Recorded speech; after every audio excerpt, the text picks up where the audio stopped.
Audio check.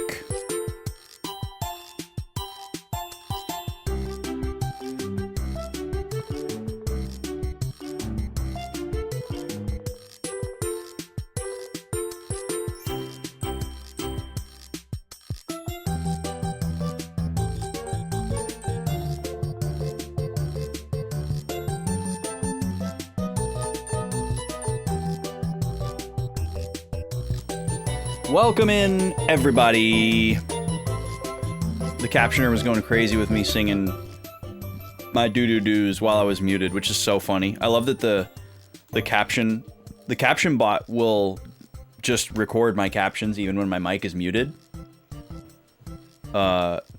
Which is a little bit spicy, I guess.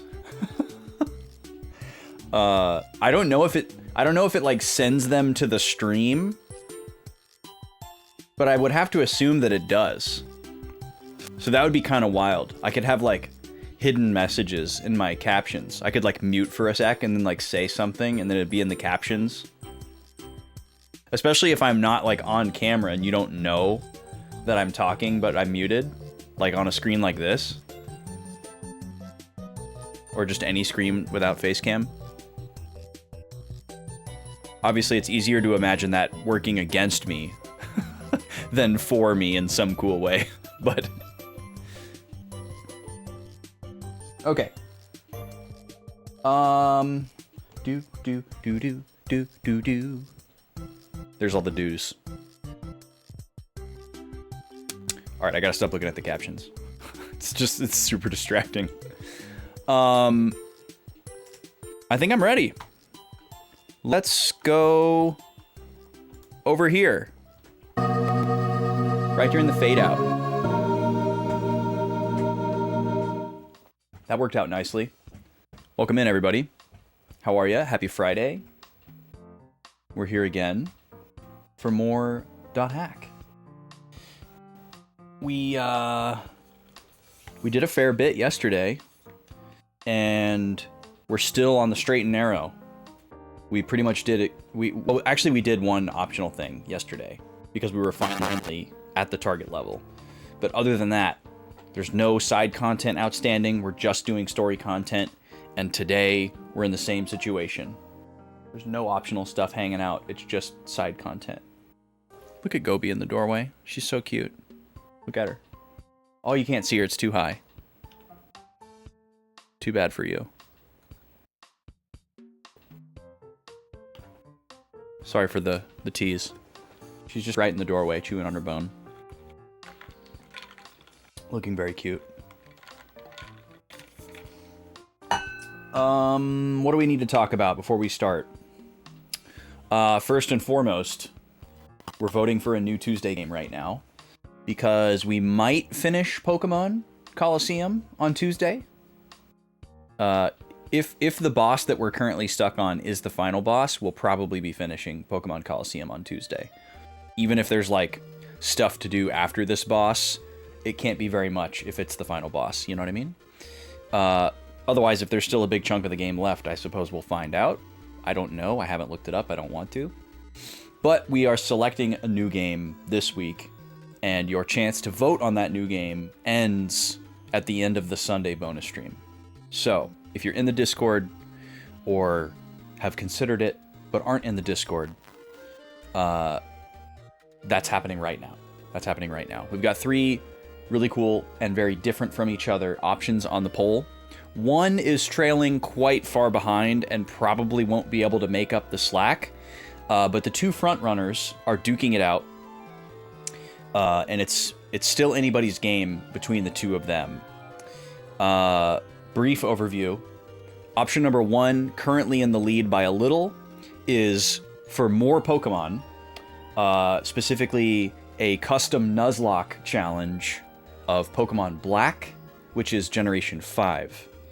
It is a custom rule set made by me called Boys Lock. That's essentially a combination of a traditional Nuzlocke with type lock rules and also banning high tier Pokemon is essentially the shortest pitch I could possibly give you. I posted the rules in the Pulse channel if people want to specifically look at what all the different rules and stuff are. I have like a nice document that people can look at. I also have all the resources created if people want to do their own Boys Lock playthroughs. We actually have a couple of people in the community that have done Boys Locks, which is very cool. If you do one, I would love to hear about it. But I've Boys Locked Generation 1 through 4, so 5 is next in line. That's why it's Generation 5. That's why it's Boys Lock 5 for Gen 5. I'd like to Boys Lock every generation someday. The Boys Lock playthrough is also cool because unlike most playthroughs on this channel, chat will get to influence things and participate in a much larger capacity than they typically do. Typically, you know, I want to talk with people, but I don't want to talk about the game that we're playing. Well, when we do Boys Lock, it's entirely the opposite. I want people to talk about what Pokemon they want me to use. I want people to come up with silly names for the Pokemon. I want people to be like, use this move, don't use this move. Wait, what happens if this happens? Like, I want to basically bounce everything off of everybody when it comes to, like, the strategy. Yeah, I want everybody to be involved. I'm perfectly competent to play the game by myself, but it's more fun if we all kind of go back and forth. So, in that sense, I guess, like, backseating is, like, kind of open in a weird way that it normally is absolutely not. I want people to participate, but there are, like, tangible ways that people can influence the playthrough as well. If it wins the poll, which it's currently leading, what I would do is put together, like, a key decisions video and document. We had this for Pokemon Platinum, where basically, because of the way the rules are set up, you can only take one Pokemon from each area. And another key tenet of the rules will often make the pool of obtainable Pokemon very small, because so many Pokemon are banned. So what'll happen is inevitably there'll be an area where it's like, oh, this area is the only place that you can get these 3 Pokemon. And maybe all 3 of them are really good and viable candidates for the playthrough long term. But because you can only get 1 Pokemon per area, we have to commit to just one of them. And so people can, like, buy out certain decisions like that in the playthrough. I'll come up with these, like, high-tier key decisions. Oh, really, Kiki? Okay, thank you for letting me know. Let me go reset my interface.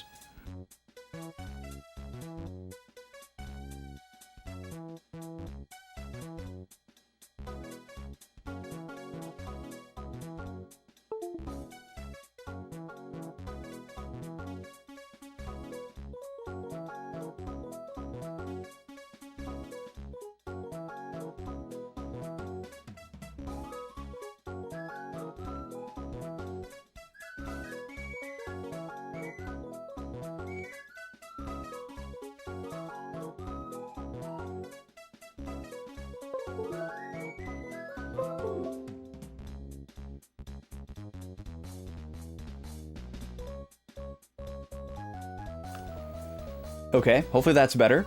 Keep me posted. Thank you for telling me. Please always tell me right away if there are perceived audio issues. We're talking about Boys Lock. There will be a certain number of key decisions throughout the playthrough that people will be able to buy out with, like, Ko-fi donations or gifted subs, bits, whatever. And you'll get to, like, kind of, like, slap your name on something if you want to. Where it's like, oh, we're trying to decide between these 2 Pokemon as our long-term fire Pokemon, because we need a fire Pokemon for some, like, Elite Four member, and there's always, like, 3 fire Pokemon in the game, you know? And you can be like, oh, well, I really like this one, so let's get that one. Or, oh, let's get this one because we're able to get it earlier and we can start training it, and I think it's a better strategic decision. There will be a bunch of stuff like that that people can influence. And then also, on a lower level, everyone will be able to submit nickname suggestions for Pokemon. So it starts off being completely free. There will be a spreadsheet that people will actually be able to go to and be allowed to type into, and you can just suggest a nickname for free. But then there's like a ladder of bidding that people can do. So like if there will be a channel point redeem for a Pokemon's name, and that will supersede any of the free spreadsheet suggestions. And then above channel points is like bits. So if you throw in like 30 bits, any bit amount would be like, oh, I want to put this name on this Pokemon. So then that would be kind of like the king of the hill for that Pokemon suggestion. And then if someone else came in with 100 bits, they could be like, well, I want this name for that, and so it just goes to the highest bidder. And then, somebody gifts a sub. Well, I want this name for that Pokemon. And you could just keep going and going and going and fight over it if you wanted. Or you could just like, stake your claim on a name and assume that people are going to be nice and not outbid you. Because I don't think we've ever had anybody actually like go back and forth and fight over a name. Usually once it's claimed, people will just go for another one. But the door is always open. So that's the kind of stuff that we'd get into with Boys Luck. It's a totally vanilla copy of Pokemon Black. We'd be playing it on a capture modded 3DS. So it's all stock as far as like the game experience. All the special rules and stuff are just self-imposed. That's what that is. The second option on the poll, which is close behind thanks to our Discord Despot vote, is Yoshi and the Mysterious Book, which is a brand new 2D platformer Yoshi game for Switch 2 that just came out yesterday, that I've had my eye on since they announced it, and I'm really, really excited for. I don't have my copy yet, but I did pre-order it. And I'm going to be playing it anyway. I knew I wanted to get it right away. And I figured I'd offer it up as a stream game. We don't often do brand new games on stream, but that is one that I would absolutely do. I 100% complete every Yoshi game, which is usually very, very challenging. I love this about Yoshi games. They're very tame and easy if you're just trying to get from beginning to the end of like a given level or the game in general. They're usually pretty chill, pretty kind. But if you want to get everything, like all the flowers and the coins and whatever other secrets and stuff there are, the bonus levels are really, really, really hard. Woolly World was really hard. Crafted World was really hard. New Island for the 3DS was really hard. Island DS for the DS was really hard. And I actually haven't 100% completed the original Yoshi's Island because my cartridge is cursed.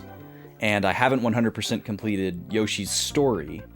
But I know it to be notoriously tough as well. And the original Yoshi's Island is also very tough to 100%. Although I would say that the original Yoshi's Island is also a slightly more difficult game to just complete versus the newer Yoshi games. But in general, they're very dastardly to 100%, and I like that about them. And this new one looks so fantastic. It's basically, in my eyes, it's taking the cues from Super Mario Wonder and applying it to Yoshi. And for me, that is like a grand slam. Like, just the perfect idea. And I was thinking about this today, too, because in somebody else's chat, we were talking about Zelda games. It was in Kim's chat. I was watching Kim Knibble play Wind Waker this morning.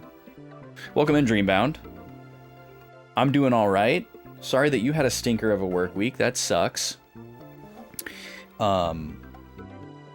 We're talking about the options for the Tuesday game. We have a poll open this week for a new Tuesday game, so if you're in the Discord and you haven't voted yet, make sure you vote by the end of, just vote right away. But you've got until the end of Sunday's stream, since we're doing a bonus stream. Today is not the last stream of the week like it normally is. But I was talking about Yoshi and the Mysterious Book, which is one of the options.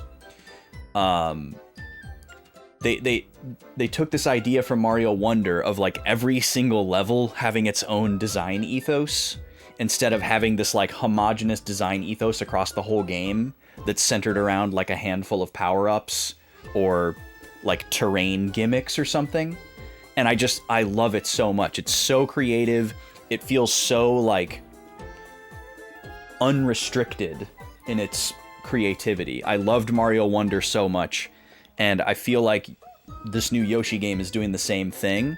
And what I was bringing up about the Zelda games is that one of the things that I loved so much about Echoes of Wisdom is the way that it took the idea from Tears of the Kingdom of being able to just like build stuff and interact with the environment however you want in like infinite different ways, and reined it in such a way where it's like, okay, well, we're in 2D versus 3D, we're in fixed camera versus versus free camera, and then the number of objects that you have is significantly less.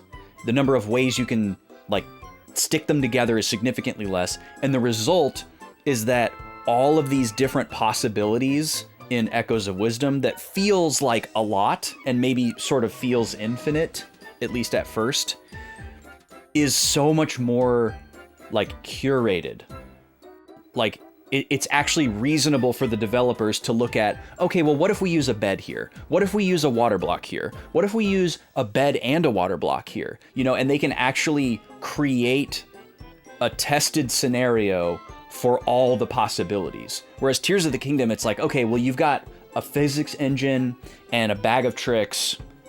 Enjoy. You know, we can't test every possible thing that some person's gonna do inside this shrine, you know, because there's literally infinite possibilities, and people will continuously figure out different ways to like cheese an obstacle or a puzzle or whatever, and that's part of the draw. But for me, the former is more compelling, where it's like, oh, I had the idea of trying this particular solution to this obstacle, and it felt like somebody else thought of it before me, so that when I did it, it felt like I got the correct answer, even though it wasn't the only correct answer. You know what I mean?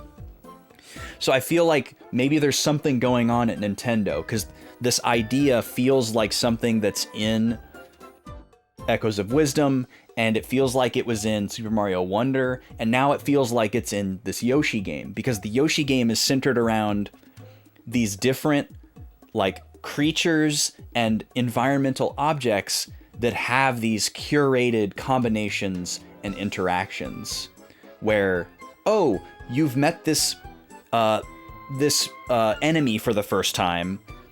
Let's learn about what they do. What happens when you jump on them? What happens when you tongue them or eat them? What happens when you throw them?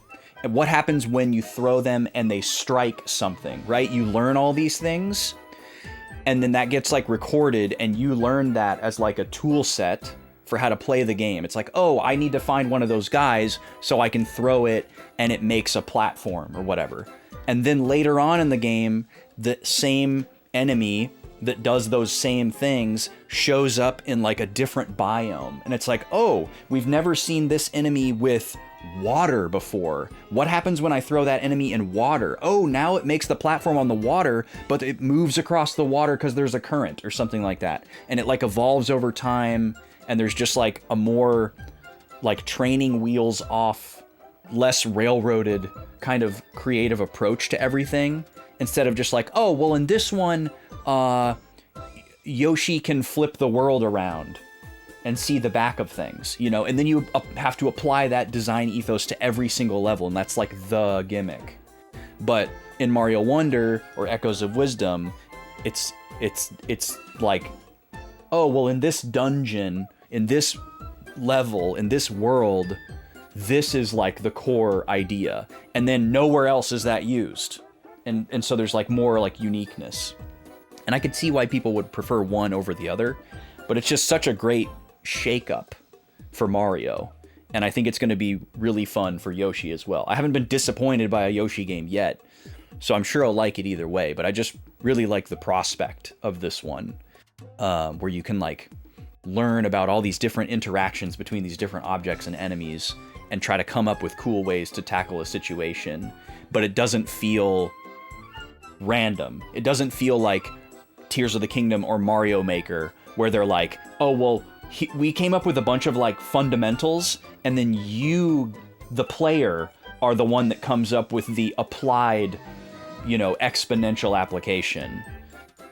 Whereas, Mario Wonder, Echoes of Wisdom, it's like, oh, well, we came up with the tool set and you get the tool set, but also it's a limited tool set. So we played around with all those permutations and made sure that when you do them, they feel novel and not necessarily every player is going to just funnel towards the same one. It's like, oh yeah, wheel plus battery, super strong, everyone needs wheel plus battery. It's like, oh, well, actually, if you use this, you get this cool interaction. And if you use this, you get this other cool interaction. And they're all like valid and they feel tested and vetted.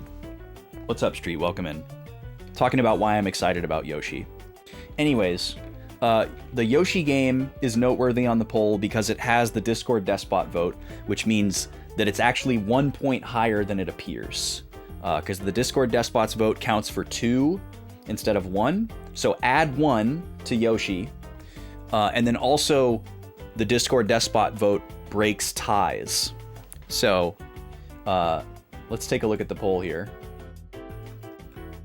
Because it sounds like we maybe have had some movement since we started today. Yeah, so right now it looks like Boys Lock is beating Yoshi 12-9. But the score for Yoshi is actually 10.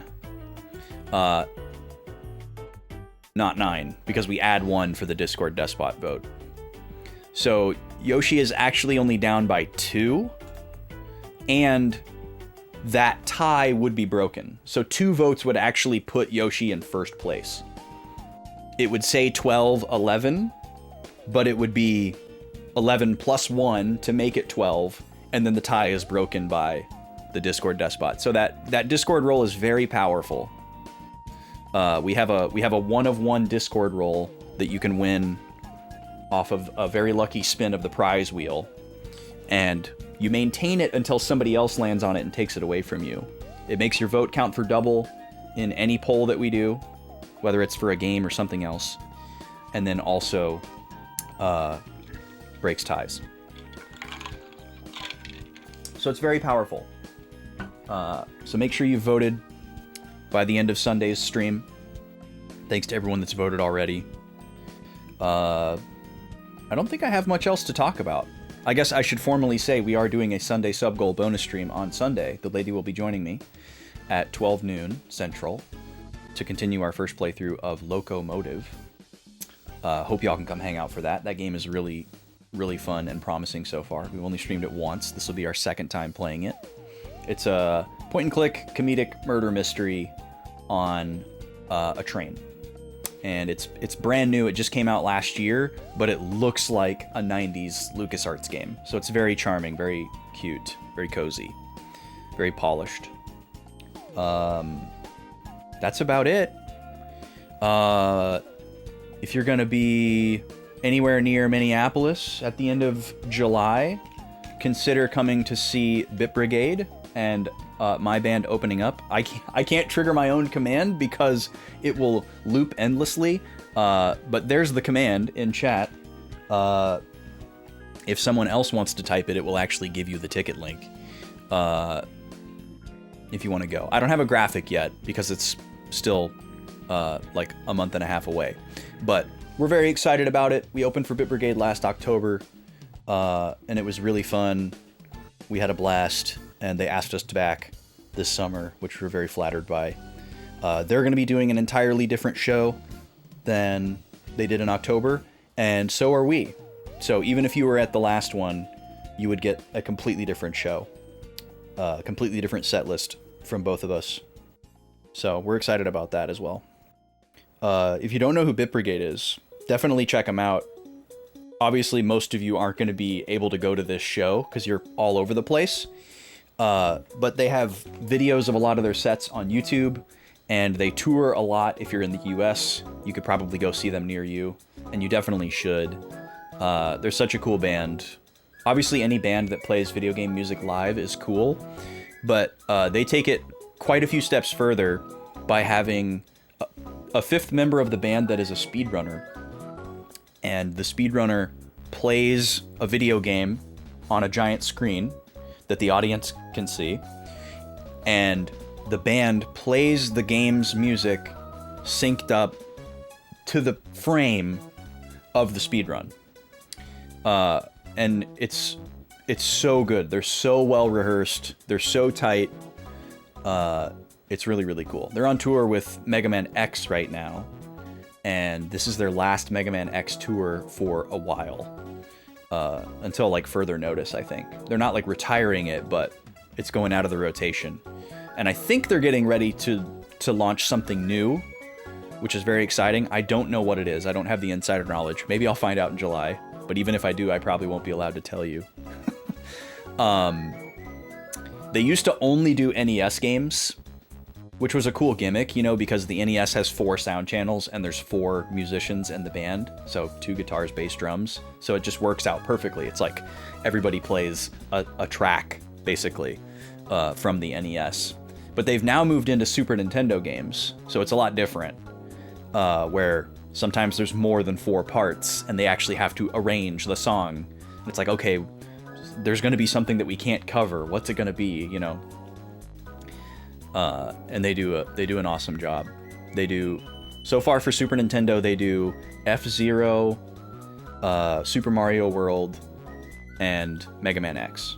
Those are their only 3 Super Nintendo games so far. So I bet whatever they've got cooking up for their new one is probably another Super Nintendo game. If I had to wager a guess, I think there's a strong possibility that it could be Super Metroid. Because they do the original Metroid, and that's a really popular one for them. And Super Metroid is a very popular speedrun game, and a speedrun of Super Metroid is usually around like 50 minutes, which is like perfect for a concert, because a lot of times you're playing for an hour. So that would be my like educated wager, would be Super Metroid. And plus, it's just like a hype game. People would go nuts for that.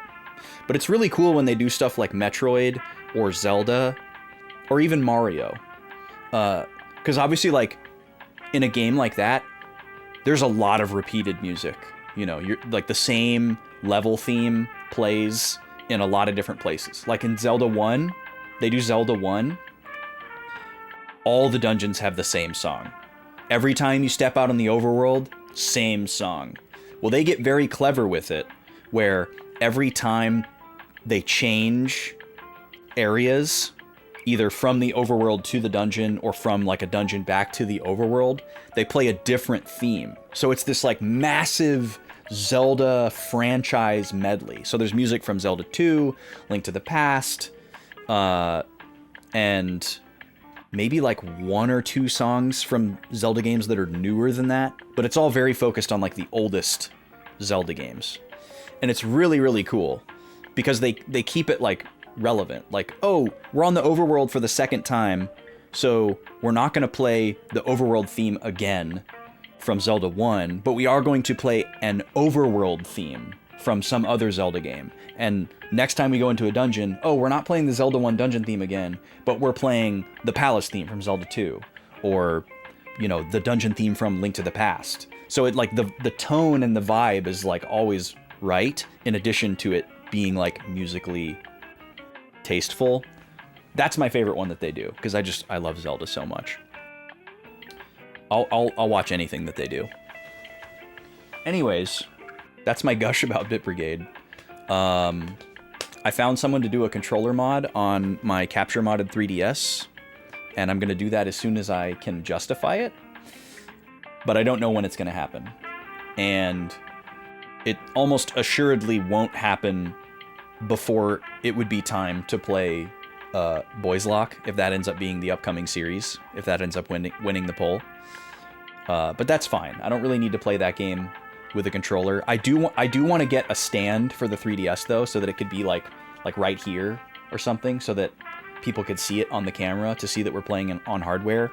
And then also it would just be way more comfortable for me, because like I can kind of just hold the 3DS in my lap like a controller, and I don't have to look at the screens, and there's not going to be anything touchscreen related for that playthrough unless I'm using like the item finder or something. which is very unlikely. So I can just look, I'll be able to look up. I won't have to like look down, which is really nice. But it would just be so much nicer to have it on the stand. So I've got some ideas on how I can get it on like a mic stand. So it's like really like stable and like up and visible. That'll be cool. I do want to have that for the playthrough. Even if we don't have the controller mod. But once I get the controller mod, expect to start seeing a lot of DS and 3DS games on polls, both for non-RPGs and for RPGs, because I have quite a few backlog games that I've kept off of polls specifically because I was stubborn about wanting a fully consoleized 3DS experience. I'm still hoping for a dual HDMI solution someday, but it hasn't manifested itself yet.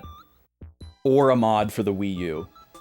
That would be my favorite outcome, is that somebody would figure out a hard mod for the Wii U where you could just put a DS or a 3DS cartridge into the system, and it would put the bottom screen on the gamepad and send the top screen to the TV. Now then I would have to mod my gamepad to output, which is possible. People have done that. And that would be a whole other racket. But that would be cool. Somebody did make this like Pi-powered dock. They basically made like a Switch dock for a 3DS. But it's not like something that you can buy. It's like they made it for like a YouTube video. It's not like mass produced. And of course I commented on the video and I was like, mass produce this immediately. I'm ready to buy it. But it's not quite that simple. But somebody's got to figure it out at some point. I need a dual HDMI out 3DS. That's what I need. With a controller. That's what I need. And I need it to be all hardwired. I'm not streaming anything from the 3DS to my computer. I don't want that. And my current setup of like having to play the game on the computer to see it on a big screen, I don't want that either. I want to be able to just directly output it to a TV. The way that it works right now, I have to window capture this piece of software because the 3DS hooks up to my computer via USB, and then this software reads the video and the audio signal via that USB cable, which is very slick and very cool, and it works great. But I just want it to go to my TV. That's it. And I would totally buy 2 identical TVs and put one on like an arm and stack them like this so that I would have like a giant replica of a 3DS in front of me. That's what I would do. I would go to those lengths. I would not hesitate. All right. Let's get into the game, shall we? Let's pause this music. And go over here. Boop. What's up, Halo Killer? Welcome in. How you doing? The unpausable racing. What kind of racing are you doing, Halo Killer?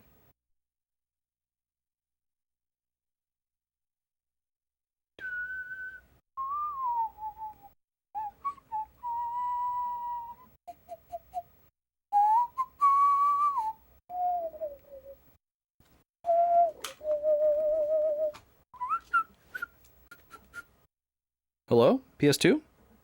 Doing all right? There it is.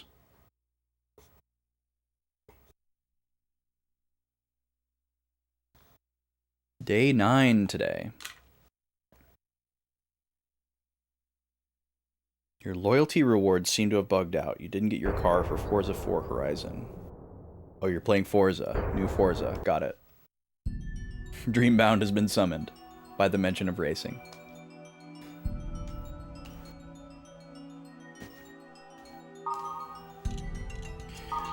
All right, we're going to load slot 5 here. We're at 74 hours already. Yowza.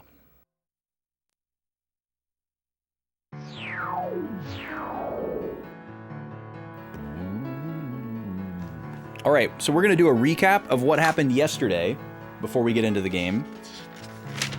We had a fair bit of story content yesterday, so we'll go over that really quickly before we get into it. And we should be jumping right into some story content today, and it's probably going to be pretty big, based on everything that we learned. Hibiscus or birds summoning me.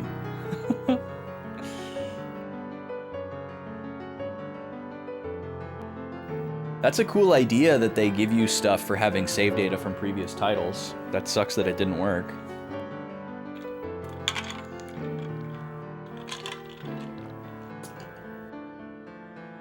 Okay, so the first thing that we did yesterday was we read a board post where somebody mentioned a mysterious room that they encountered in a dungeon, and it was in a thread related to people having sightings of Aura, the white-haired girl who is kind of like sort of the main character of this game in a way. That the one that gave Kite the bracelet and the power to do data drain, and we've recovered fragments of her. We're trying to find out more about who she is and what she's trying to do, but we feel compelled to save her. So we went to this dungeon. Well, we wanted to go to this dungeon, but it was locked. It was a gate that needed to be hacked, and we didn't have the cores that we needed. So we went to our designated virus core farming level. We got what we needed pretty quickly, and then we went to Resonating False Grasslands. Standard dungeon, went to the bottom. At the bottom of the dungeon, there was no boss, there was no Got statue, and then we find this strange white void room, which is, I think, something that we've seen a lot in the other volumes. It's just been so long that I don't remember. And there was just this very, like, rustic, hand-built, remote-looking shack at the bottom. And there was a dog post out front, like a post in the ground with a chain and like a dog collar at the end of it, and there was a dish for like water or food, but there was no dog in the collar. And it just looked very like rural, remote kind of vibes, like it was a little bit overgrown, maybe abandoned. There was no actual door on the front. Almost like a fort you would build for some rowdy boys, but like a high level one, you know, or maybe just like a really old timey dwelling, you know, like not quite a log cabin, but similar vibes. And then as we're there, someone is reading, or we hear like a disembodied voice giving us an excerpt of Epitaph. And to me, it sounds like the same voice actor as Helba, but I don't know if it's like the same voice actor trying to sound like a different character, or if it's just someone who sounds really similar, or if it is Helba. It doesn't seem to be Helba. I feel like the implication is that it's Emma Waylant, the author of Epitaph. Maybe it's Aura. I don't know. But anyways, we hear this little excerpt, and then we receive the key item Epitaph 03, which is actually the 4th Epitaph entry, or arguably 5th Epitaph entry in our key items, because we have a 0, 1, 2, 3, and then we also have one called Epitaph ? That we can't open or read. But each one has like 2 or 3 sentences that we assume are excerpts from the poem that this game is, the game within the game is based on. It's not a real poem in real life.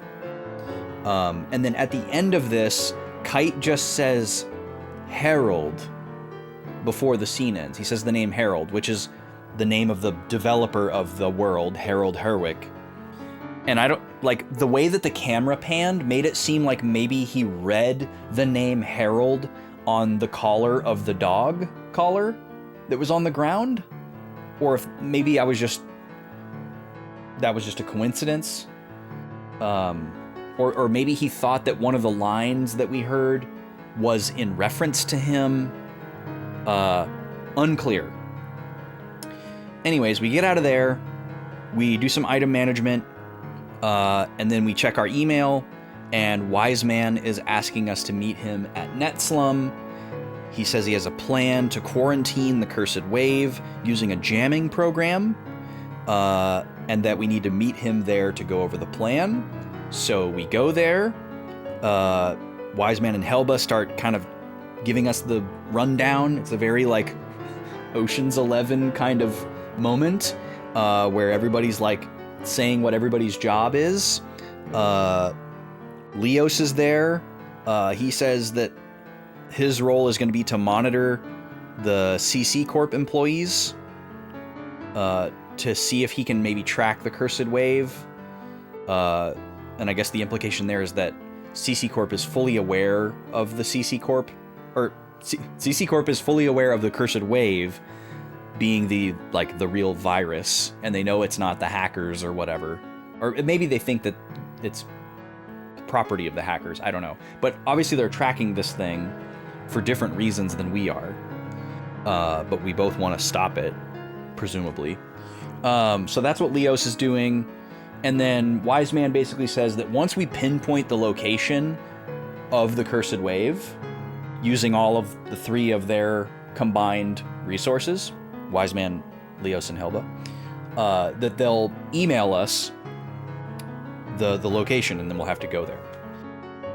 And then our job will be to go to that place, the specified location, and fight the Cursed Wave while Helba quarantines the zone, which is a little bit scary because that makes me think, oh, she's gonna do something to the zone so that the Cursed Wave can't leave, which probably means that we can't leave either, so we're gonna be like trapped in there with whatever this next phase of the Cursed Wave is. Probably also along with Aura, who will probably also show up, because there's kind of a weird symbiotic relationship with her and the Cursed Wave phases. Then I took this moment after this to go to the level 70 area that we unlocked at the beginning of Volume 3 and are just now like strong enough for.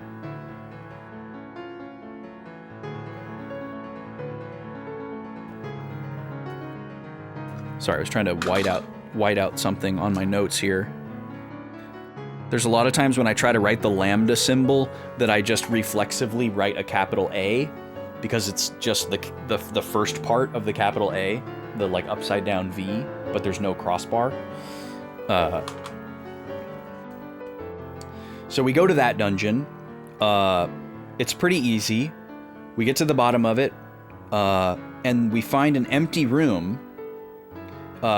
The board post about this dungeon said that somebody saw a red wand there, which is Skaith's weapon. Skaith is the first phase of the Cursed Wave.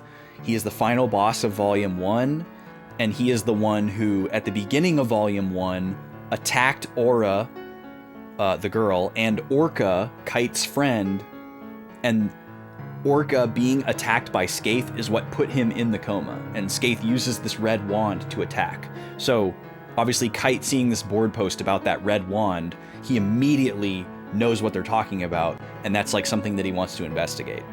We get to the bottom of the dungeon, there's nobody there, nothing there, and so Kite's like, was this a hoax? Because we've had hoaxes before. He turns to leave, and then the red wand shows up just as he turns his back. And just as like Kite is trying to turn around and react, the red wand just kind of like dissipates, and then in its place we see a character appear, and well, actually, back up just a bit.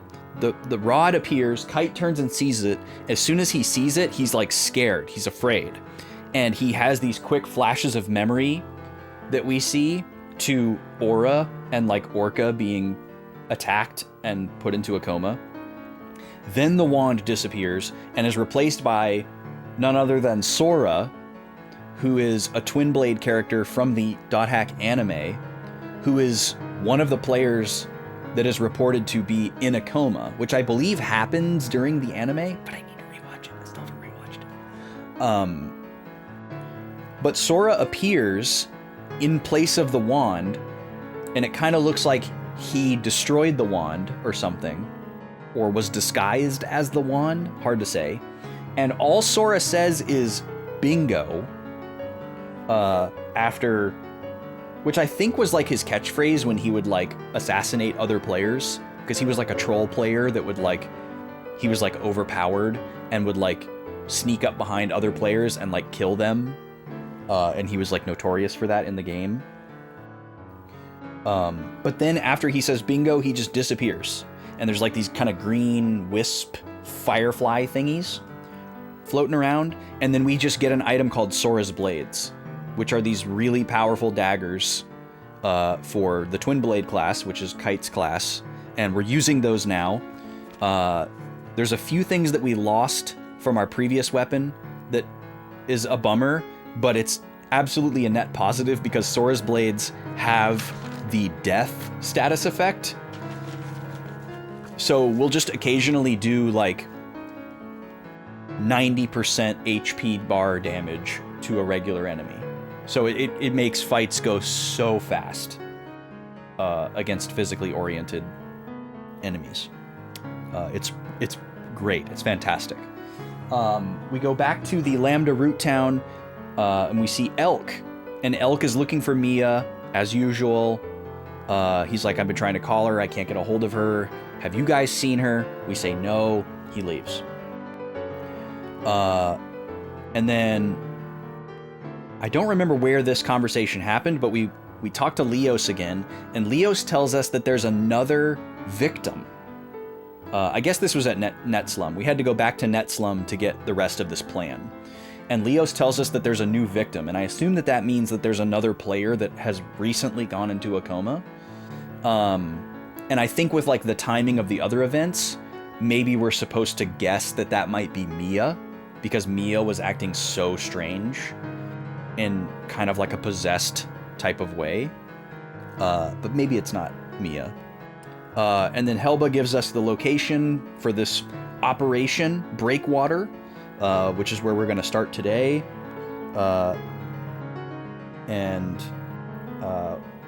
We go to Netslum one more time and do the Ocean's 11 thing, where everybody finds out what their role is, and then we get the location, Chatting Snaring Twins, and that was the last thing that we did.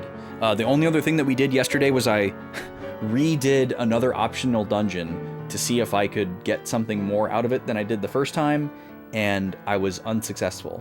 It's very strange. It's like a unique dungeon that says it's like a special area, a promotional area from Bandai, the publisher of the game.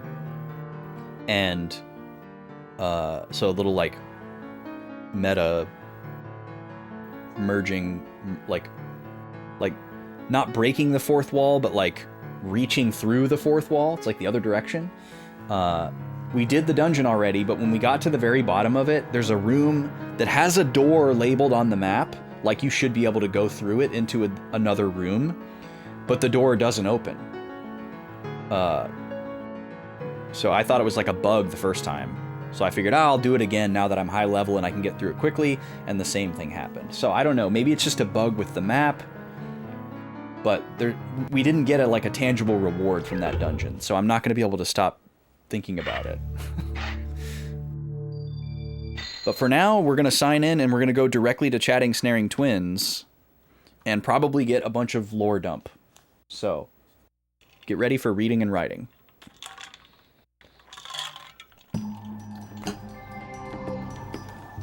I need to form my party. We need Balmung and Black Rose. Those are our story party members. Black Rose is usually required for story stuff. Balmung might be required for some of it. I'm pretty sure we're all set on items and everything. Oh yeah, I forgot about this hood. I think it's not good enough for me, but it's definitely good enough for somebody that I'm with. So let me remind myself of the properties here. 519409. Okay, let's have a look at them.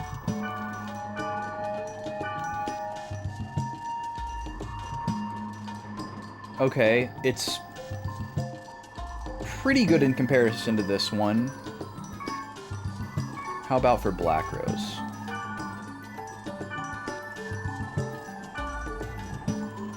She's got heavy head armor on. But it would give her better... it would give her better spells? It would lower her physical defense and raise her magical defense. As well as her magic evade. 12 body on that is actually pretty amazing. So yeah, it's probably actually better off with Balmung. It's less of a change. I don't know.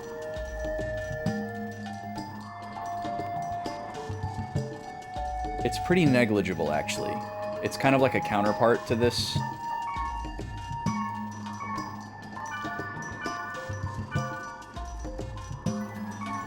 Let me look at Black Rose's overall status here.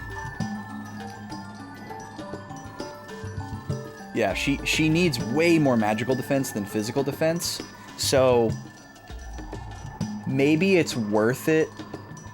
Maybe it's worth it to swap these for her. She would lose a couple of points of physical defense, but she would gain 4 for magic, which would put her closer to where me and Balmung are. They all have 99 body, which is fantastic. But our spirit is low. Mine's up to 90, which is great, but 29 and 19 is pretty abysmal. Great physical evade on everybody.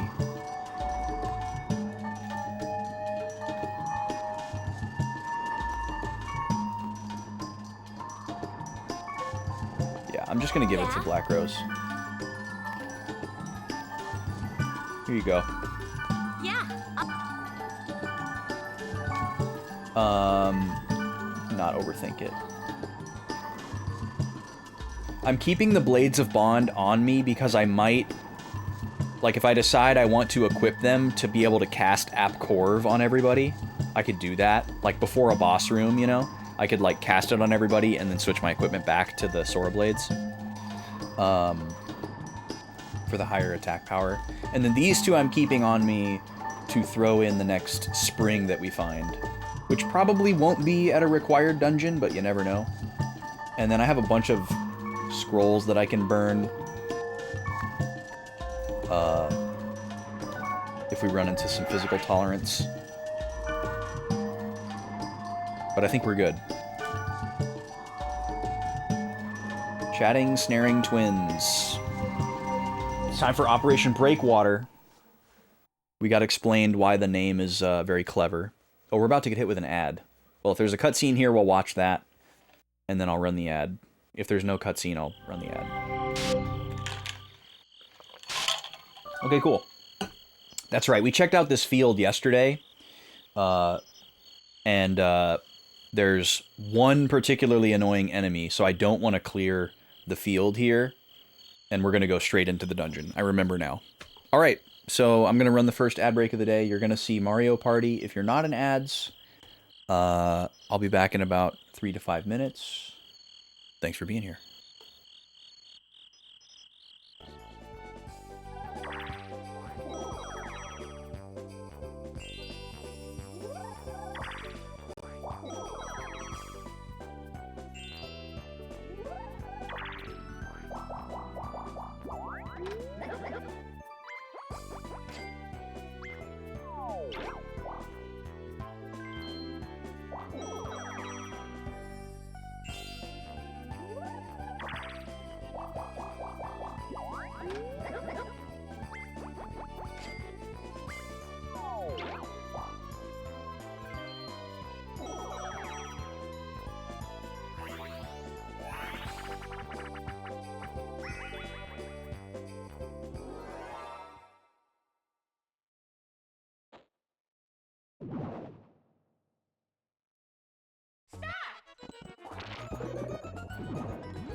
the best.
Alright, I'm back.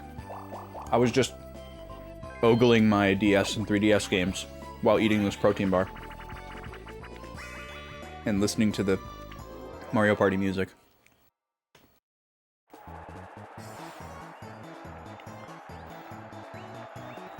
We might have to do something like the tactical RPG bracket for DS and 3DS games.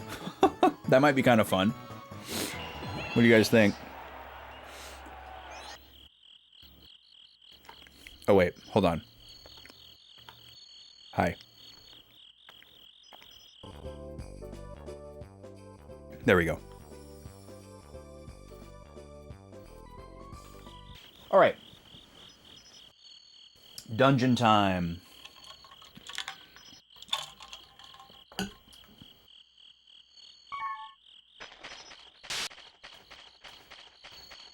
So, I'm gonna try to dodge portals. And just beeline for the dungeon, because we don't want to fight any of these people out on the field. Oh, somebody's coming. It's okay.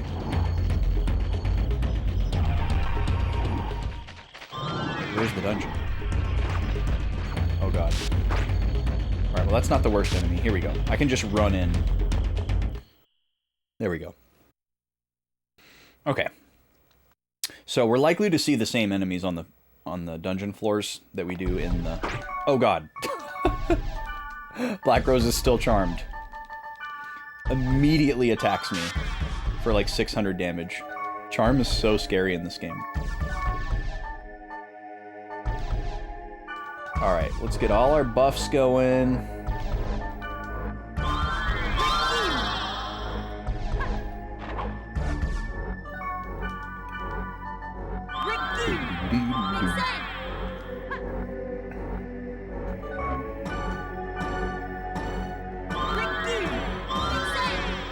Maybe I should just do the AppCorv thing right now, too. So, I can switch my weapon really quick, because this one has AppCorv. cast it on everybody, and then switch back. It's going to be probably too annoying for me to do this all throughout the dungeon, but I could at least do it at the top and then at the bottom, like right before the boss. Because we usually know where the boss is before we walk into the boss door. There might not be a boss. Sometimes there's not a boss, but we will always assume that there is. There we go, and now we're going to use our fairy orb so that we know what the map looks like. That'll be especially important on the bottom floor so that we don't miss a Got statue because we walked into a cutscene too early. There's the death. 3,200, just a casual 3,200 damage. Love to see it. Alright, Balmung is charmed.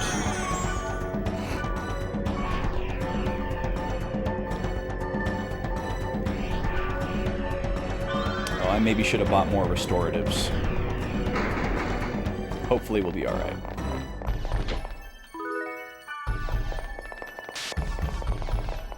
Interesting that one of these rooms is completely empty. Maybe there's a virus core in it. Avenger? Sounds like a weapon.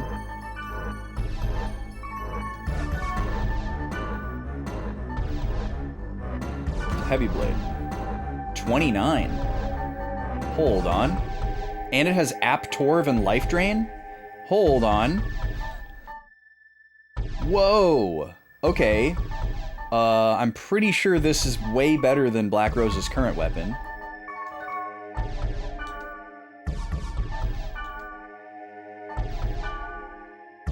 Oh, it's not way better, but it is better. It's 1 point of attack better.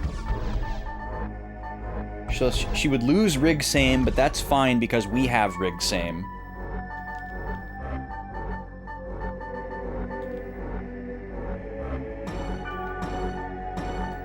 And she would lose these two, but that's probably okay. Let's look at this again. So it's 3 points less accurate, which kind of sucks. But these skills are interchangeable with the ones that she currently has, just different elements. But App Torv and Life Drain is really nice. And 2 magic attack, honestly, is no slouch either.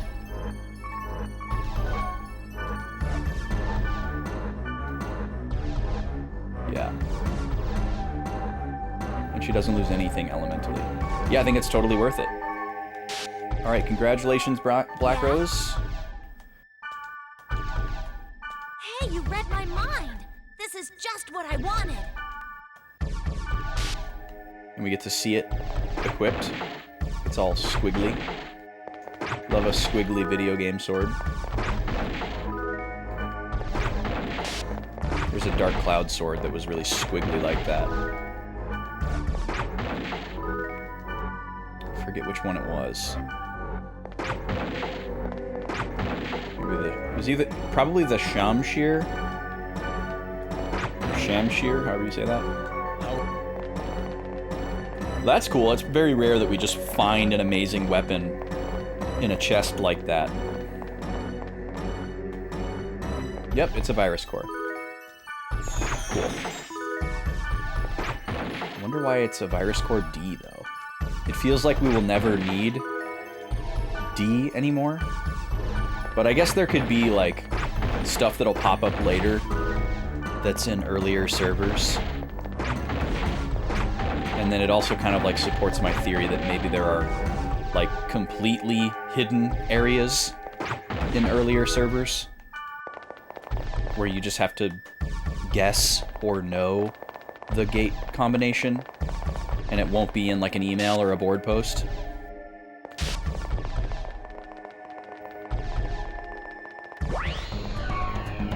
This guy is totally fine. He's got some really strong attacks, but there's the death. God, it's so great. It feels so cheap. Wait, which one does sleep? Yeah, restorative is sleep. So yeah, the death status effect is like percentage based. So if it goes off when they already have low health, it won't do a big chunk of damage and kill them. The purpose of it is to, like, reduce them to really low health. Kind of like an attack that a boss will use in, like, a Final Fantasy game to, like, put everybody in your party at, like, 1 HP. Or I guess maybe it's kind of like Demi, except unlike Demi, it works every time. Whereas I almost never use Gravity or Demi spells because they're so unreliable. They usually don't work. You like the tippy-tappy of their feet? Like there's some businessy people heading to a conference in a fancy building. Alright, these guys are super annoying because they run really fast and they trap us with magic. The magic itself isn't that strong.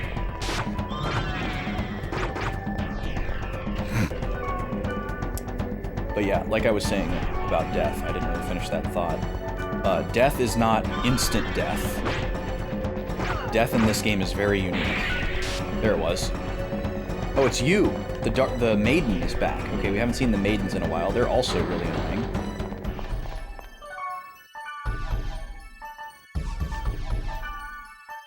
It just immediately pushes them to a low percentage of health, regardless of where they are. So Black Rose doesn't have Rig Same anymore, which means I have to do it.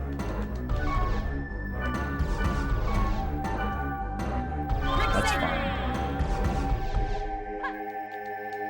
The other funny thing about the footsteps is that it's biome specific.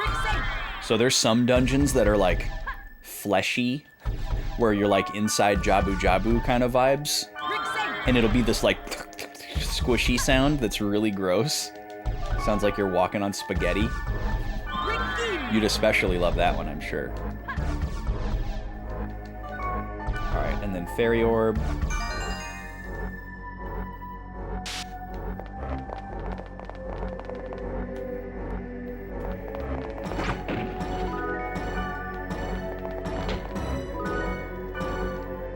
Alright, here's how we're gonna do this. Golden egg.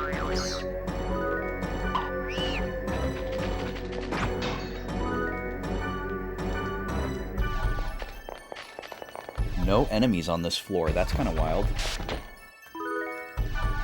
That's very rare.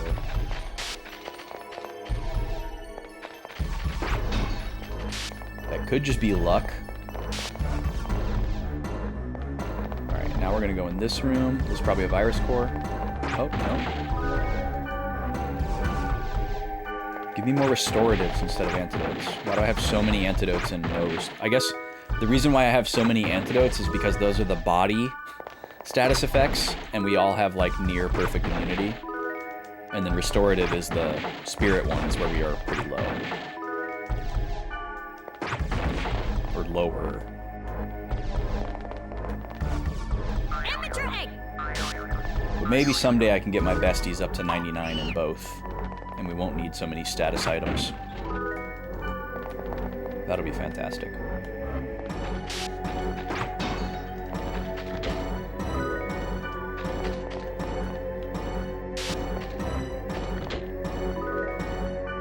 Stone Call.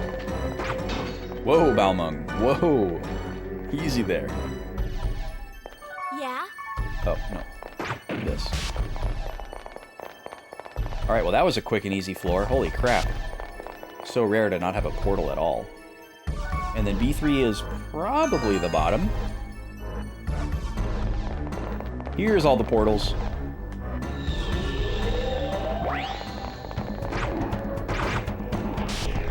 Oh god, that's so nice. Oh my goodness, that's not though. Balmung died basically instantly. These things are really strong.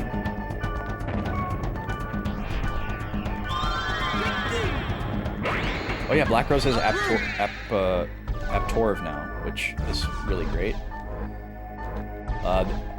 As far as I can tell, this is one of those games where accuracy basically just means more damage. Where, like, every time you attack, your accuracy is kind of like what determines the width of the damage range. So, like, if you have low accuracy, your attack might do between 100 and 300, depending on the accuracy roll. And then if your attack is, or your accuracy is really high, the same weapon will do like closer to that upper end of like 300. I think that's how it works in this game. That's just based on my experience. That's not based on any data. Okay, and then App Corv just ran out. I need a fortune wire.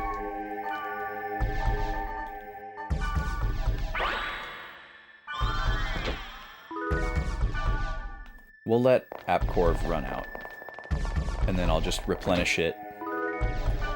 I want to see the top end of this map. Trying to see where the dead end is. I think I want to go this way first. I don't see a down, so this should be the last floor. Okay, freeze them in place. Please. They will run away from me. Wait, somebody's asleep.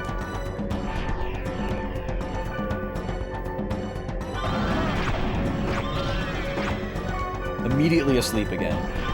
Black Rose, please. Thank you, Death.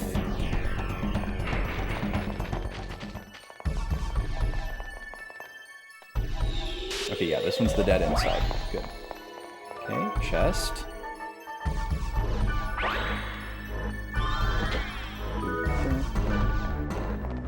Pretty sure that's a scroll.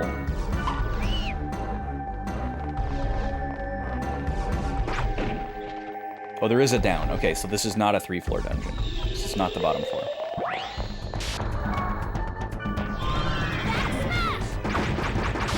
Nice death. Oh, and somebody got a crit. Black Rose, wake up!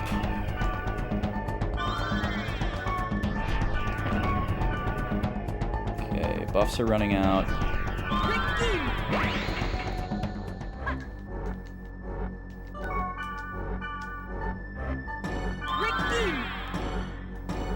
That honestly might be what it comes down to for, like, final endgame party.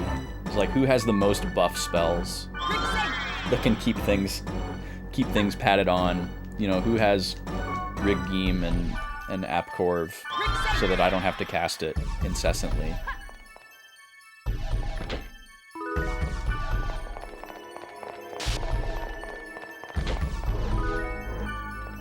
Okay.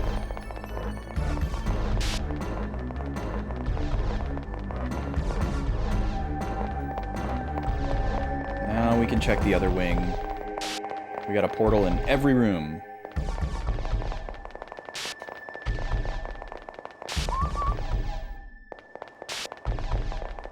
Why do I only see the icons above Balmum and not above the other two of us? It's kind of weird.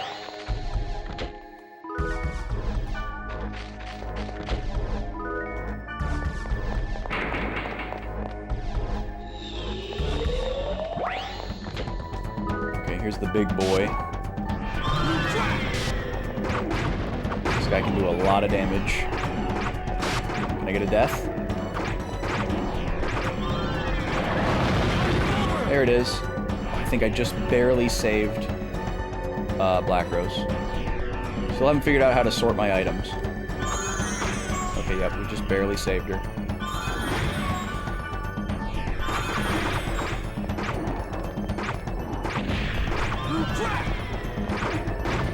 There's the death. Thank you.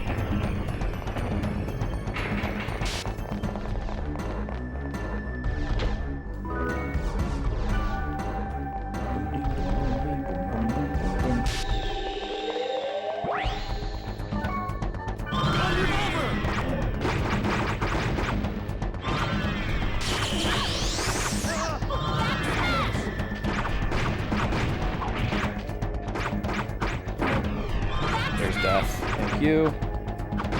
Got him.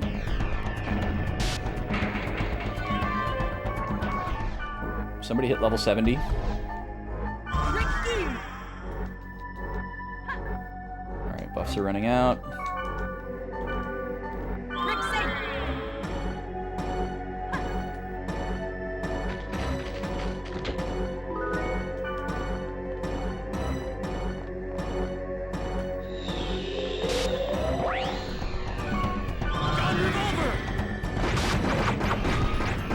Very nice death. Oh, this is the last dungeon portal. Interesting. So maybe the 4th floor is just one room, like a boss floor. That type of deal.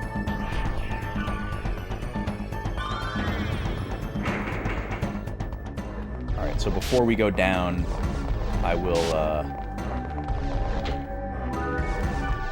put Apcorv on. So switch my blades real quick.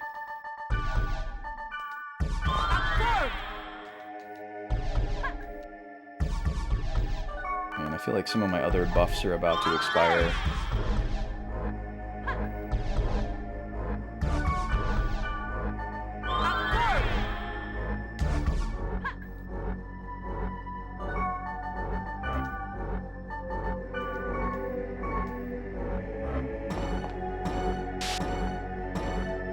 Maybe? Yeah, let's just go. Oh yeah, it is just a boss door. Interesting. Is there anything else? No.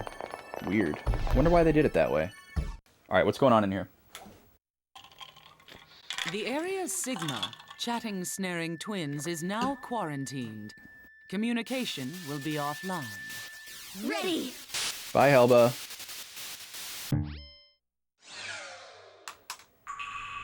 There's the sound. Time to meet phase 6? Is it 5 or 6? Skaith, Innis, Magus,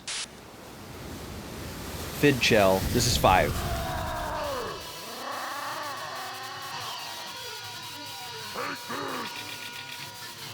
The Machinator? Or Sore? Or Gore? So these are the chatting, snaring twins. Just who designs these freaky things anyway? Self-aware developer is self-aware.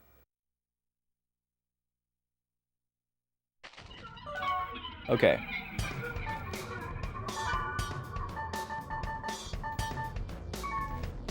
I suppose we just... Oh, of course it has physical tolerance. Is the other one magic tolerance? Hold on. Can we attack this one first? Yeah, everybody attack this one. They're programmed to attack the same enemy as me. So we have a magic one and a physical one. Okay, let's actually put speed charm on everybody.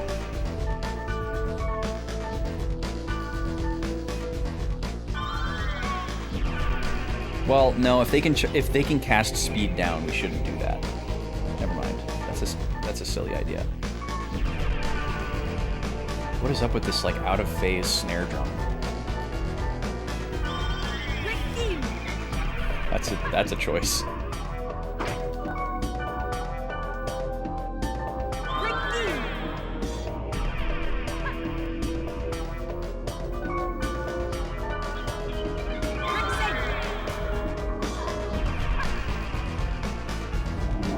Creeping Murder, what a name for an attack.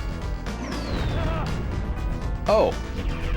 Okay, lives up to its name. Just immediately killed Black Rose. Nothing I could do about that. Well, maybe I shouldn't be worrying about buffs.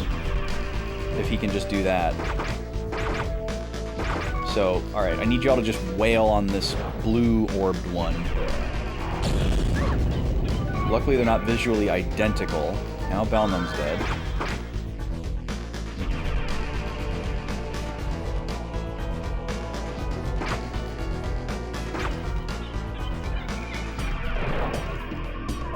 Blade of Scheme.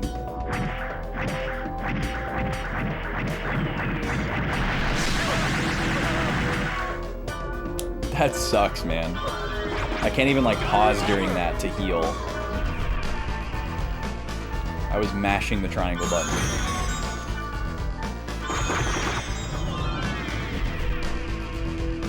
Oh, and we have Charm now entering the equation. We're not doing any damage to this thing yet. We just need to hit it so that we can do Protect Break. It seems like they're the same enemy. So I'm assuming it's okay that I'm just focusing on one of them. They're both called Gore. Hopefully I don't need to, like, hit them both. Well, actually, you know what I could do? What are you doing now? Flare of Conspiracy? Look at them! They are kind of like avocados. I love their grunting and yelling. It's really funny. Please don't wipe my party. I just mashed the triangle button. I didn't even see what happened. Okay, Black Rose almost died. Everybody else is fine.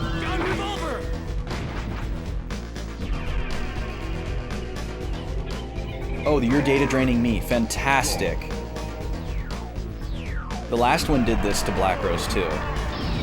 Yeah, they have to, like, confer. Oh my god. Hit her with all the status effects.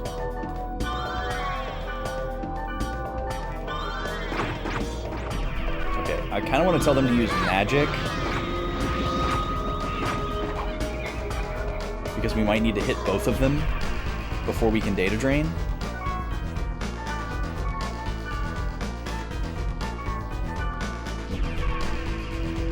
Actually, you know what I should do? I should just tell them to heal.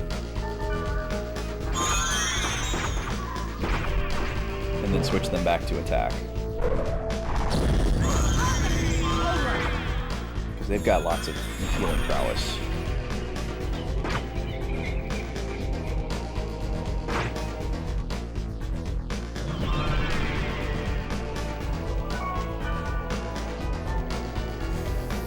I think that's paralysis. Yeah. Alright, now... attack. Now first aid.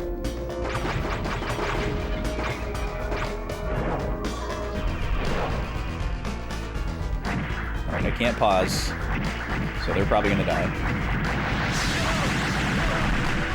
Yep. So that could very easily party wipe you. If you don't have at least one character with full health.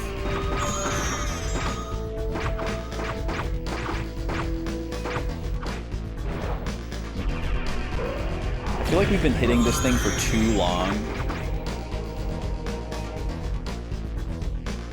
for it to not protect break. So maybe we do need to hit the other one. Oh great, he's just gonna kill somebody. Oh, he almost killed everybody. So that one's also really dangerous. If we're, like, too close together.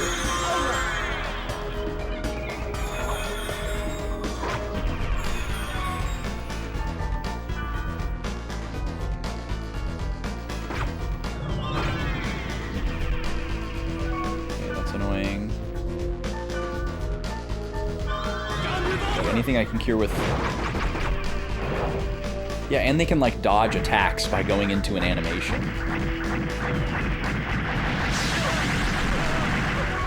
Jesus.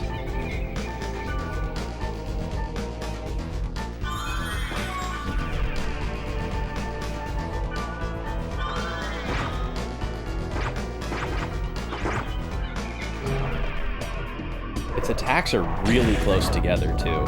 Oh, I just died. Help. Thank you.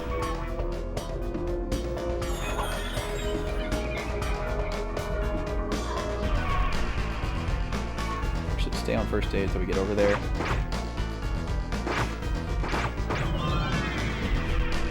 We've seen the same cycle of attacks so many times. I think we gotta hit the other one. We're gonna have to do some magic here. Oh, he got rid of it. Okay.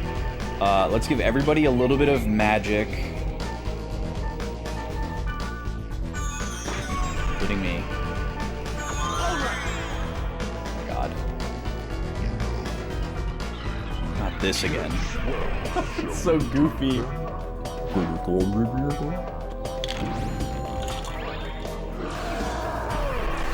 Okay, they're probably gonna kill Kite, which means I need to mash square instead of triangle. Oh, nope, I'm alive.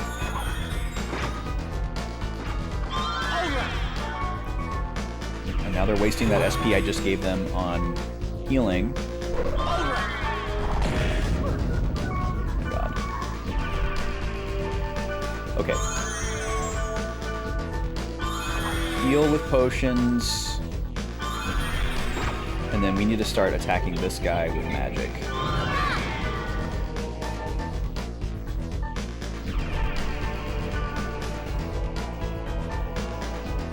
The one with physical targets.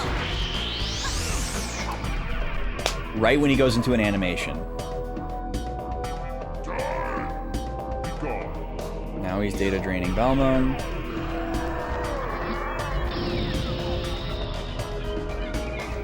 Not very nice.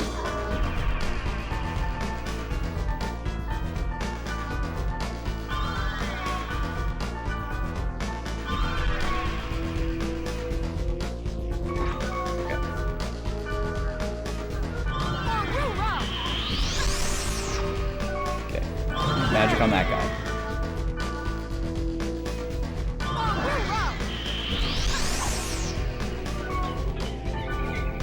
We'll do the Mage's Souls again.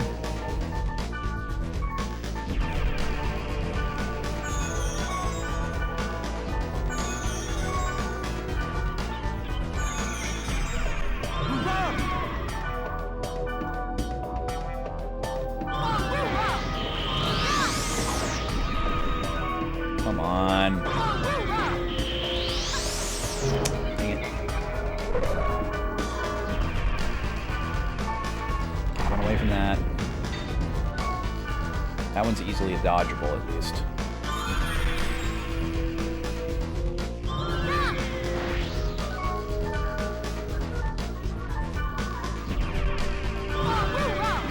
Keep double checking to make sure I'm casting it on the right one.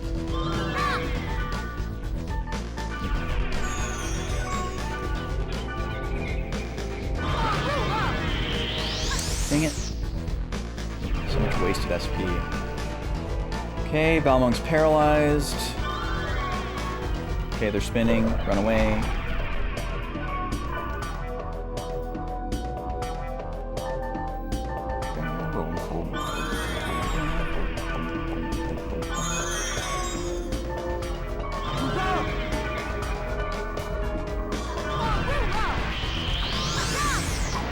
There it is. Okay, hopefully this doesn't restore his protect. Hopefully it's not time-based. And if it's time-based, hopefully it's not running during this animation. Jesus. Okay, still says data drain okay on both of them. Which I guess is the same enemy. Okay. I'm gonna do it to the one who is physical tolerant, in case it matters.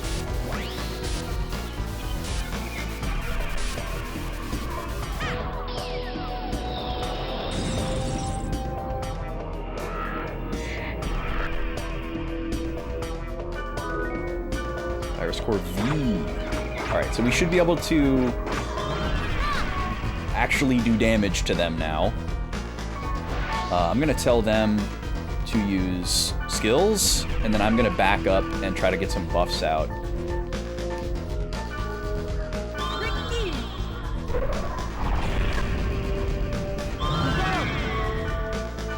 That's not as powerful as it was before. Okay, switch to just attack.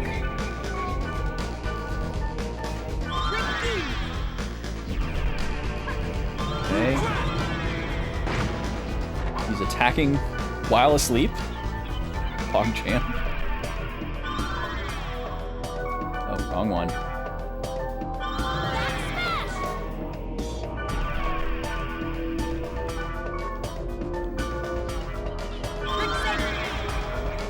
Yeah, we love rig game. Very, very important. Rig Same's great too, but rig game is like even more important. critical. Okay. Now let me jump in here. Get some damage going.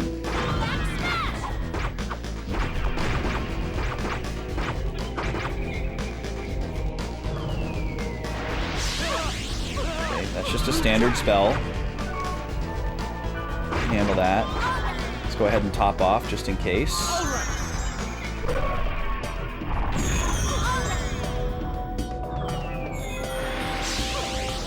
Nice.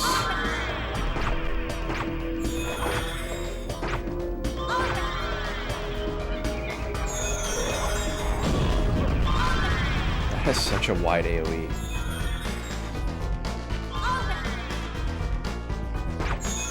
Okay, now attack.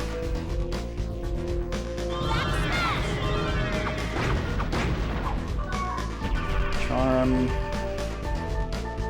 Okay. We're almost there.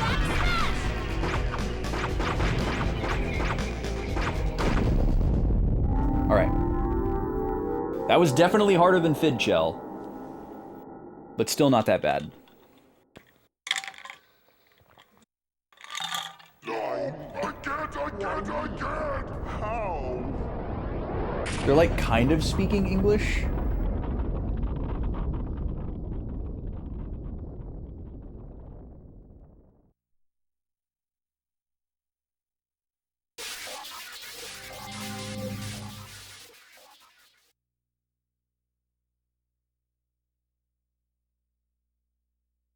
Gang's all here. All appears to have gone well.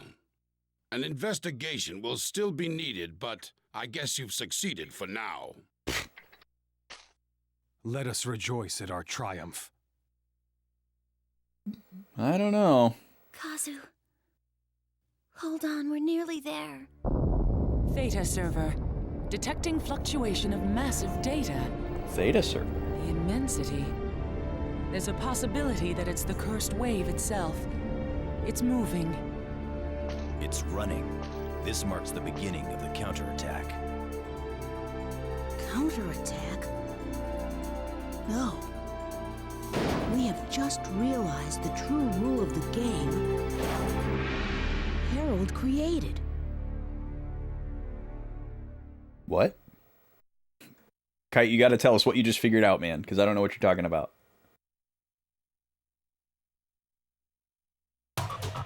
What? Oh. Okay. That was the final boss. Okay. Profoundly unexpected. All right. Well, let me write some stuff down here. At the bottom of the dungeon,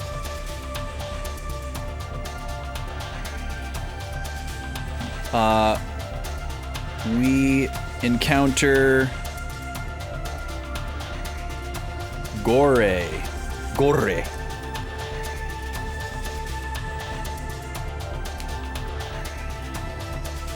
Phase 5 of the Cursed Wave.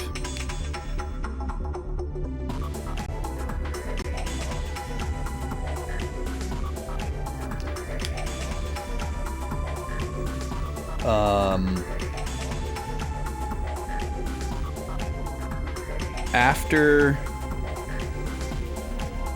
defeating it,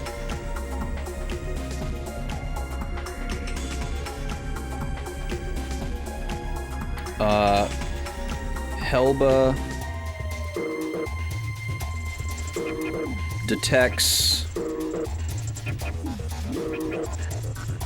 heavy activity in Theta server.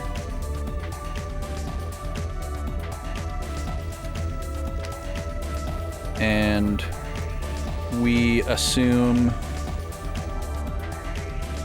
the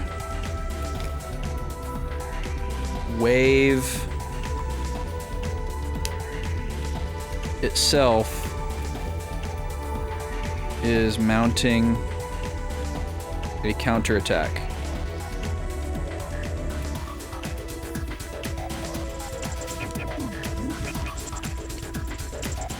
Leos is reluctant to applaud us, or applaud our efforts.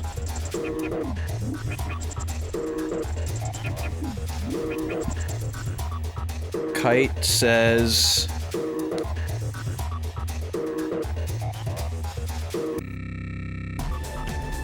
That freaked me out.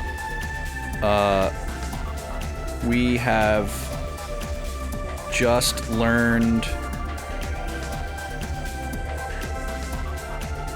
I don't remember the exact quote, an important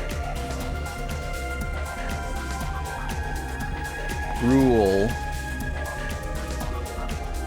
for the game Harold created.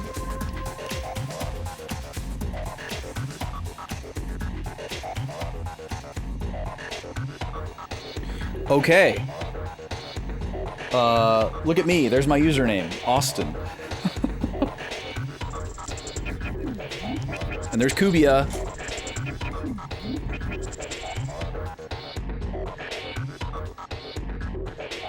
To be continued.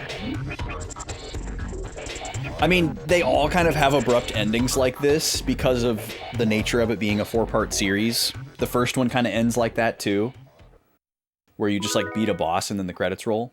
Oh, here's our unlockables. Image 57, image 58, image 59, image 60, 61, 62, 63, 64, 65, 66. Aw, no 67, sorry. Alright, we're gonna save our data flag on a separate slot here. We'll do this in slot 6. Just for clarity, for my sake. Clear data flag. Data saved. And then we can back out of here. And we're still in our current save. So anything that we do after this can't go into the clear data. But we still want to do it. Yeah, of course they want you to play all 4. Yeah, I wasn't expecting that to happen today or that quickly, but I guess it makes sense given like the gravity of like the Operation Wavebreaker type of deal. I was just really expecting something to happen with Mia and Elk in this game because they're on the cover. So I was like, oh, they're not going to end this game until we get a little piece of that. But I was wrong. Okay, oh, and to answer your question, Draconix, this doesn't necessarily mean that there will be a new RPG poll soon, because we are going to go directly into part 4. I was toying around the idea of maybe having y'all vote on a filler arc game, because with so much Pokemon stuff going on, I don't think I want to do Pokemon again for filler arc. I think I want to do something else. But I also don't want to have 2 polls running at the same time, so all poll attention should be focused on the Tuesday poll, and I'll just pick something for filler arc next week. But let's look at our mail here. Got some email from Bandai. Congratulations on clearing .hack Outbreak. You now have the data flag for .hack Outbreak. Game data saved in this condition in yellow can be imported into the next volume. Data without the data flag will not be imported, so please be careful. You may continue with your adventure with the current data, the main story will not proceed. Items and experience obtained after clearing can be imported to the next volume, so you can strengthen your character before you continue with the story. So, I guess I can like save over the clear data flag and keep playing before I import. I think that's what it's saying. Giant creature. There is a way to enter the body of the giant creature in the sky. To believe or not is up to you. Go to Lambda Town and select Pulsating Sea of Cloud Whale. Okay. pulsating sea of cloud whale.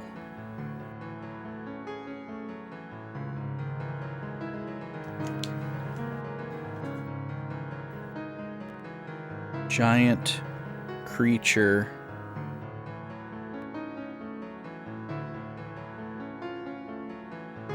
Bandai Game Clear email.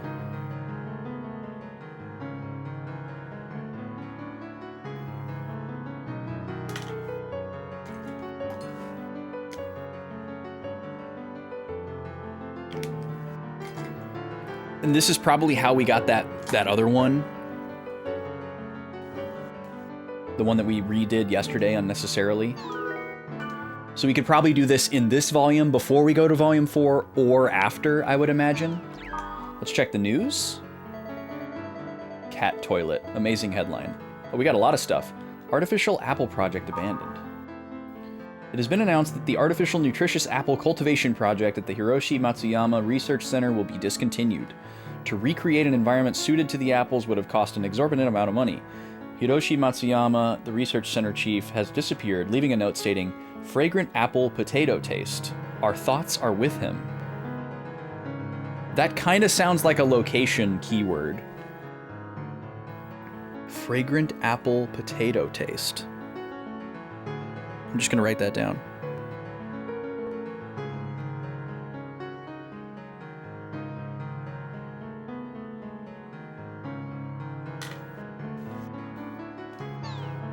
Bigfoot.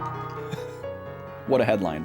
The creature believed to be Bigfoot, whose footprints were previously found, has been captured. DNA analysis shows the footprints belong to this creature.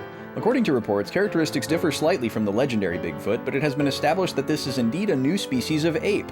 The discoverer and those in the town hope to classify this new species officially as Bigfoot, but due to the widespread nature of Bigfoot legends, protests over this name are expected. Just a casual discovery of Bigfoot. Panthers strike back.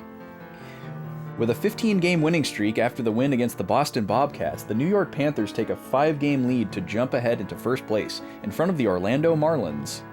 This is a first since the league began all dome games with 220 games per season at an average of 4 games per week. Just a weird sports headline.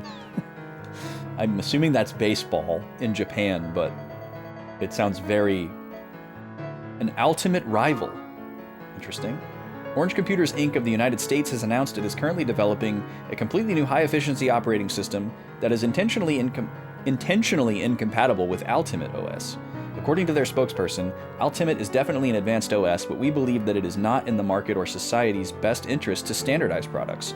Our company has decided to develop an OS for the new generation in order to fully develop the computer industry and international community. The OS in development has been referred to by its codename Starchild.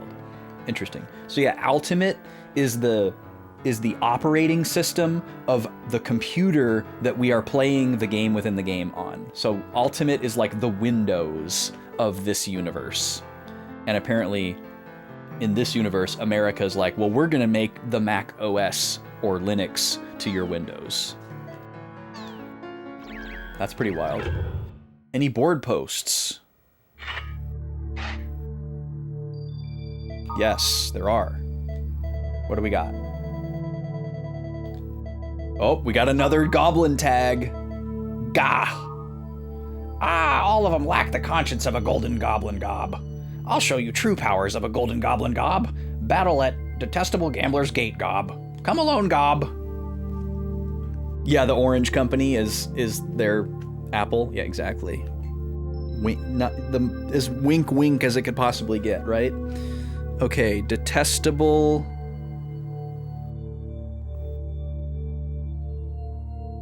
Gambler's Gate.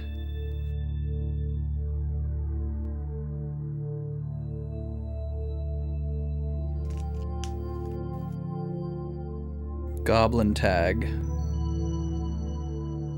Not to be confused with Guten Tag. Alright, what else we got? That's it? Alright, let's log in. So we should be able to do these things and then save. And add that to our game clear data. but I'll have to carefully experiment. I'll probably save in slot 7 and see if it shows up as yellow as a test. But I'm pretty sure everything that we do after this will count as game clear data.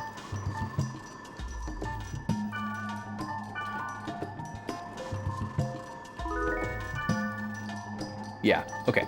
As long as our save file is yellow, we are good.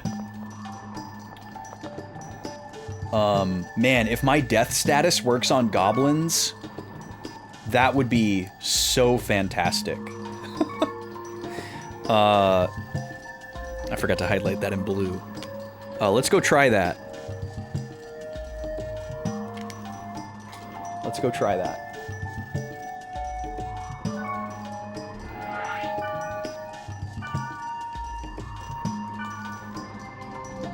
So this is presumably the final goblin race of Volume 3.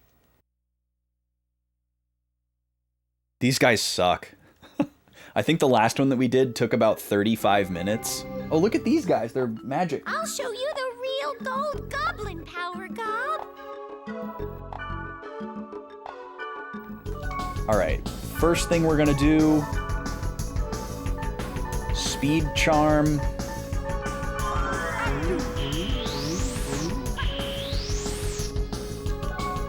And then we need Rig-Geem. We're not really worried about HP. These guys don't really do a whole lot in the way of attacking. And then I'm going to put my Blades of Bond on for a second so I can do App Corv. Increase my attack power.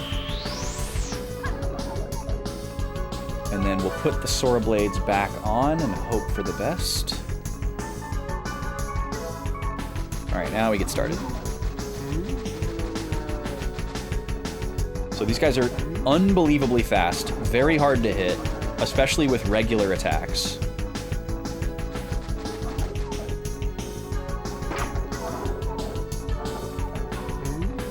How much damage did that do?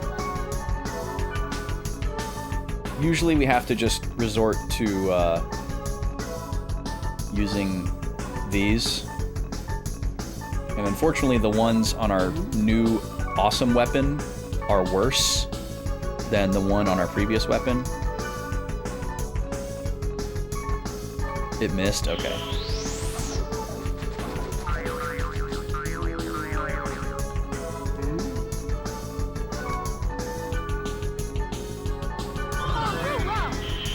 They have magic tolerance, so I can't use magic.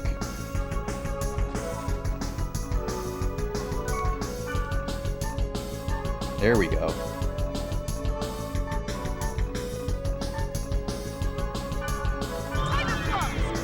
See, these aren't gonna work. They're too far away. They take too long to kick in. I don't know how that's not in range. Maybe it's a cooldown thing. But yeah, we actually might have to switch back to Blades of Bond.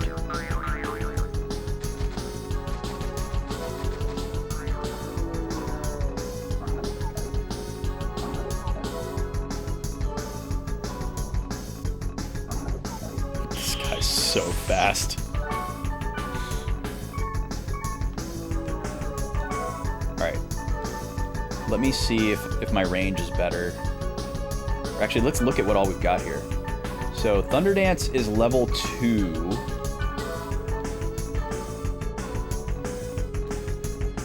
We could try this one.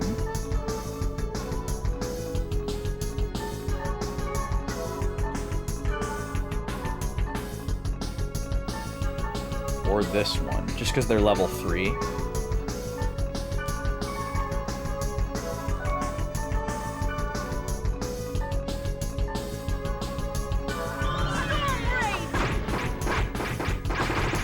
Okay, that one, just because of the nature of the animation, is probably untenable. That didn't hit. Okay. And we'll try Spectre Blades.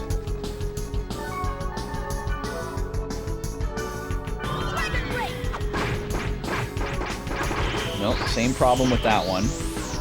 Too slow.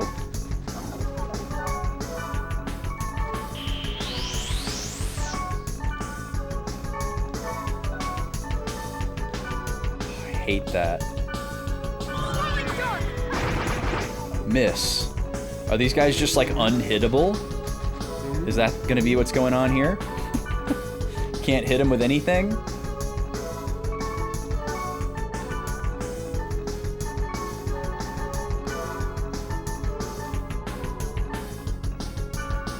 Let's try good old Thunder Dance here. Nope. Okay, so there's something going on here. Maybe you need like max physical accuracy in order to... Well, but my accuracy with this is 99. So I literally have max physical accuracy.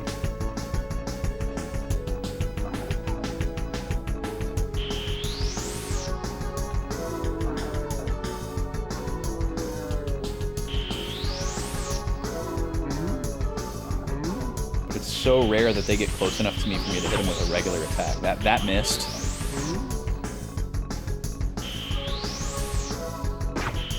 That missed. Like, what do they want me to do here?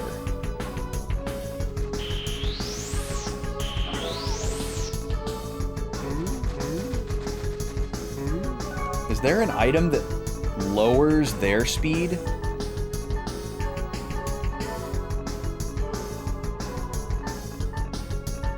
See, I don't even know if I'd be able to do that, though, because it would be considered magic, and they have magic tolerance.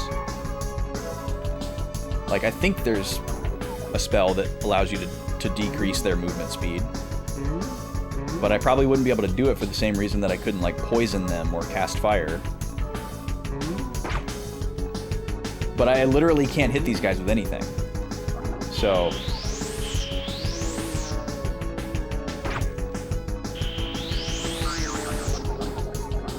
Huh. Weird.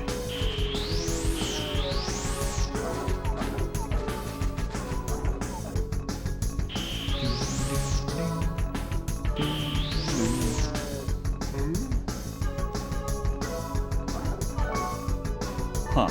Okay, well, I'm gonna gate out.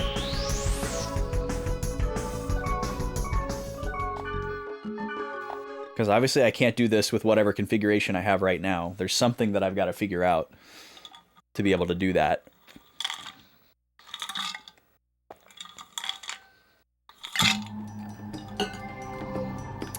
I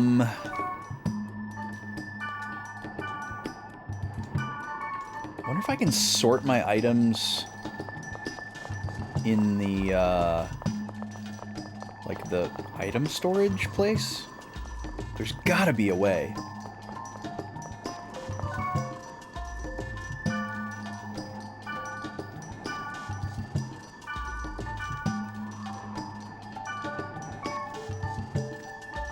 Without just like manually doing it. Like you'd have to deposit items and then withdraw them in the order that you want them to be in your menu. Like there's no way that's the only way to do it.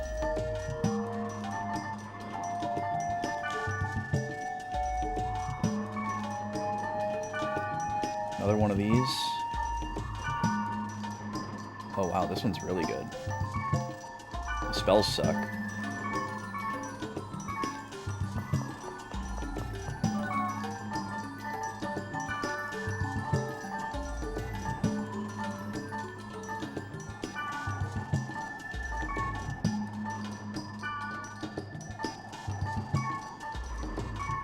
Best shoes ever.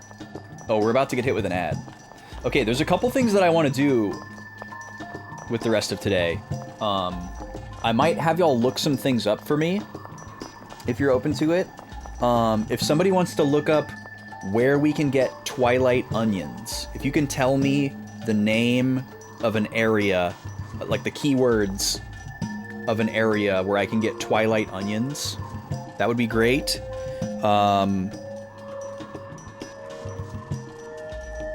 And I might have something else when I come back. But I'm gonna run the ad. I'll be right back, folks.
Okay, I'm back.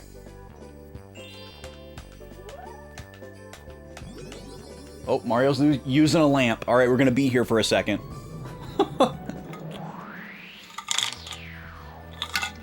I can't pause. Okay, let me see if I can safely search for a zone that has Twilight Onions.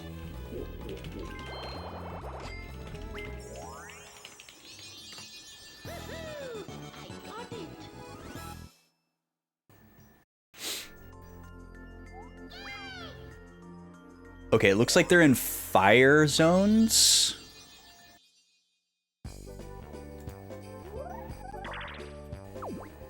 Here we go. Somebody made a list.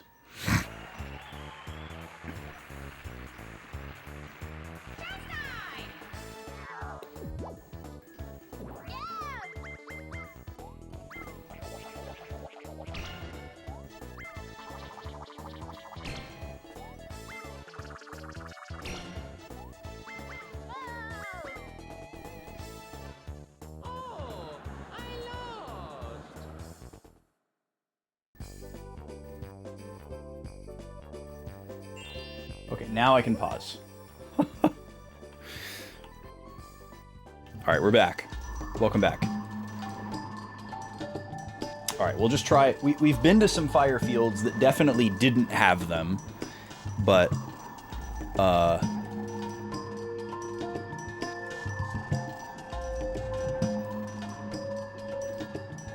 Oh! Hold on, look at this. Look at this. There's actually a board post that tells us about this.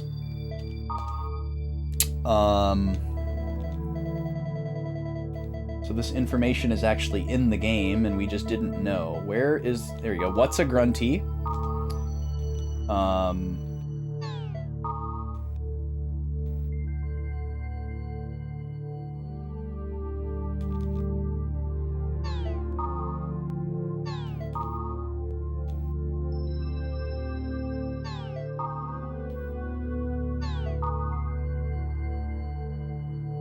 Maybe I should be going from bottom to top here.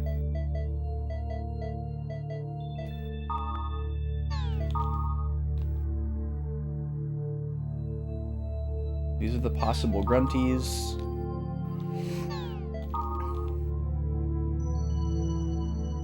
These are the eggs. Here we go. See? So this actually gives you a formula of where to find specific foods, and it's based on the keywords, not actually the biome. So we need to put gluttonous in the part B of the keyword, and then anything with that should have Twilight Onion. So there we go. Let me screenshot this. This will be useful long term. And then I guess I can do the same thing for the one with the eggs. But we seem to have a lot more eggs in general, just because every dungeon has eggs.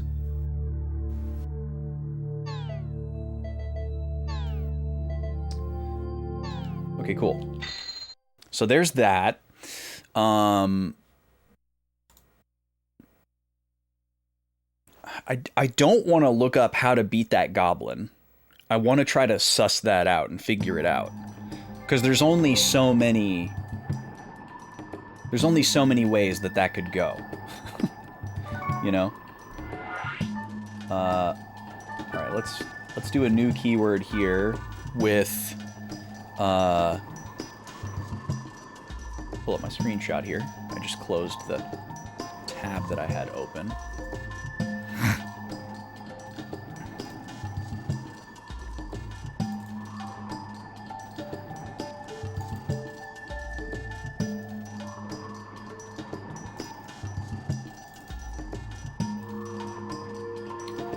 gluttonous.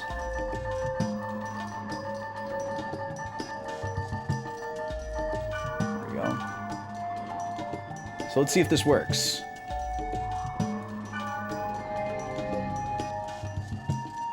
It's not fire elemental.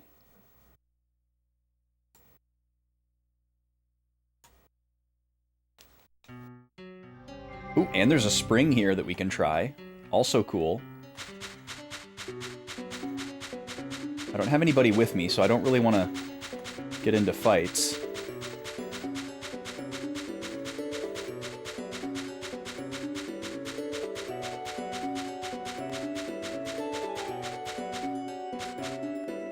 Hello? Grunty food?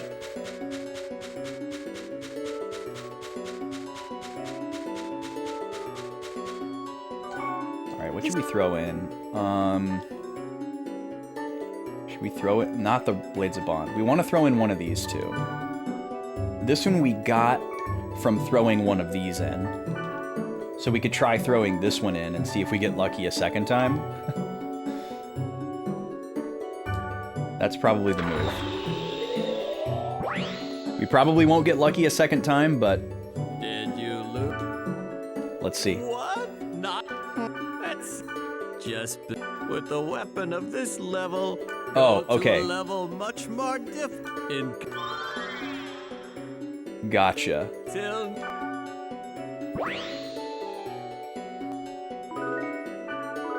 He gives us a silver axe and a golden axe, and the shin back. Cool. Okay, well, that's helpful knowledge. So basically, he said that this level weapon is too high level for him, and it's got to go to Grandpa. So we need to find a spring that specifically has the orange guy.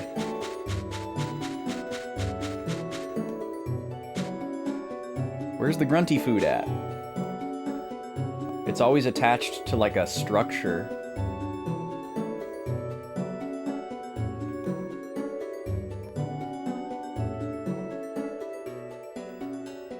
But not like a really big structure. It's usually like a smaller or medium-sized structure or group of structures.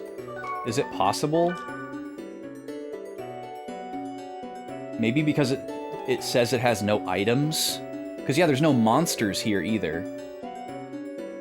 Which is wild. Like, what does that mean for the dungeon? Does that mean that there's just a completely empty dungeon with no enemies or items? That can't be possible. Because there's a portal over there. Alright, let's try again. Let's try again.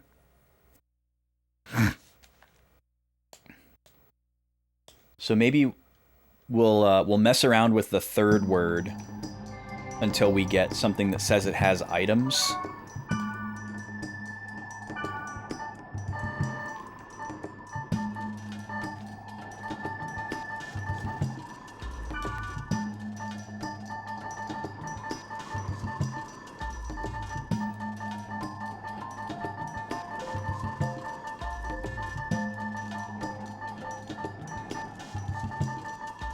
Okay, it looks like that's determined by the first word.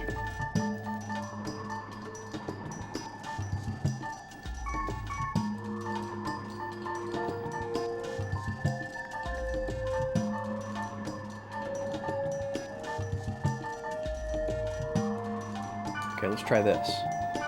Dolorous, gluttonous, aquafield.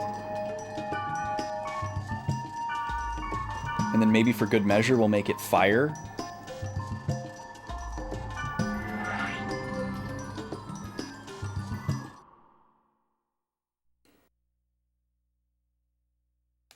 It's interesting that not all of these are based on the second word. Some of them are based on the third word. Oh god. Death is gonna carry me here. Since I'm alone. That would have been really scary otherwise. Okay, that's definitely an Ono melon. But there is a spring here. This spring has a strange feel. I guess we're safe to keep throwing this in, because apparently if it's not Grandpa, we just get it back. Because we don't know if it's Grandpa until he comes out.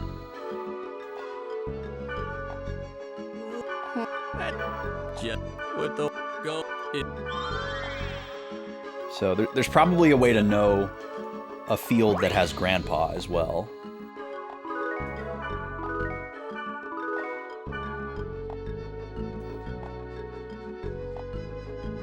But yeah, I saw them. Oh God. Oh Lord, he coming. Look at him run. He looks awful.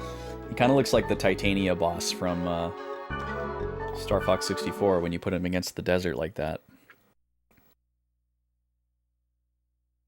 So I guess the second word being gluttonous is maybe only part of it. Or maybe it's because of the server that I'm on.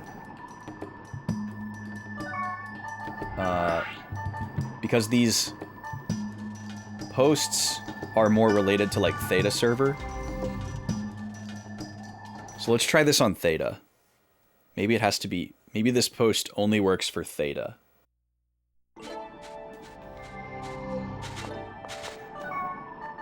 It's also way safer for me to go to a place like this alone. Alright, let's find the one that has items in column 1. Here we go. Pulsating.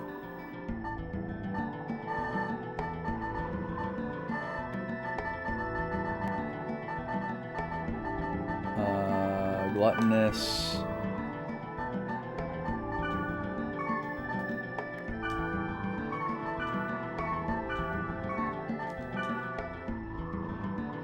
Oh! Maybe the third word that I chose like overwrote or confused the second word. Okay, hold on.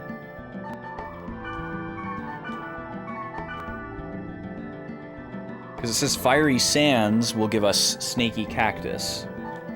So we don't want to do that one. What about Great Seal? What's up, Manu? Welcome in.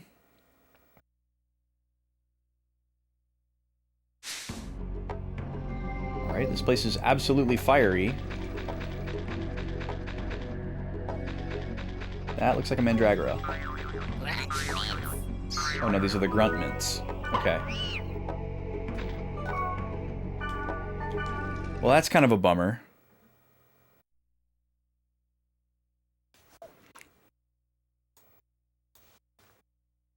Now I feel like I just needed an exact keyword that gives me where these items are, because there's clearly something else going on here.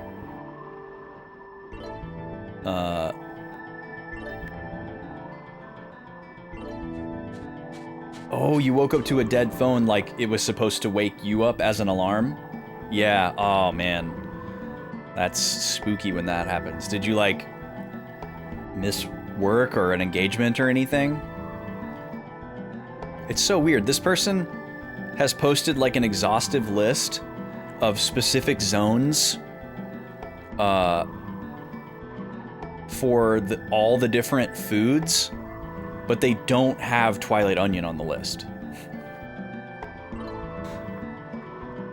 So...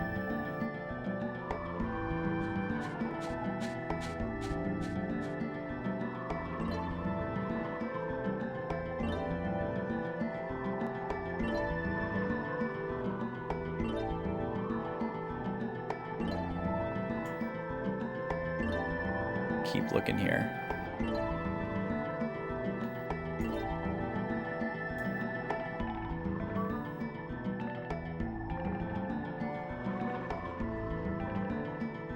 Here we go. Here we go. Here we go. Here we go. Let's see if this works. Bursting, passed over, remnant? It doesn't say what server on any of these, so I'm assuming that they don't matter.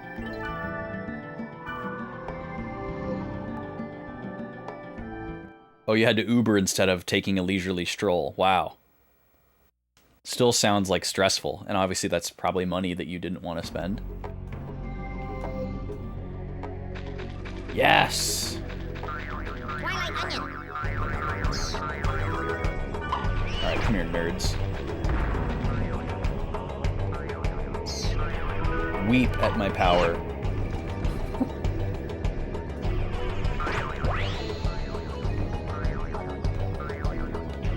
I'm not even gonna bother picking up chests here. What is that thing? Spooky looking.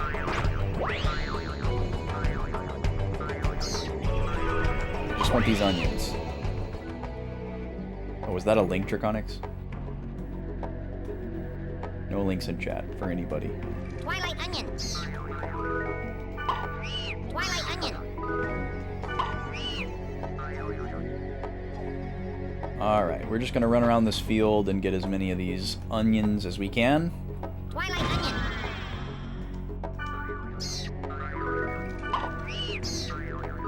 Pretty good yield so far. Twilight onion. Because we have two different grunties that both want this right now. Twilight onion. And it's really weird that we had like a nice stack of like all the ingredients except for that one. That might be all of them, honestly.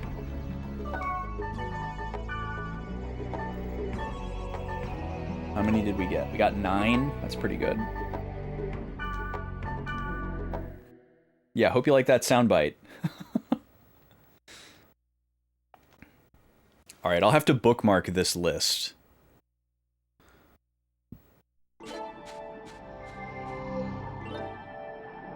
Because it looks like you can just log back in.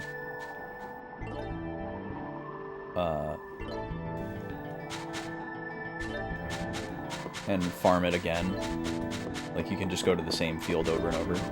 That would be something cool that they could fix in like a re-release. Is they could add like a bookmarking system where you could like save a bunch of Daddy, I'm hungry. Oh, this guy's got a bunch of properties already. What do you want? I want to eat something crispy. They grow deep in that green forest.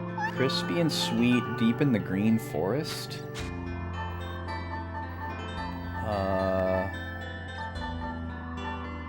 Probably the melon, right?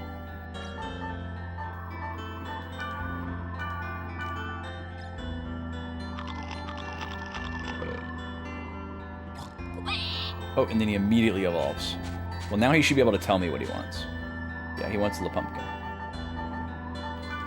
This isn't one of the ones that we were working on, actually. We were working on the Lambda and the Sigma Grunty. But we're just gonna do all of them. Alright, I gotta close this freaking page on my computer because it's making my monitor flicker. It's one of those. Piney apple.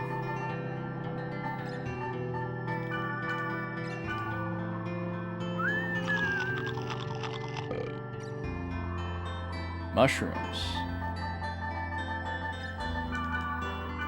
I love that all the other ingredients have like a modifier, or like an adjective, and then mushrooms are just mushroom. I guess there's also mandragora. Yes, please ask for the thing that I have 50 of. Oh, piney apple again. Okay.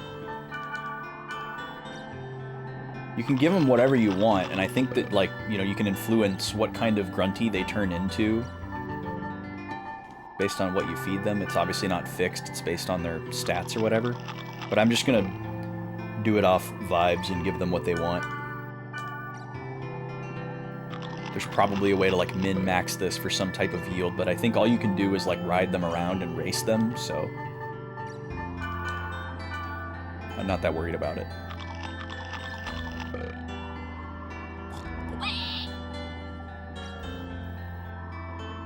But I only have one fully grown grunty so far. And he's in the first server, I think. Or no, wait, there's no grunties in the first server. So this one, I think, is like the child of my first grunty.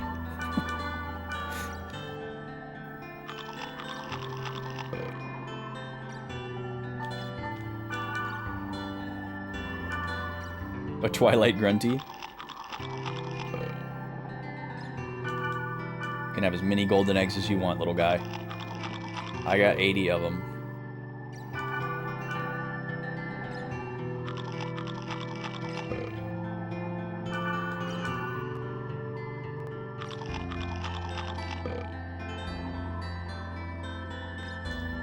Oh, he's evolving. Clang!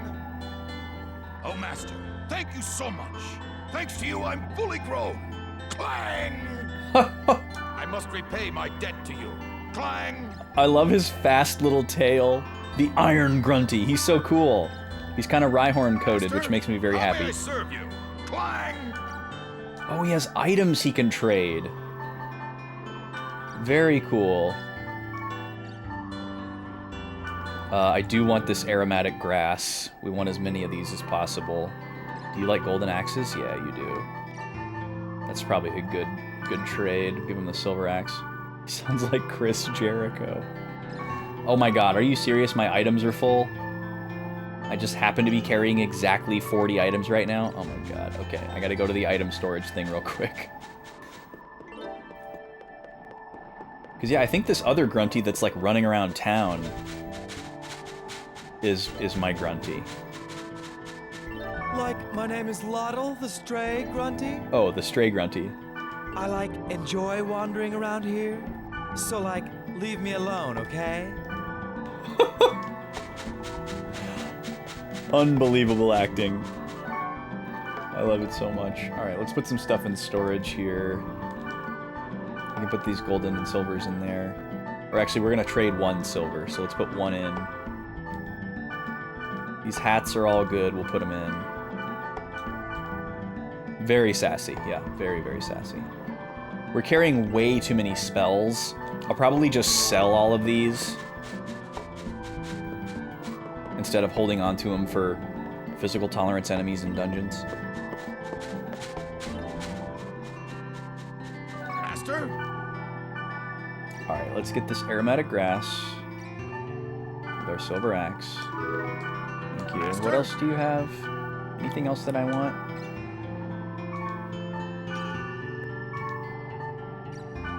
Probably not. Stuff is all like really low level. Master, I've missed you. Clang! Shall we trade? Clang! Yeah, the quality of this game really is super high. This is the first game that This is the earliest game that I can think of. My name is Susie the Stray Grunty. Hi, Susie. Do you know Aqua Grunty? No, you say? Well then, never mind. Okay. Where's the one that's like my Grunty? The one that calls me Mon Ami. He has like a old-timey Hollywood voice. I could have sworn he was here somewhere. I forgot to say the end of that sentence. The name's Sal the Stray Grunty, don't you know?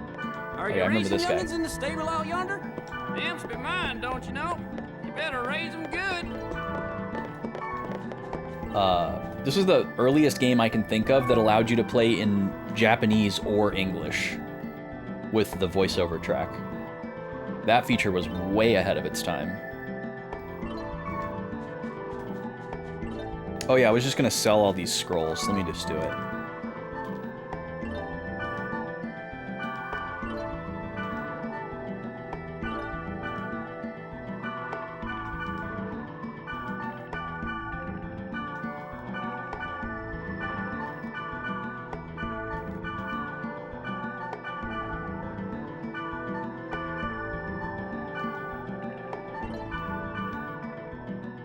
These are worth so much.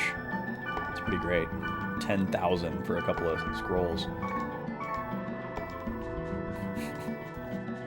Yeah, they all have like completely different accents and affectations and everything like that in the other language, so it's pretty cool. I played parts 1 and 2 in Japanese, but I just didn't want to play it on stream. My name's Johnny, the Stray Grunty. I'll die if I stop. Stop talking to me.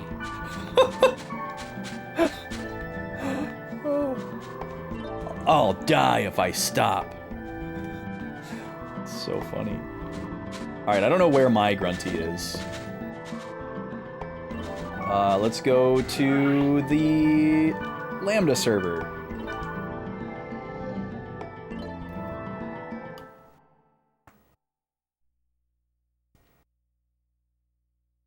This was in the disc changing era, Manu, but this game doesn't have disc changing in the way that other games of the era did.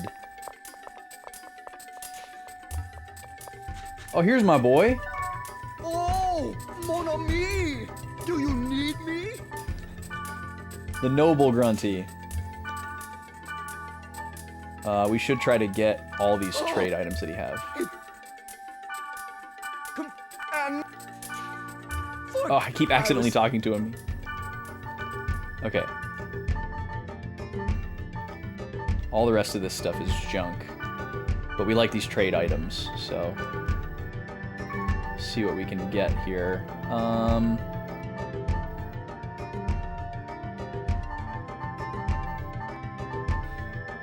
Ideally, we want to just give him like a bunch of potions or something. Yeah, that's great. We can buy that real quick.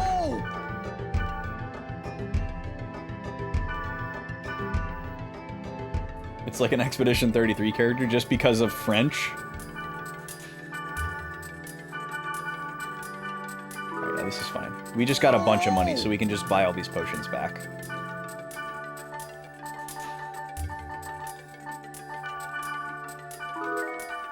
There we go. And then we've got another one over here that needs to be fed. Father, I'm hungry. I want to eat Twilight Onions. They There we grow go. near a very old, strange weapon. I don't know what to make of that hint.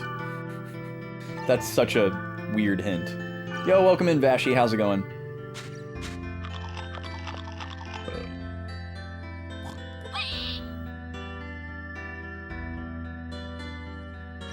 Alright, pumpkin.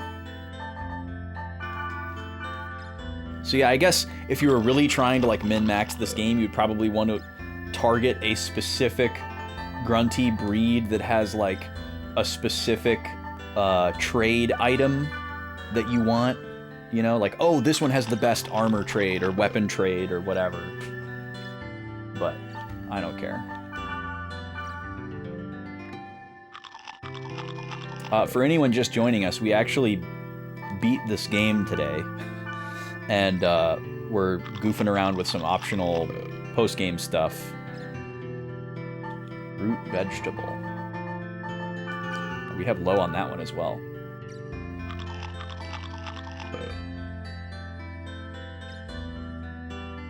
Yeah, we beat the game a little bit ago. Very abrupt. We just, like, I knew we were doing, like, a significant story thing, and then we just fought a boss, and then credits. But because this isn't the last part of, like, the overall story, and we still have Volume 4, the game's not, like, over. Yeah, it was the avocado guys. Are we going for all character email chains? No.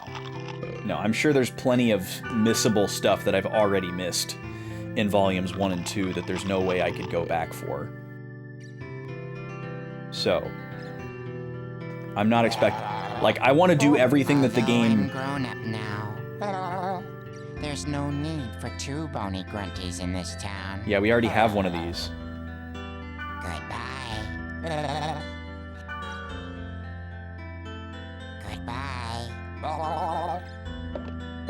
So yeah, I guess that's the other reason to, like, feed them different stuff. Where he's going.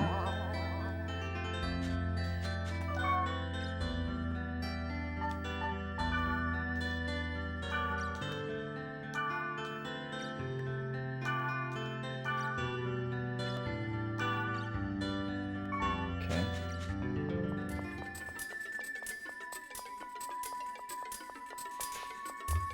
A lore dump? I mean, yeah, I can tell you whatever you want. Yeah, the Bony Grunty is very funny. Our other Bony Grunty is over here. Master? And this guy has some pretty good armor. But we don't really need it. Okay, and then we have a Grunty at Sigma server that we can go feed. But yeah, it's not really the final boss, Halo Killer. Like it's the last boss of Volume 3, but it feels a little unceremonious because like the overall game isn't really over, you know? It's like we finished disc 3 of a 4-disc RPG.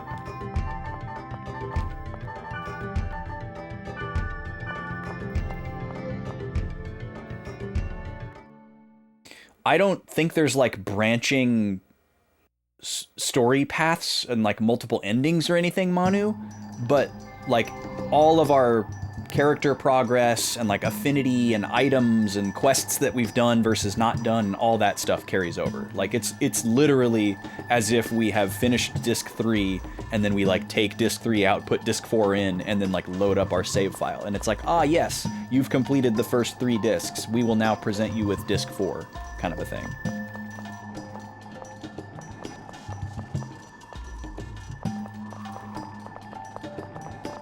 So in that sense, yes, what we do matters, like, because we're literally just continuing the game from wherever we left off. So whatever we don't do is whatever we don't do, if that makes sense. Father? Oh, they... Right, you want onions.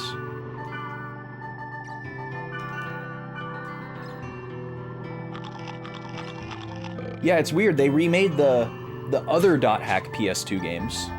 The GU trilogy got remastered, but they didn't do anything with this one. Very bizarre.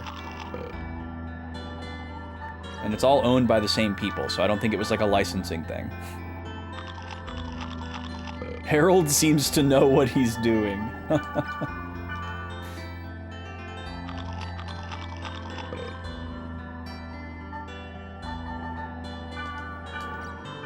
Yeah, it seems like you get 2 grunties per server, but there's 3 possibilities from what I've seen for each server. And there's like a little bit of overlap. So I guess like if you do it just right, you could get 1 of each and therefore access to all the trade items, which I guess is the point.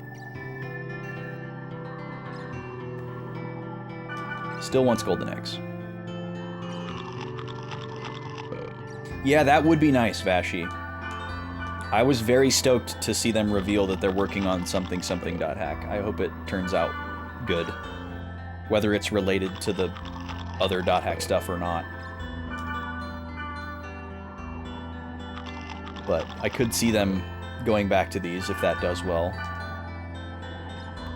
We don't know anything about Harold, Manu. We don't even know if Aura is actually his daughter. That's just like kind of an easy theory to jump onto. There's not really any evidence of that.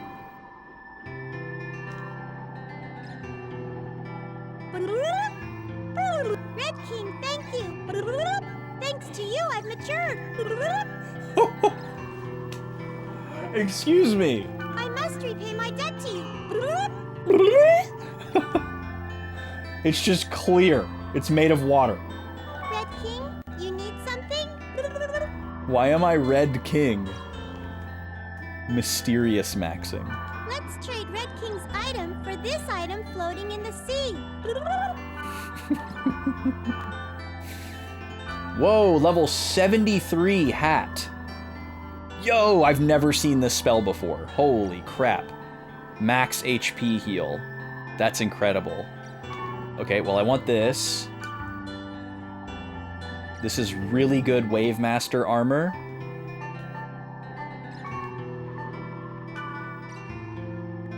Whoa, this is pretty good too. Bad magic, but good defense. Pretty solid defense. This is okay. Aromatic grass, of course we want. Oh, plus 30 max HP. We definitely want this. And this is pretty much junk. Okay, so we want these first 2, maybe this one, and these 2. What do you want for the aromatic grass? Do you take potions? Oh, yes, for 1 potion. Thank you. Red King? Probably won't trade so easily for these other things. How about the golden grunty?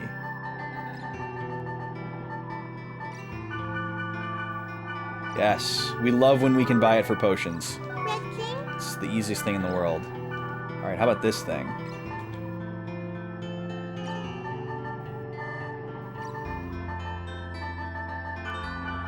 Okay. Love it. Red King, you need... Let's trade... Yeah, I have the GU remaster on PS4. I don't have them on PS2. We actually used the PS4 remaster in the Day Zero stream of this game because it has recaps of these games packed into the remaster. So you can, like, see what happened in these games before you play the GU ones, because they take place after. So I actually used those to recap Volume 1 and 2, since it's been so long since I played them. We went back and forth between those and the OVAs.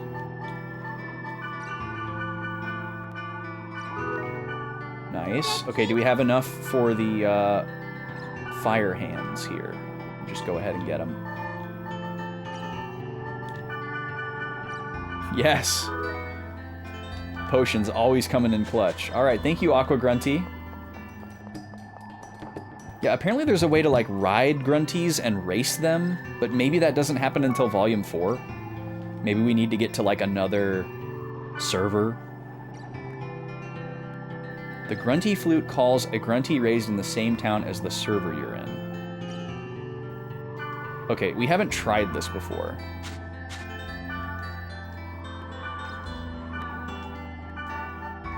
So let's go into a random field and see if I can call this Grunty and ride it around.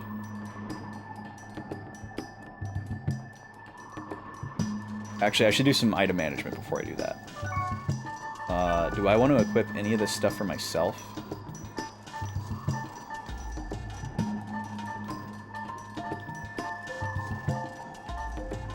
Probably would be good to give this and this to my #1 Wave Master, which I would like to be Elk, but maybe is Wise Man. So actually, let me write this down as a note. Give Cave Bear Hood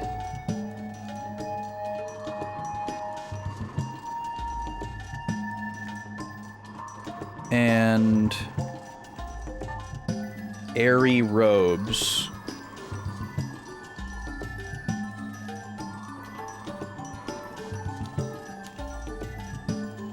to Wave Master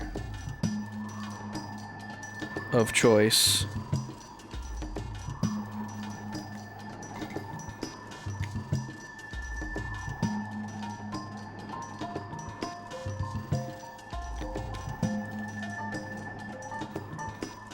And then I can't use the fire gloves. So let me just put all of these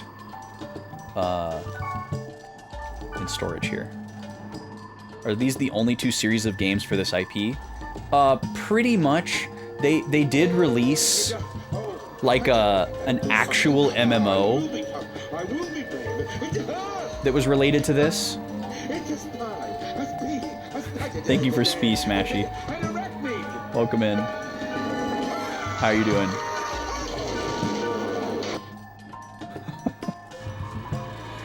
This is... you don't understand. Yeah, I think there's a couple things that were Japan only. Yeah, PSP game.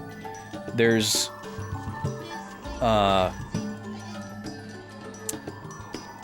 what's the other one I'm thinking of? We actually, when we watched some of the ads that are on these, or maybe they were on the OVA discs, they showed this Japanese ad that had like a, buy all 4 and get this, and it looked like a 5th OVA or like another game or something that I wasn't familiar with, but the whole ad was in Japanese and there were no subtitles, so I don't know what they said. But I don't remember what that one was. The MMO was fan translated? That's pretty cool. Is there like a super obtuse way to still play that? Somebody hosting that somewhere? Alright, we need a full stack of these. 94 grand. Just drop that real quick. We are running a little low on money here. Well, yeah, obviously you'd have to emulate, but even just having like any way, like the fact that that isn't lost media is pretty impressive. Okay, we fed all of our grunties. We're gonna go to a random field and see if we can call them. Maybe I should try to find an area that has no monsters.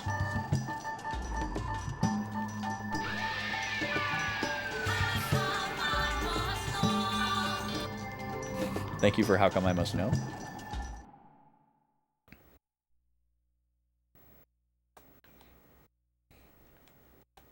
Our grundles. Oh, there's a spring here. Maybe it's Grandpa.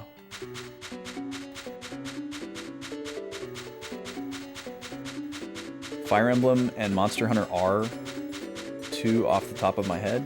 Two what? Oh, series where a lot of stuff is Japan only. Yeah, that's, I mean, that's very common. Very common. Like, even for really popular series here. So we're basically just throwing in Shin every time, hoping that it's Grandpa. It's not. So this guy can't upgrade this weapon. So he just gives it back to us. Plus another gold and silver axe.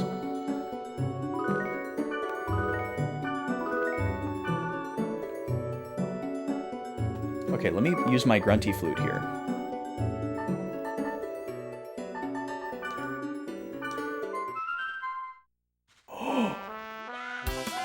Amazing.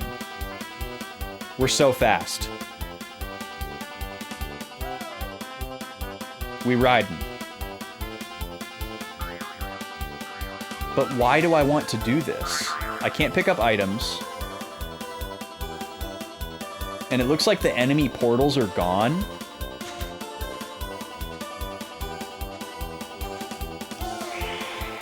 Oh, it's just gonna take me to the dungeon. Interesting. But you can't go in the dungeon, right?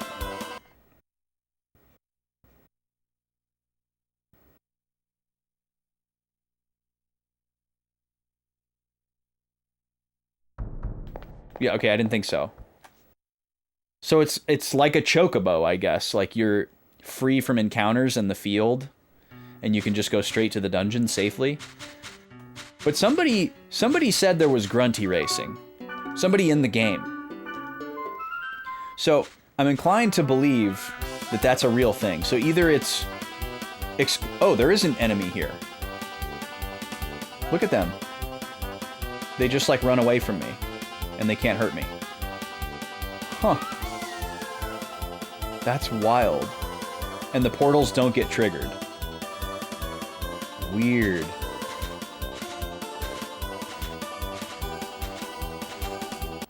And you can just dismount by pressing circle.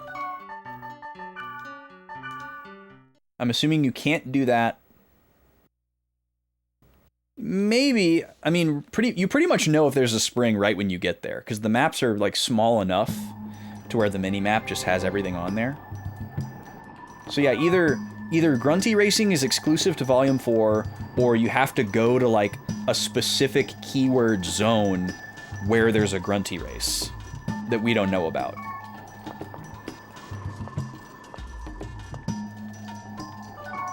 Something. That's wild, though. Very cool. So what do we actually have here? We have a giant creature and a goblin race. Those are the two things that we have.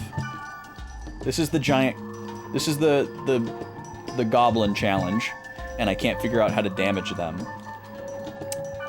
And then this one is the giant creature. I want to see what level this thing is.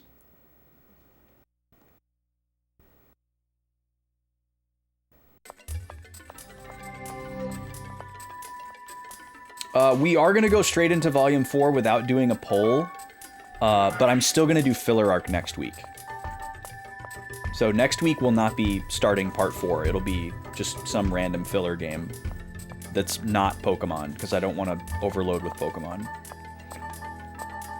So we will not be continuing Pure Green, unfortunately, for those who were hopeful that we might.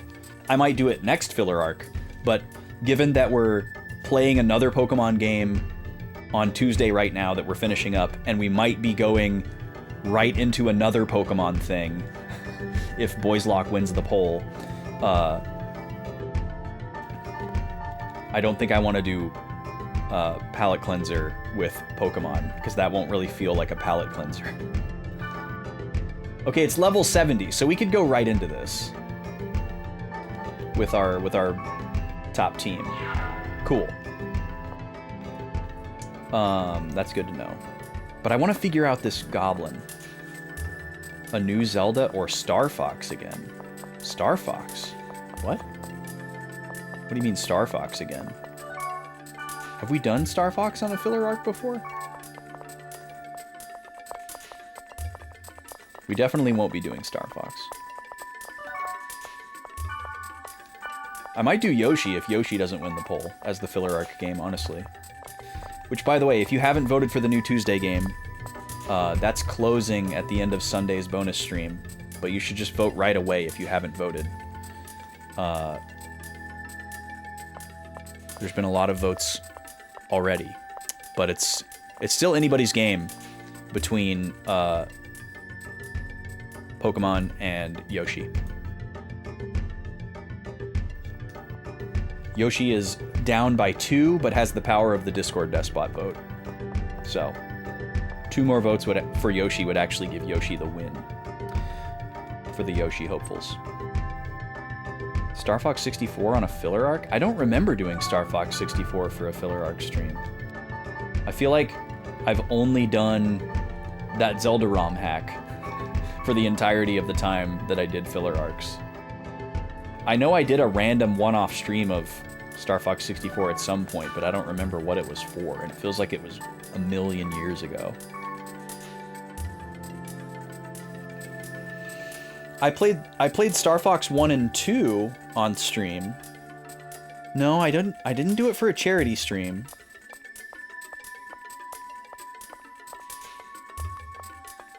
I'm trying to think of how I want to approach this goblin situation, like, without looking something up. Like, how could I possibly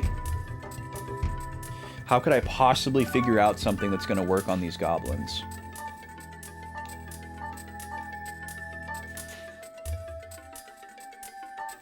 They have magic tolerance. And all of my attacks and skills miss. Even though I have 99 accuracy. So my accuracy can't get any higher. We tried all our different weapons.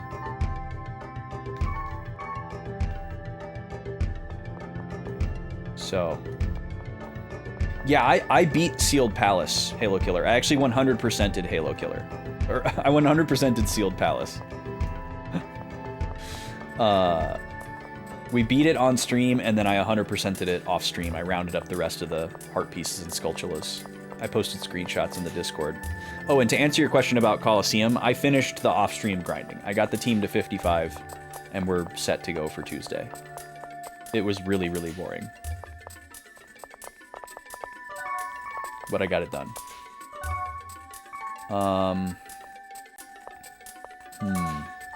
I don't know what to try. This is a little disheartening.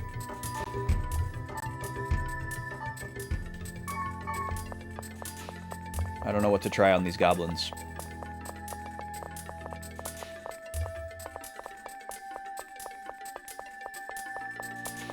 The only thing I can think is that maybe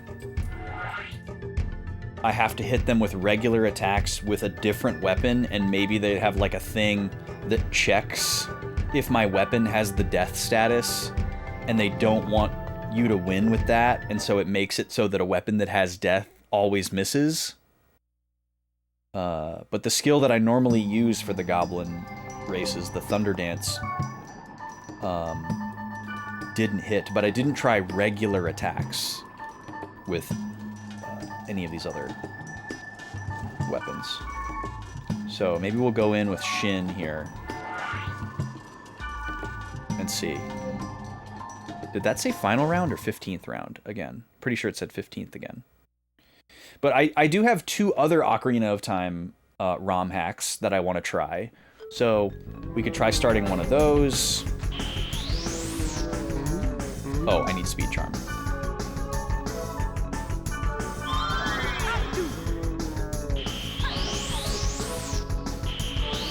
But yeah, unless there's a way that I can, like, decrease their speed. But again, that's a spell. So if they have magic tolerance, I would think that I can't cast that on them.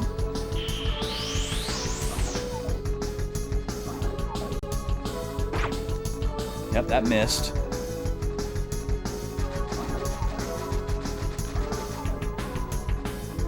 So yeah, unless there's a way for me to, like, decrease their evade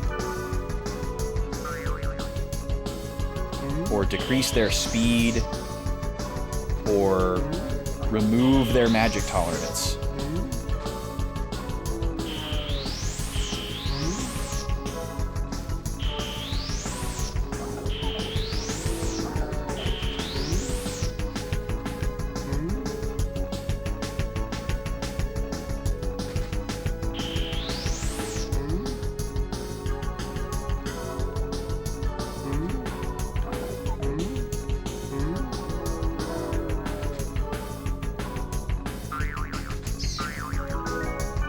And I guess if somebody is comfortable looking up stuff, we could play 20 questions about this.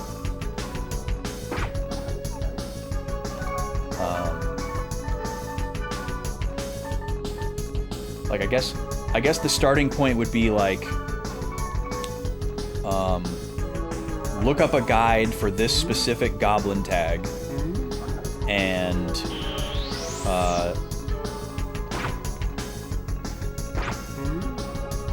yes or no, is there a gimmick? I guess would be the starting point.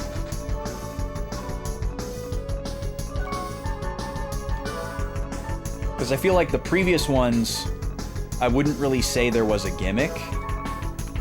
Like, yes, you have to use Speed Charm, and yes, it's like really hard to hit them, and that's kind of a gimmick. But like, I didn't have to use a specific spell, or a specific weapon, or a specific status, or anything like that. So from that perspective, I would wonder about this one. Like, do I need... Because we've wondered, or I've wondered this whole game, like, is there a way to get rid of physical tolerance or magic tolerance? Or are they just always there? And I kind of want to look up, like, a spell list. But I'm afraid that I'll see something that I don't want to see. But, you know, if there's a spell on the spell list that's like, remove magic tolerance, you know, and we just haven't seen it yet, and then maybe I could decide if I want to, you know, look up a weapon or an item, equipment item that gives that spell, or if it's available in, like, scroll form. But again, if it's a spell, I feel like I can't use it on these guys. But maybe it just has to be, like, one of the... like, one of these types of items. Like, these are for the party.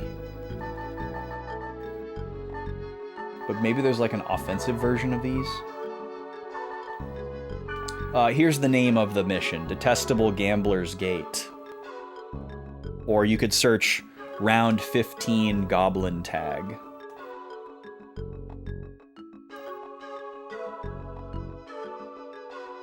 I got boogies. Oh, we gotta run an ad.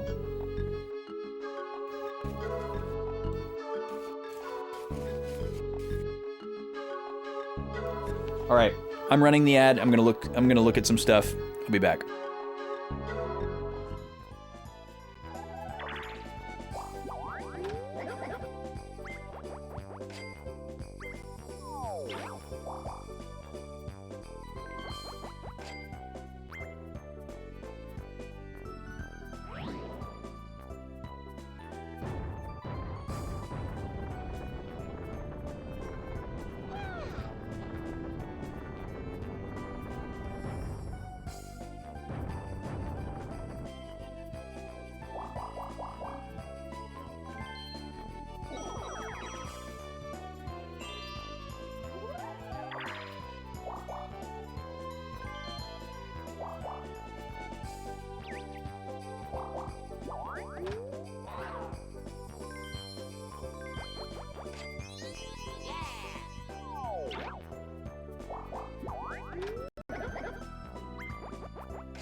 Okay, I'm back.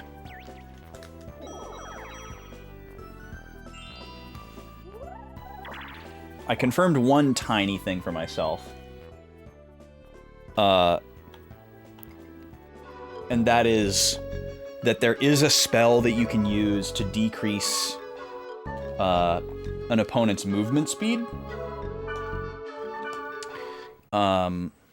Which might work on all of the goblins up to this point. But I feel like it wouldn't work on this goblin because it has magic tolerance. But maybe that only works for like elemental attack spells, and status spells aren't affected by magic tolerance. So that's worth a try. But I don't think I have anything that teaches this spell. I'm gonna look in storage. You found an old guide for them? Alright, so my question for you, Halo Killer, is basically if you look at a guide for this specific goblin tag, number 15, in your opinion, based on as best as you could possibly know, do you perceive there to be a gimmick to this goblin tag? Maybe compared against what it says about the previous one or the other ones?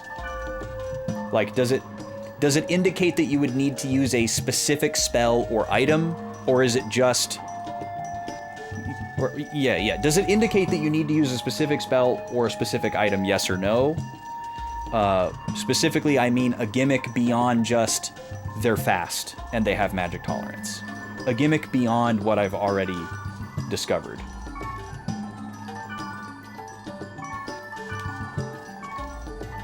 You would say yes.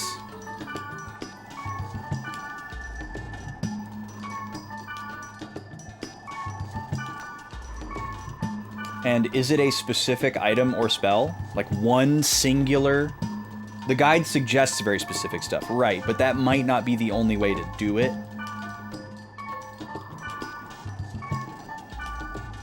But does, like, basically what I'm asking is, does the guide explicitly state that the setup that it recommends is the only way to do it? Or is it just like, this is what we recommend?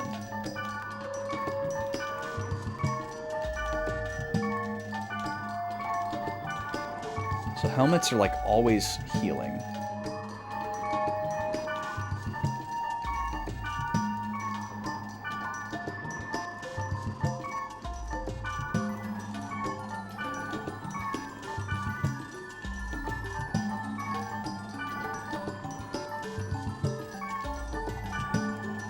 The spell we're looking for is Deck Dough. There it is.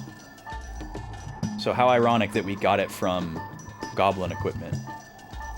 So this is a spell that slows down the enemy. And I can wear that.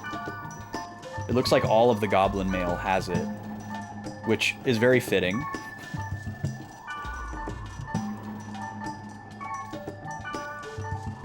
But I'm assuming I won't be able to hit them. Because they have magic tolerance. But we're gonna try it.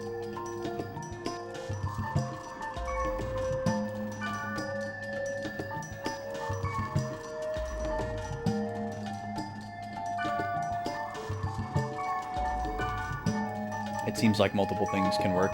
That's what I would imagine.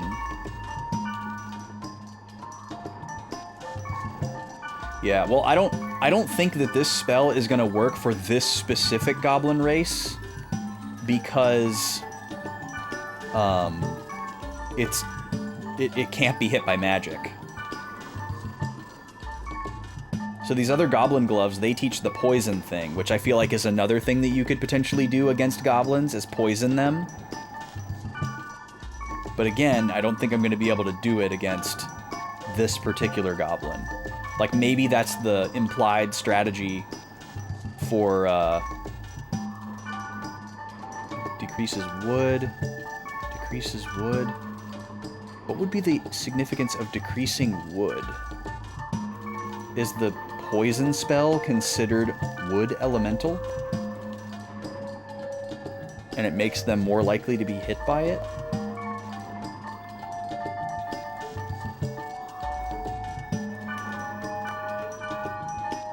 Just out of curiosity, like, what if I put on, like, all the best goblin stuff, you know? Because my overall stats don't super matter for this fight, because they're not even attacking me.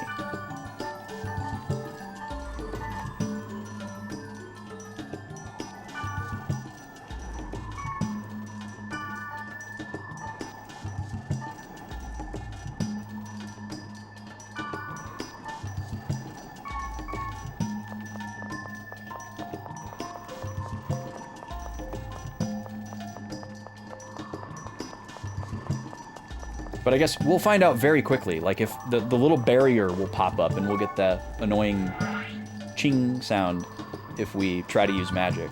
Status magic, specifically. And it's not going to work. Okay, yeah, 15th round. I keep seeing a flash of that and thinking that it says final round. But I'm sure there will be more goblin races in Volume 4. Maybe there's 20 total. We did 3 in this one? Maybe 4?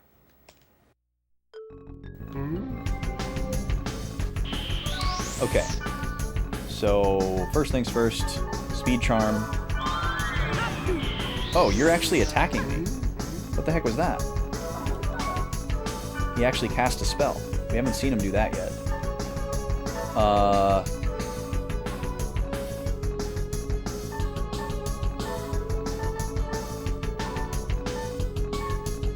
in the wrong menu.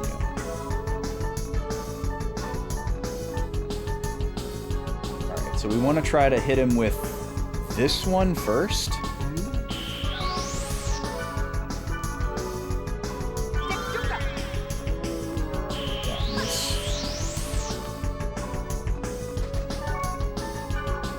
Try it a couple times.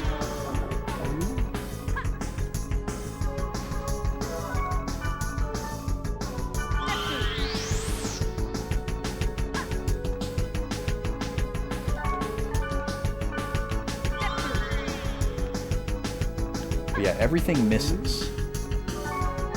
And I didn't see a spell in the spell list that is like, decrease evade.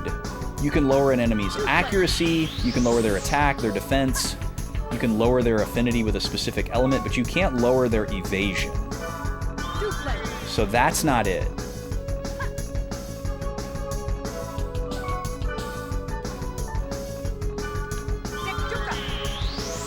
So, yeah.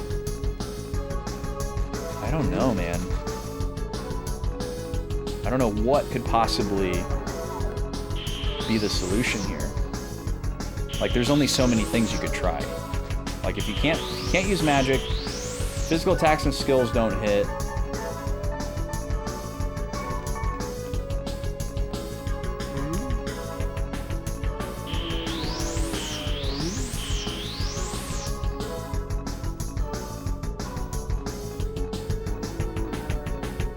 And it doesn't look like there's a spell or a way to remove, or if there's a way to remove physical or magic tolerance, it's not with a spell.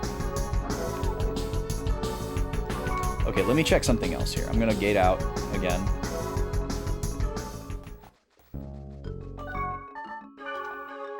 I want to go look at the scroll shop and the item shop and make sure there's not something that I'm forgetting that it exists, that has some type of, like, dispel function. That's the weapon shop.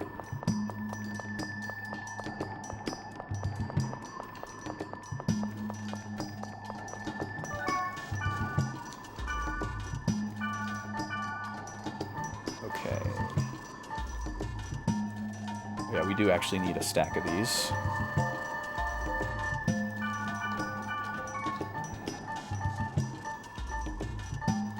These are the ones that increase my parameters. Yeah, none of these decrease for an enemy. So it's not that. And I'm pretty sure that shop is exactly the same in all the other root towns except for the level of, like, HP and SP recovery items. And then the spell shop is opposite this. Yeah.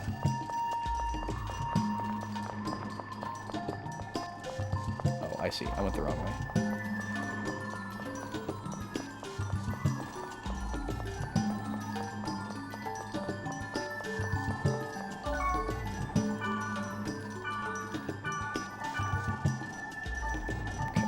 let's see what we got here.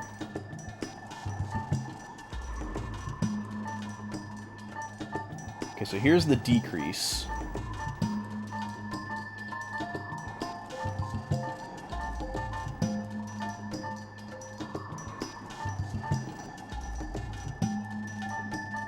So it could be one of those things where, like, if your attack isn't high enough, it just says that you missed instead of doing 0 damage. Because in the past, when we try to attack these guys, we'll do, like, 30 damage, 60 damage. So maybe these things have, like, really, really high defense, and we're not actually missing, we're just doing 0 damage. I don't really know how that works in this game. It could be something like that. So it might be worth experimenting with trying to decrease their defense. But again, if this counts as magic, I don't think it can hit because they have magic tolerance. And then all of these are just elemental attacks. And those definitely aren't going to work.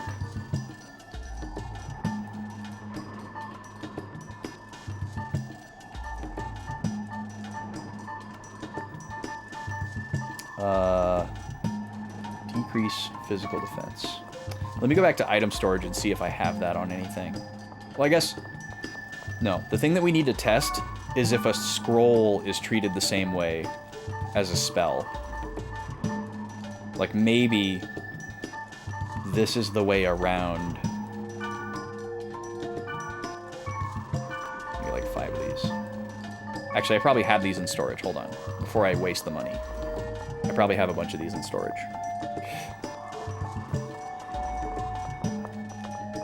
Oh look, it's our friend. Red King, you need something?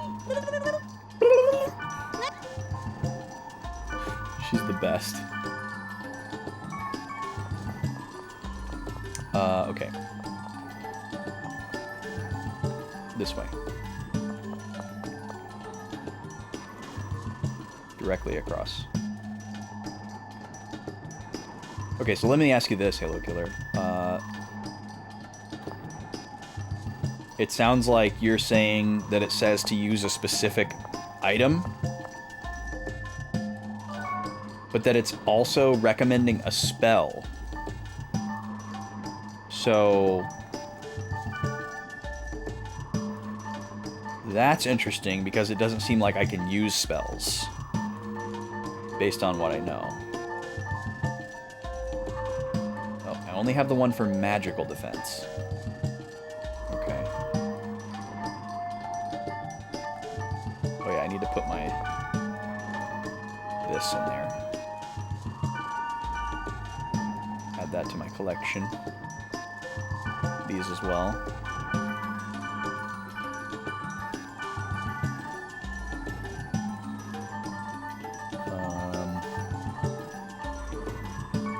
Oh yeah, I can put my goblin stuff away.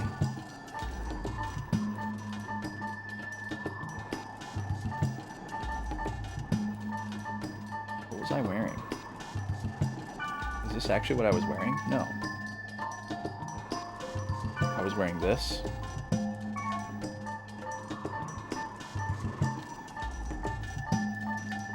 Yeah, I was wearing this. Okay, that makes sense. And then these, best shoes ever. Okay. Put these back in. It's also kind of maddening to think that we had, like, a great strategy for all the other goblins right in front of us, and we didn't use it, and now that we've realized what it was, we can't use it anymore, because this one stops you. That's kind of funny. Okay. Let's go back.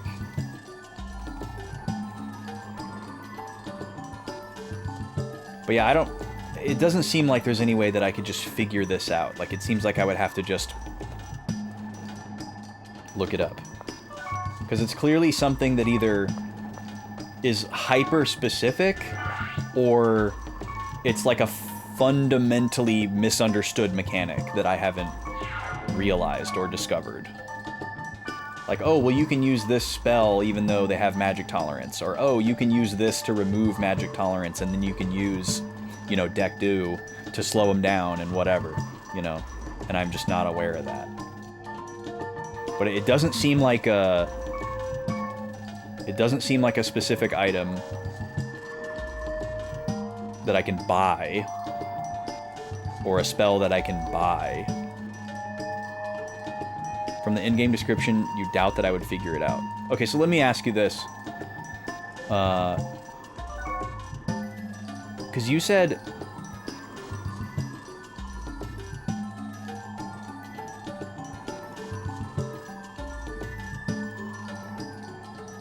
Because you said, I see two guides saying the same item but different spells. So,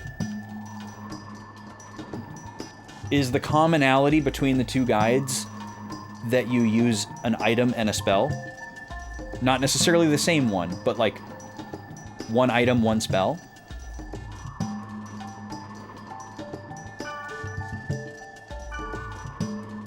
Interesting. One item, one spell. Yeah, because that makes me think, oh, well, the item has to be an item that removes magic tolerance. Because otherwise, how would you use the spell?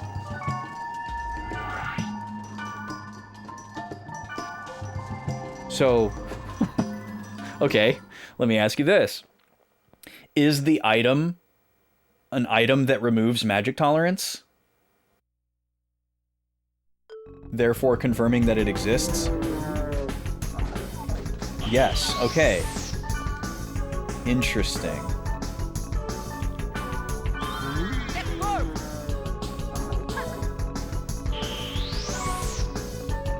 Huh. Where the heck would I get that item?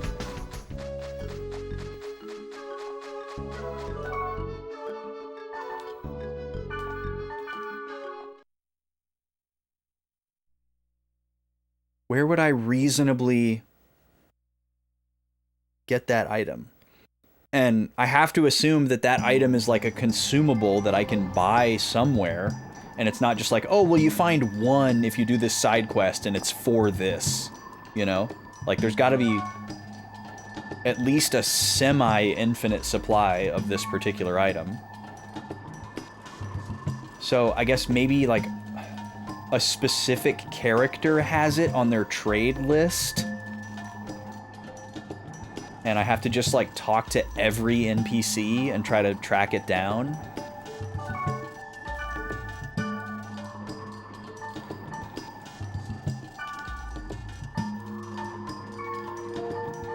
Professional. What a name. That's the only thing I could think, is that it's on somebody's trade list. But see, even that would make it more finite than I would expect. Like, you'd probably only get one, which doesn't make sense.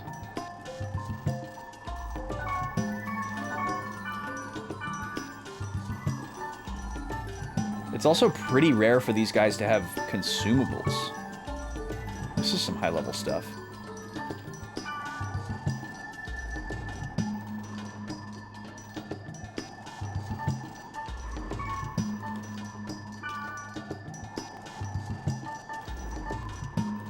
Ooh.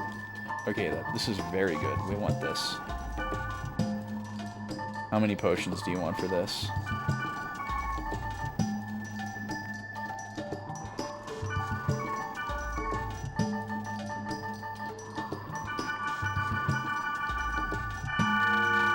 Oh, okay, you want like a specific item, huh?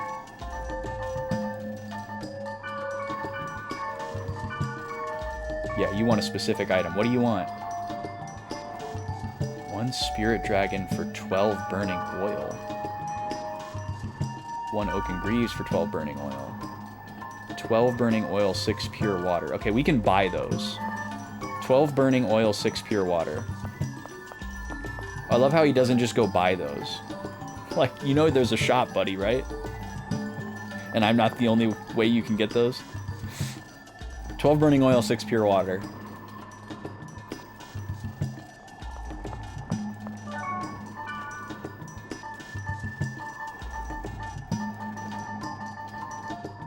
Oh, you can't buy those. Wait, why How do I recognize that item, though? They're very plain sounding.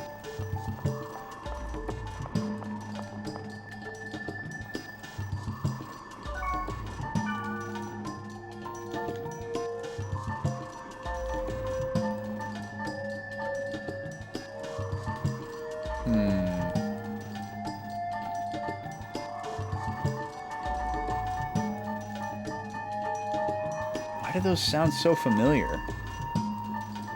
I don't have them, though. Maybe just because they sound so generic? Yo, what's up, Gad? How's it going, dude?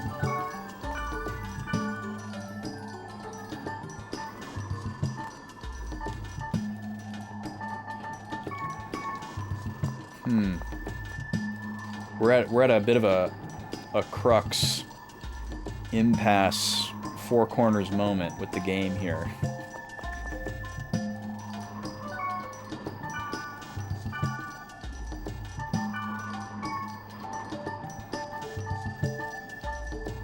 Where apparently there's like a whole sector of items that I don't know what they are or how to obtain them.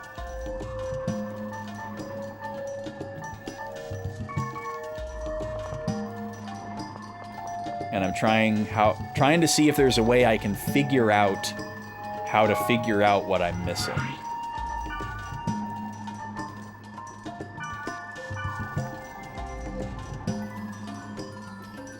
Yeah, maybe the oil causes a burning sensation if you touch it? Maybe that's what they mean by burning oil? Or maybe they mean it's an oil for treating burns? Oh, nice. That sounds very nice, Gad. I hope the kiddos enjoyed. We actually beat this game today. I mean, we beat Volume 3. We fought the final boss, we got the game clear flag, and there's some, like, optional extra stuff that we can do that we're trying to do right now.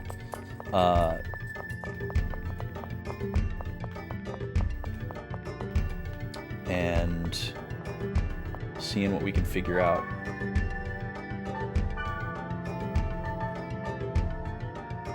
But we have another goblin tag, and I can't figure out how to do any damage to these goblins.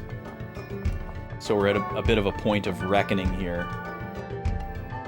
And I've just been informed and gotten confirmation that there is in fact a way to remove magic tolerance from an enemy, so I gotta assume there is a way to remove physical tolerance from an enemy as well.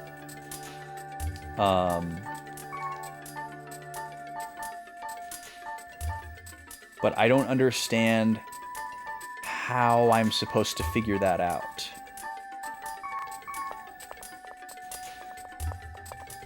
Because every root town has these same 4 item shops and scroll shops. They're all the same. Hello? Yo, PBJ Art and Games. Welcome in. How's it going, everybody?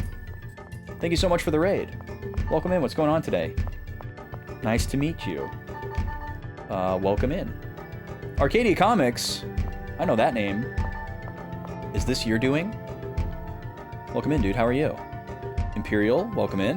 Nice to see you. PBJ, welcome in. How's it going? Welcome in, everybody.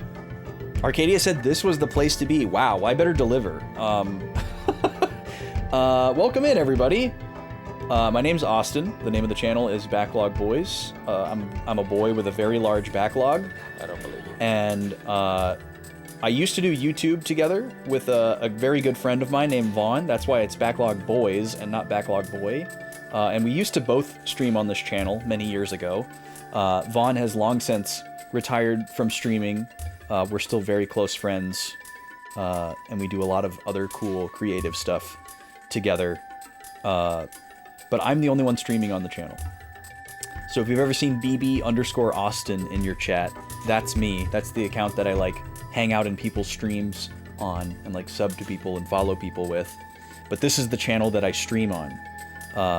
It used to make sense when there were 2 of us so that people would know who was who when we went places and chatted, but now I'm just a weirdo with 2 accounts. But I am a first playthrough focused, retro-leaning streamer. I play things on original hardware with upscalers whenever possible. There's a big wall of games behind me. If you like spreadsheets or backlogged, you can type !backlog. It'll also give you a better wide shot of the shelves back there.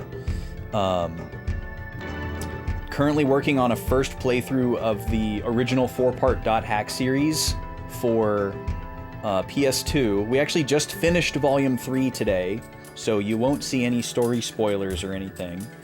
And we're going to start Volume 4 in 2 weeks, because I like to do a little palate cleanser filler arc between playthroughs, even though these are kind of the same game.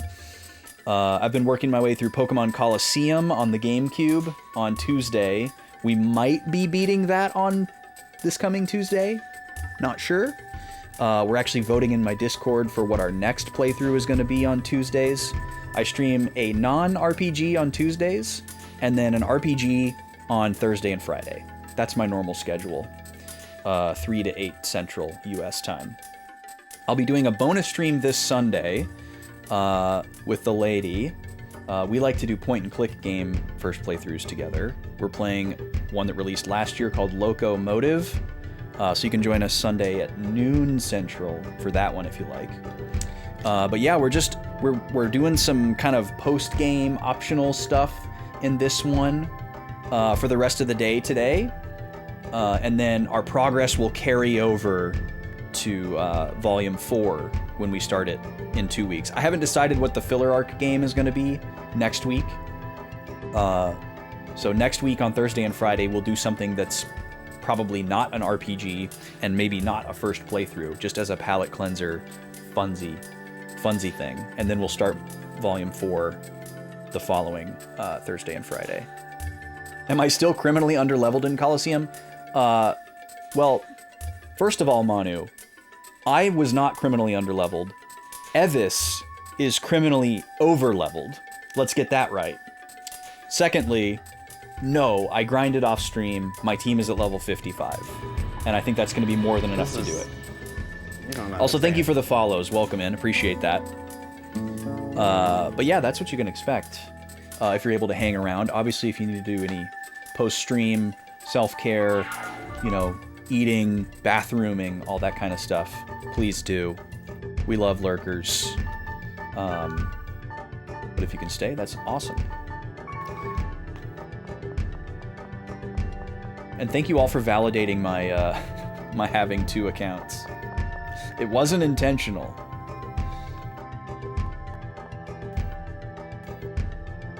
Eggman has 70 alt accounts. That sounds like maybe a bit problematic. Let's go all the way back to Delta server. But yeah, we keep it pretty chill over here, PBJ. I'll be sure to drop you a follow and come check you out. Thank you for lurking. Hope the dinner preparation goes well.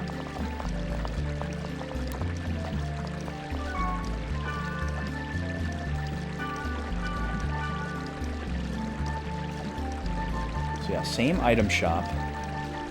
Oh yeah, we'll keep a very close eye on Arcadia. Only thing that's different is, like, these 2 items. Everything else is the same. But it's not like any of these root towns have, like, a special shop that the other shops don't have.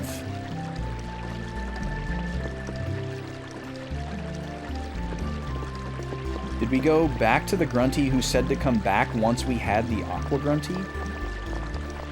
I do not recall there being a Grunty that said that.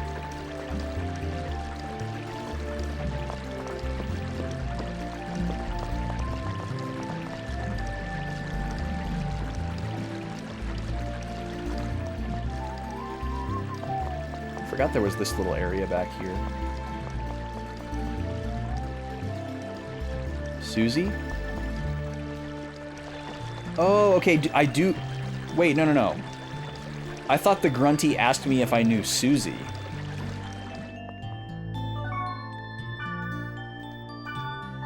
No, you're right.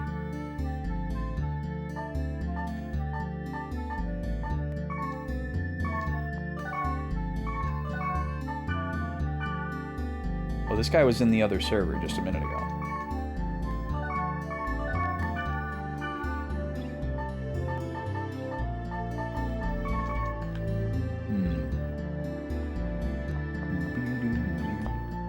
We can go check on that, I suppose.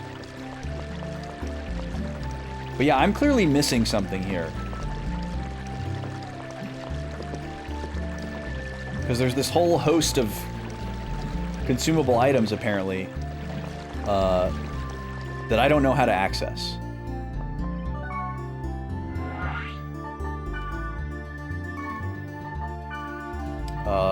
Was that Theta server? Yes, it was. You think that this is either a translation thing or a misunderstanding of mechanics? I don't know how this could be a translation thing. It's definitely a misunderstanding of mechanics. So, okay, rather than telling me what this item is, I might have you tell me what this item is, Halo Killer. But the larger point of curiosity is I want to know what type of place this item comes from. Like, does this item come from a shop?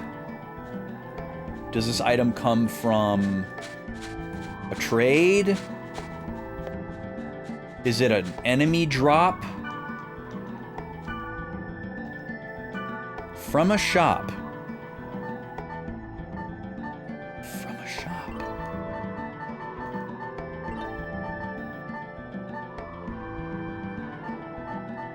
From a shop.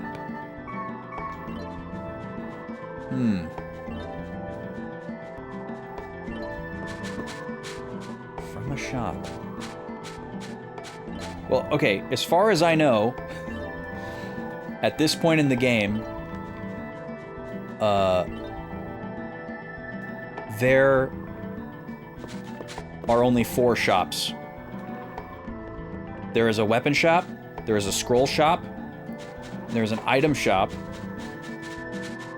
and there is the item storage place. So I guess 3 shops. So unless this scroll that lowers the target's magic defense is the thing that lowers magic tolerance, like, that would be, I guess, something we could call a translation issue, and something that the game is not making clear. And I bought some of these Knight's Bane. I guess we could try finding an enemy that we know has physical tolerance and then using this on it. And maybe that's the answer.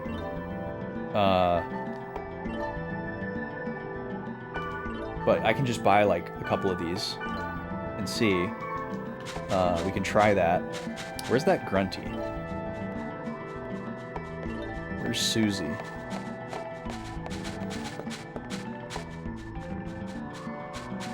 Johnny, so funny. The item never mentions magic tolerance. Interesting. Yeah, the only time we've ever seen this thing is when you are actually fighting an enemy. It shows, like, their name and their HP or whatever in this little HUD. Oh, here she is. My name is Susie the Stray Grunty. I just love this town. Why, you ask? That's none of your business. Do you mind? Just what are you staring at? You can stare all you like, but I won't trade with you. They're happy little tails. I just love this town. It doesn't seem like they're saying it now. Maybe they just only say that until you meet the Aqua Grunty and nothing happens? And now that text box is, like, not in their rotation. Alright, well, let's just go try this. Anyway, like I was saying, when you're fighting an enemy, there's a little heads-up display that shows their stats. Well, not their stats, but it shows their HP and what element they are and their name. And sometimes, to the right of their health bar, it will say an element name in text, and then TOL period. So it'll say, like, there'll be like an earth enemy and it'll say earth tall. And so if you try to use earth magic on them, this barrier pops up and it just does 0 damage. Can't hit them. And then other times you'll run into enemies where instead of saying an element, it will just say PHYS tall, physical tolerance. And no regular attacks work and you can only use magic.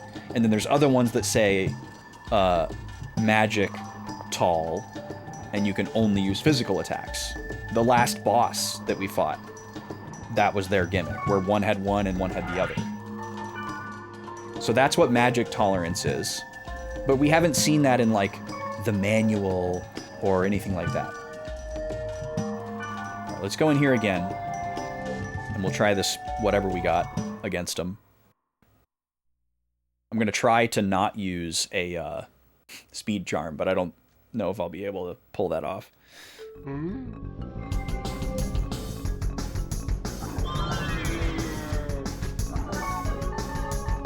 Should be close enough. Okay, miss.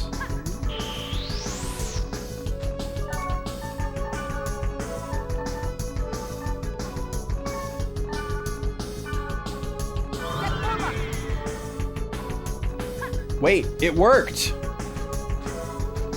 Okay. Interesting.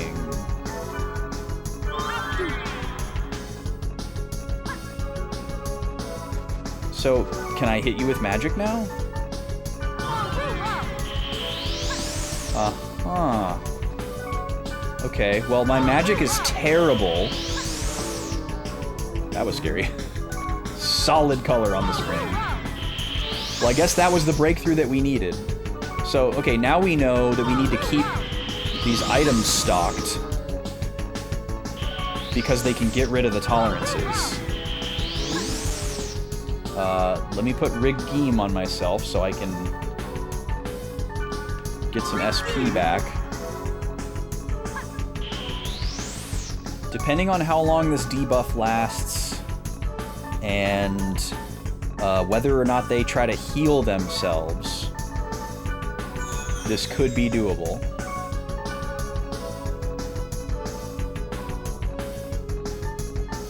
Right, it's like having 100% resist, exactly. So yeah, I don't know, maybe like you can stack them.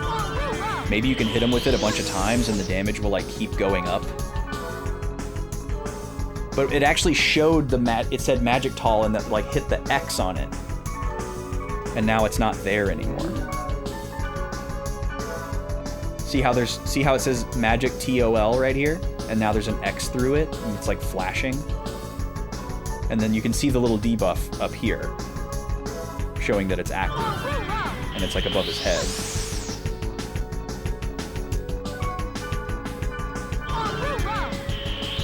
But yeah, you gotta get like super close to him. He doesn't have that much HP actually. So this level of damage is kind of okay.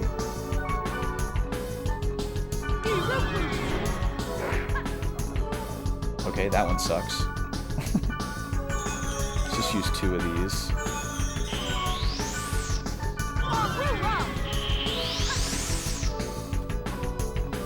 Oh, his magic tolerance is back. Got it. Okay, so that's a pretty big breakthrough.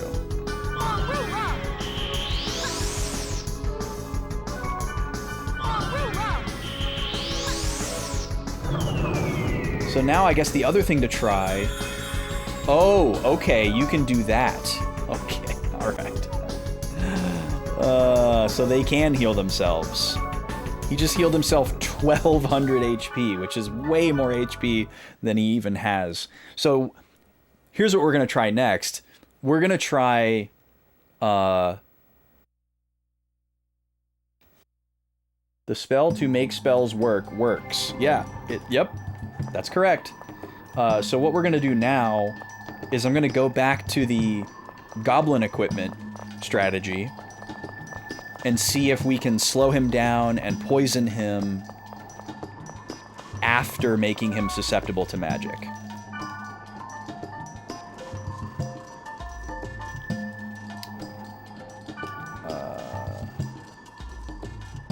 I don't know why we would need this one. I guess if we found a good wood attack spell, that would be good.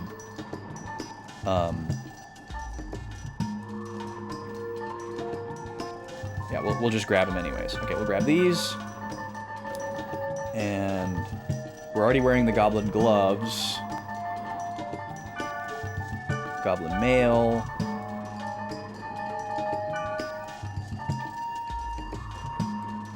Increase magic defense. So, do we have Deck Vorma?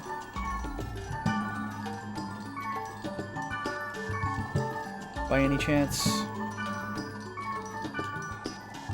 That would be the one that's the same.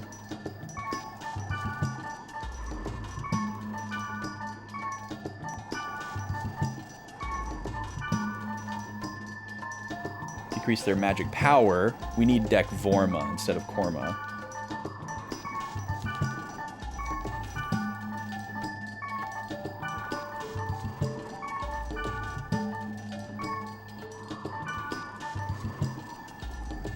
If we can't find a wood spell, we could do this one since our attack magic is water, and it would make it do more damage. But if slowing him down and poisoning him works, we'll just try to use physical attacks. Because I think if we can slow him down, the physical thing will work. Because we also have this one. Knight's Bane. So we need to go buy some more Beast Bane.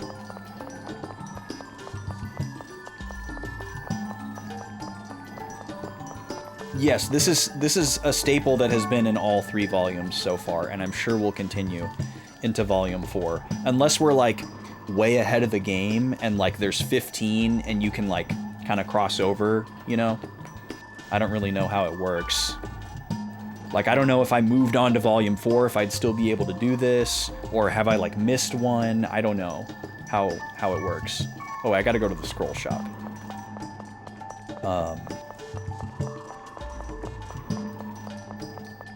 But I assume you could probably do these at a slower pace and wait until Volume 4.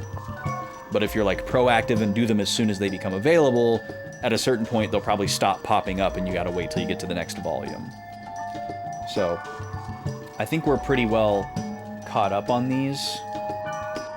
I would just need to figure out, like, how many total are there? You know, is it 15? Is this the last one? Or is it like 20? Is it 100? You know, something crazy like that. Alright, we got a decent stack of both of those now.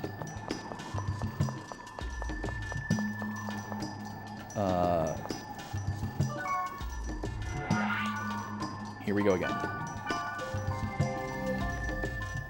But yeah, the first one that we did in Volume 3 was like round 12 or 13 or something. I think we've only done 3 or 4 in this volume. Okay. So first we stack me.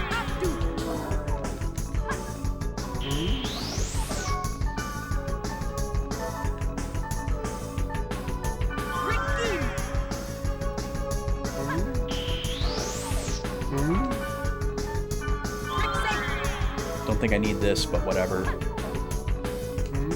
And then I'm assuming I'm going to be able to use physical attacks, so I'm going to put Apcorv on.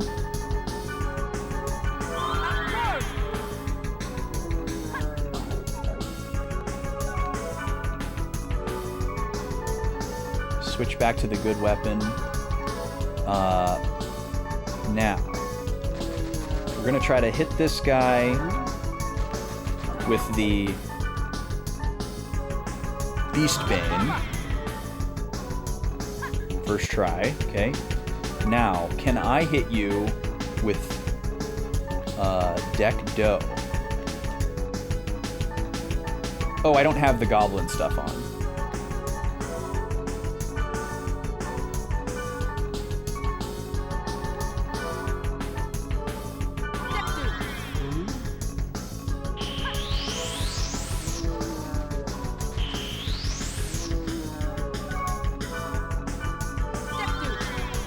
Try to get really close to him.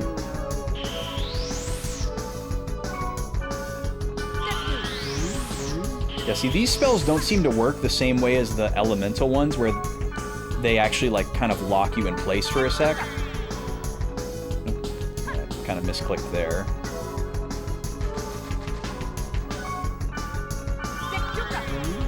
Yeah, he doesn't stop moving when I start doing that one. But if I start doing my water spell, he actually slows down. But the status ones don't seem to do that.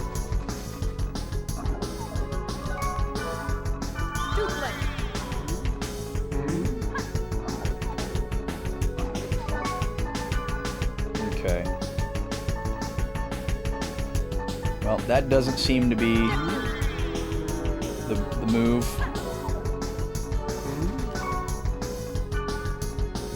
Let me try this now. Let me see if I can hit him with this.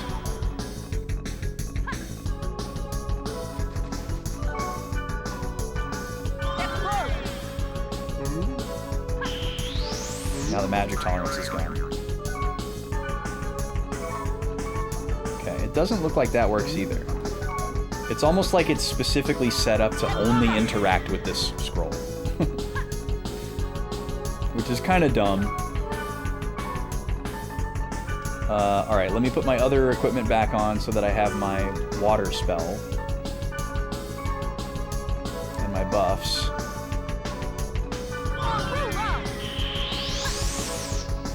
But if I can't increase the power of this one, I don't know how I could win this fight, because it seems like they have the ability to just full heal themselves as soon as they go below 50% HP. Which, like, we could kind of play luck on, depending on their placement, but it's way too risky.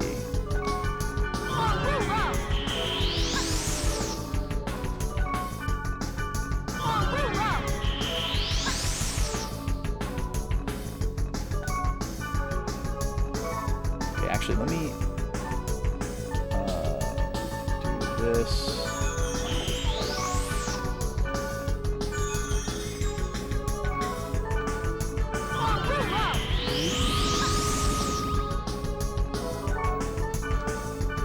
We want them to be, like, really separated so that they can't heal each other, but he's healing himself.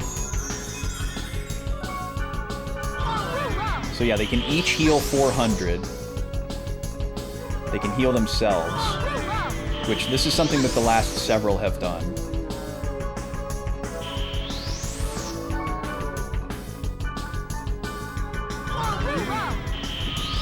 So it's like I need more powerful magic. I need to find some way to, like, inflate my magic attack power.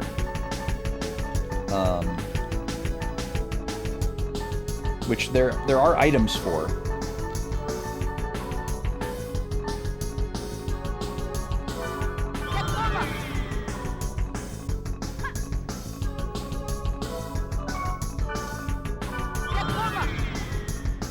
I don't think these stack, though. I don't think I can do more than one of these.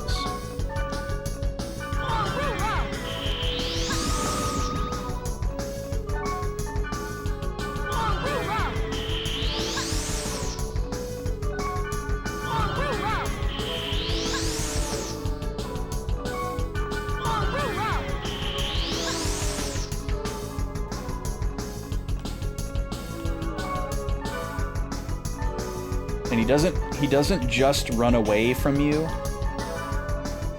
Like, they will run towards you to get back to kind of like the huddle. so they can heal themselves. So I guess what I gotta do, the missing piece here is I gotta get something that increases the potency of my magic. So I can do more damage to him at once. Because I'm not gonna be able to get ahead of this. Alright, let me gate out again. We're getting somewhere, though. We're getting somewhere.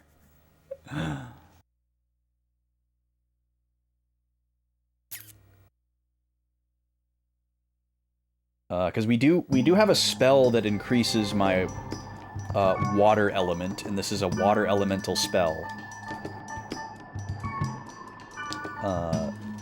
Level 3. I don't think we've seen a level 4 spell yet, so I don't think that's going to get any better. I can check my storage here to see if I have access to this spell. I can also put my goblin stuff away.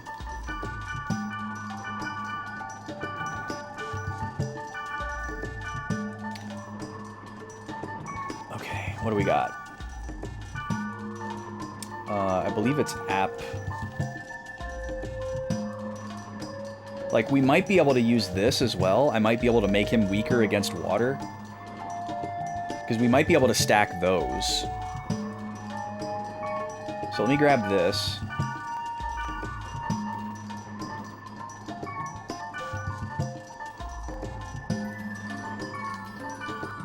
I might be able to increase my water and decrease his water at the same time.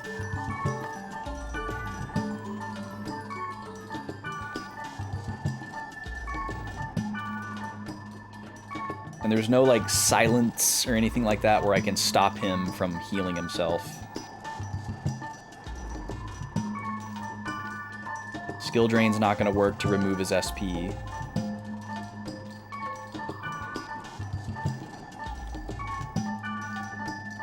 Balmung has the spell that I'm looking for.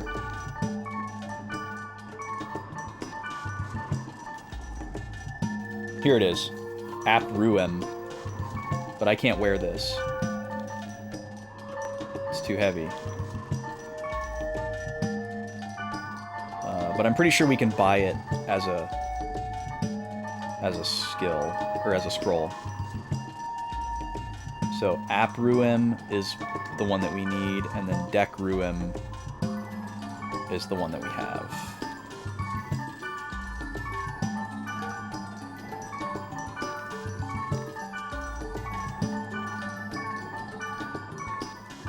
What is this one? Oh, okay. Well, yeah, if we can't do the poison, we can't do this one either. And Hat is always, like, healing.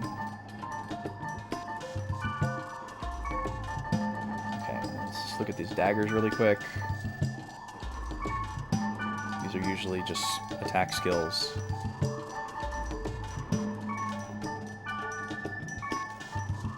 Okay. Let's go see if we can find some water scrolls.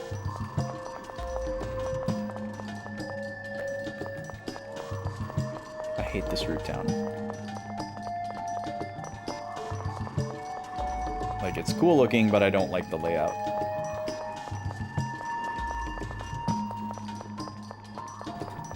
Takes too long to get between all the different shops.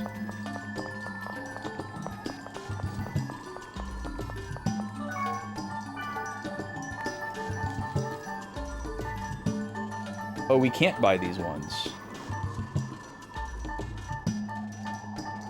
Oh, okay, that is a problem.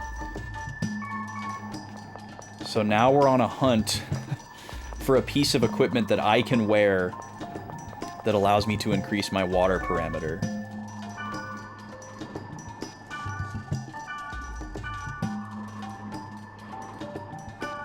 Is this even good? It's gonna be armor, obviously, because we can only use one type of weapon.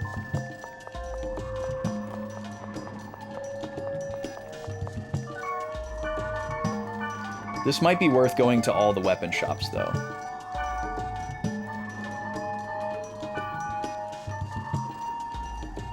Oh, this is interesting.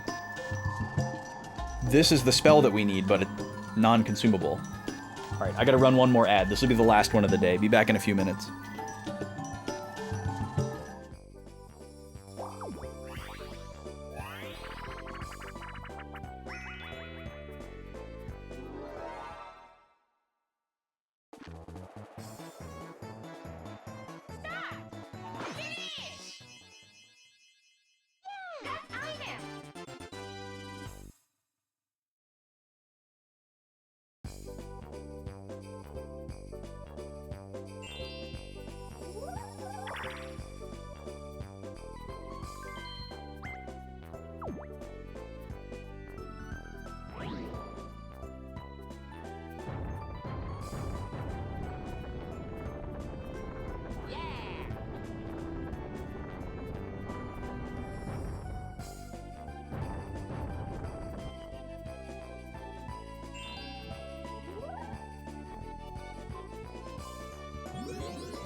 Welcome back. I'm here. Alright, we got a plan. We got a plan. So first, let me see if I can trade for this professional set of daggers here. Because it has one of the spells that I want. How about some recovery drinks? No, of course not. You want something specific. 10 silver axe. I don't think I have 10, Tim. But let me go look. 10 silver axes for Tim, the Wave Master. There are some who call me... Tim? He was a wizard. Or a sorcerer. I think he was a sorcerer. How many silver axes do I have? I have 5. Okay. That's okay. We don't have to have that. I was just going to try to get it if I could. Now we need to check... Sorry, I have a little piece of granola bar in my throat. We need to check every weapon shop at every root town and see if we can find something that has App Ruum. in the armor section.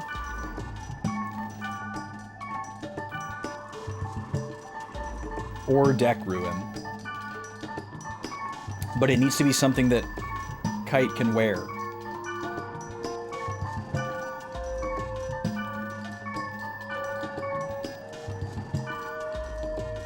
I guess it could also be daggers, if daggers have it.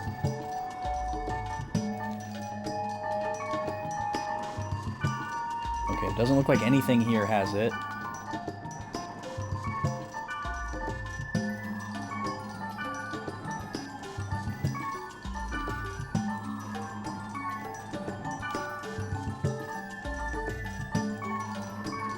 Okay. Let's check the other ones. Oh, I'm all turned around.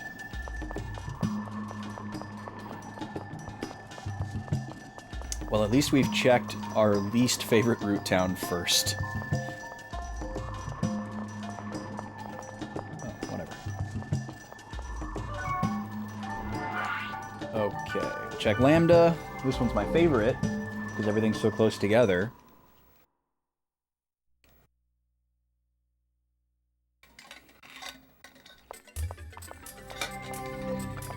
Delta server has the best vibe,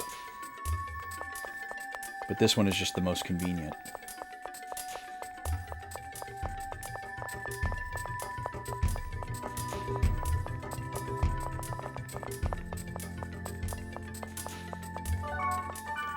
Alright, what do you got? Why did it start me in like the middle of the list? That was really weird. Okay. These are probably all healing, but let me just make sure. Oh! Okay. This one has Aprio.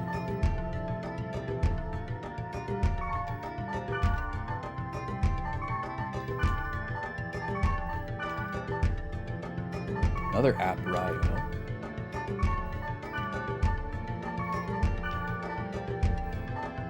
And there's Deck Ryo. Okay, so we could maybe pivot to Lightning.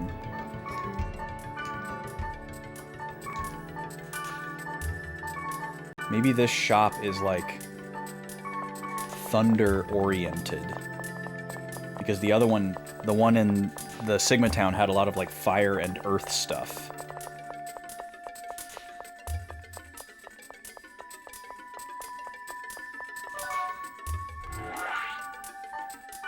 It doesn't matter what its stats are. It doesn't matter if it totally tanks our defense. We're not getting attacked. We just need to have access to a certain combination of spells.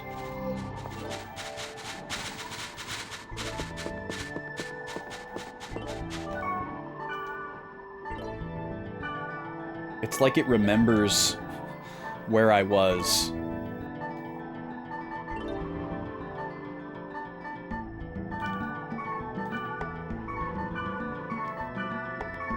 Oh, there it is. App Ruin.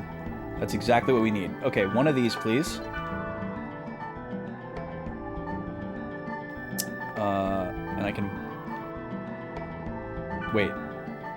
Shoot, this is heavy armor. I can't wear it. Dang it. Forgot to check that before I bought it. Okay, I can't wear that.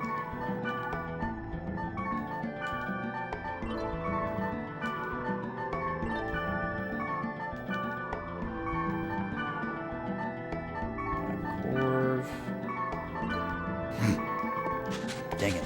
Okay. Let's try Delta server. If we can't find it in Delta server, I'll just pivot to Lightning and try to find a level 3 Thunder spell, and if not, I'll just use the level 2. It's probably better.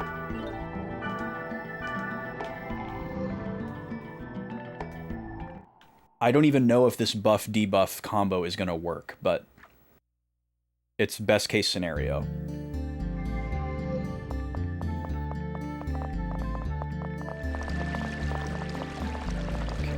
Weapon shop? Yeah. No, that's item storage. That's item. So this is weapon.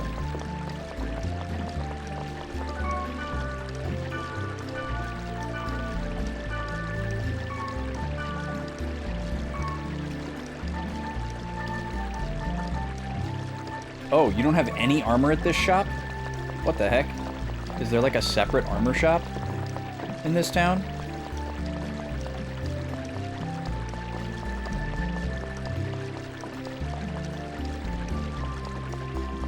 That seems so strange.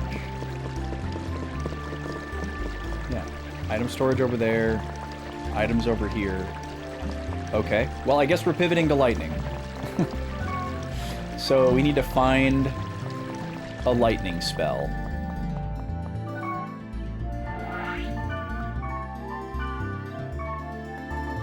Back to Lambda server. Got some stuff to buy.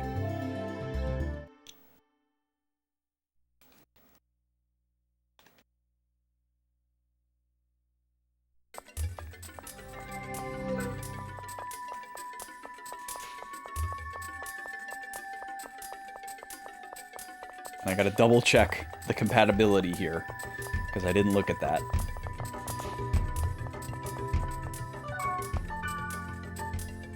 Okay.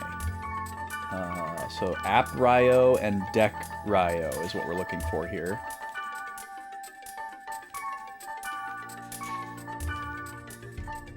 Okay. I cannot wear that.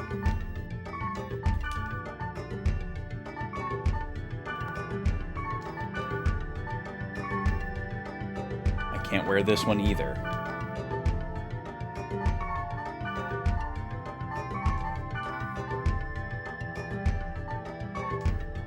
I can't wear that one. I can wear this one. But this puts me in the same boat as with the water. Okay, so I guess we're just gonna not be able to increase my water potency, and we're only going to be able to decrease the enemy's water.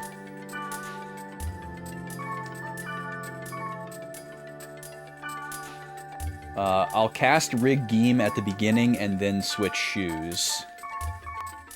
We'll have to carry 2 pairs of shoes with us here. That's so weird. But I guess it's like a characteristic of heavy armor, maybe? To be able to boost elements. And the others can't.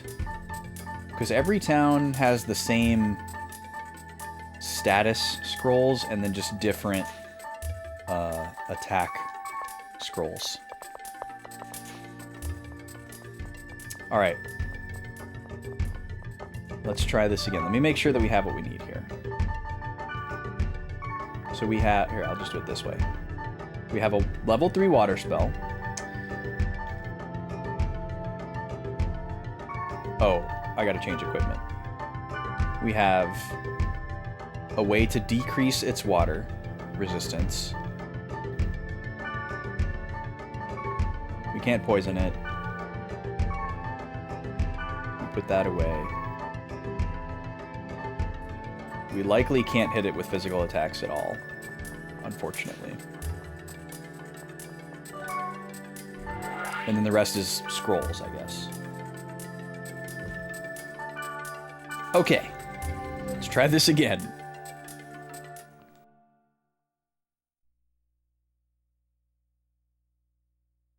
So reducing magic tolerance makes it possible to damage them with attack spells, but not status magic.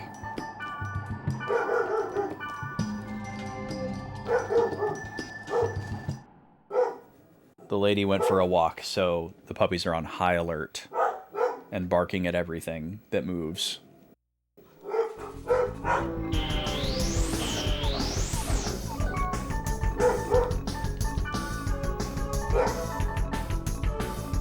Okay, speed charm.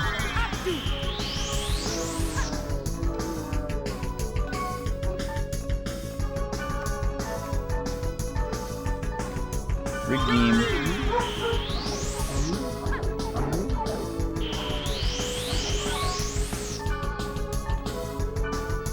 Beast Bane.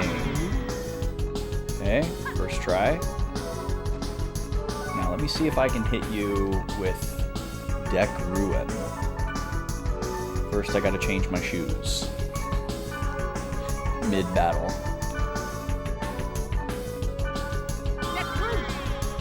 Miss. Okay. Miss.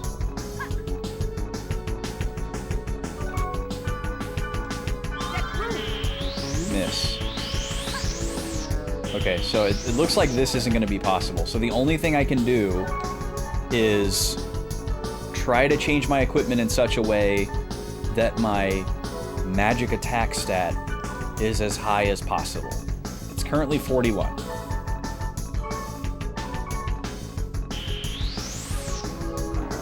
So I'm gonna gate out again. This guy will stop following me. Now I'm gonna have to look at the magic attack property of every piece of equipment that I have on and ignore everything else and see if I have stuff that will increase it. So this is actually a fine screen. Okay, so this gives me 9 magic attack. That's fantastic. We're not going to beat that. 1 from my headgear, 1 from my body, 1 from my gloves, and 1 from my shoes. Or 2 when I have these on. Can any of these beat 9? Didn't think so. Okay, let's go have a look at what's available. First, we'll check storage.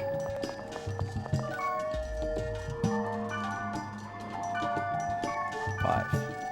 12, okay. That's an improvement.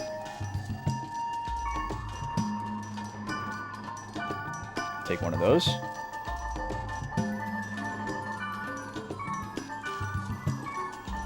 For headgear, we're trying to beat 1. 2. Okay, I can wear that. Okay, I'll take that.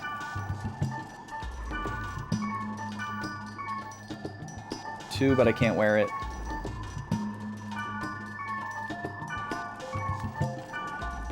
The goblin caps are all 0. Okay, body, we're looking to beat 1. 2. Okay, I can wear that. 2, I cannot wear that.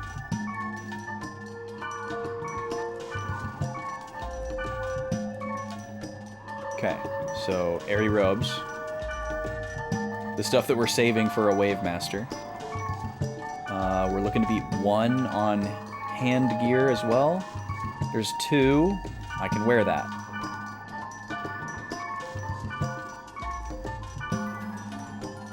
I cannot wear that.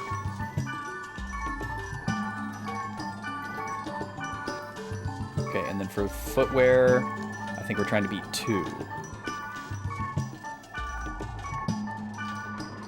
3, but I can't wear it.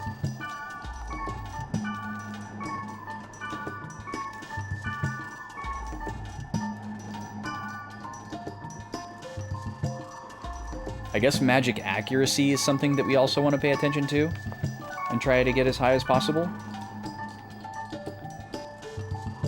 Alright, so we're gonna equip all this stuff and ignore all the things that we lose. Oh, but we get different magic. Right. So we're gonna just use wood magic instead. That's fine.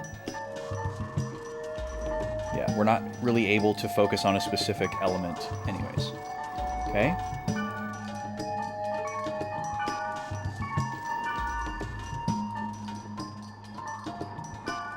So our magic attack has gone from 41 to 45. Or, sorry, to 48.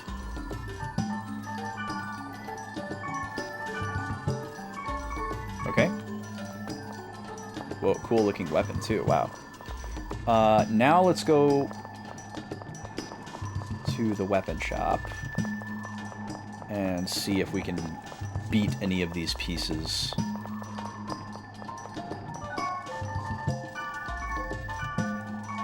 Let me reassess here.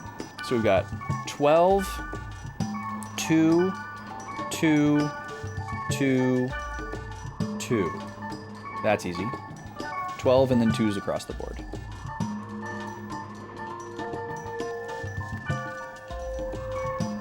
7. Okay.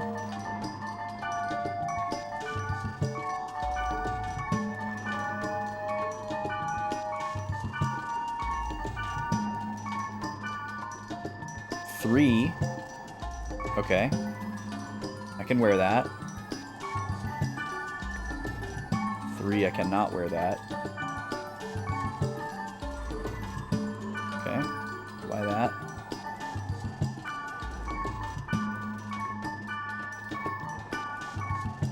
Okay, that's that.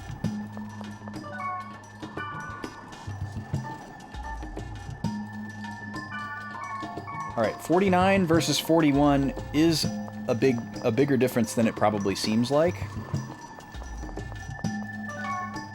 Now, what's my magic accuracy? 64? That sucks. But it was definitely lower than that before, so we'll take it. Let's go back to storage.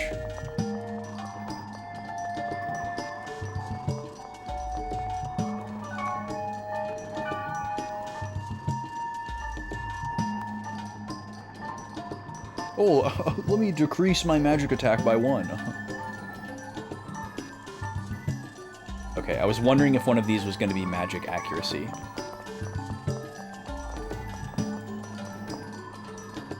I guess I should put some of this stuff away.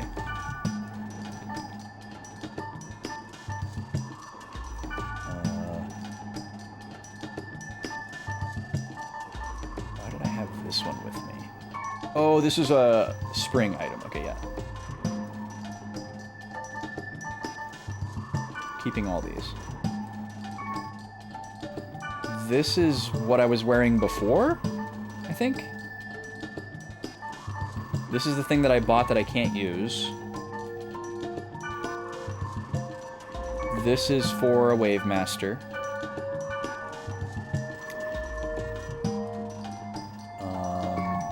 This was just in storage. This is what I was wearing. This was for Deck Ruem, which doesn't work.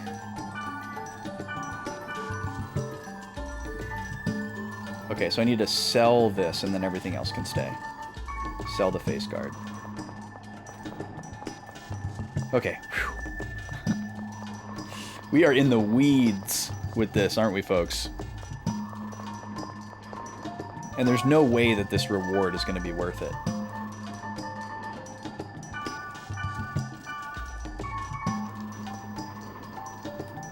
And we're not threatened by anything, but I guess since it's just been a while, I'll drop a save.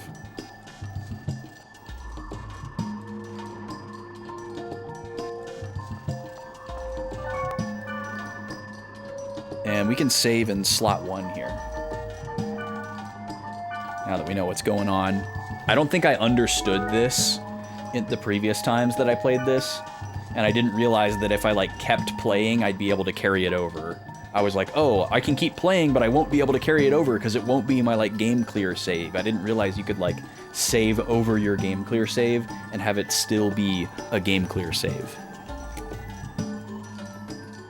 Because I was not as smart 12 years ago.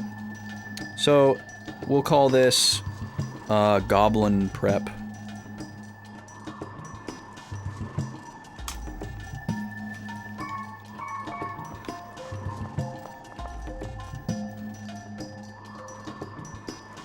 And I don't really see a reason why you'd want to keep a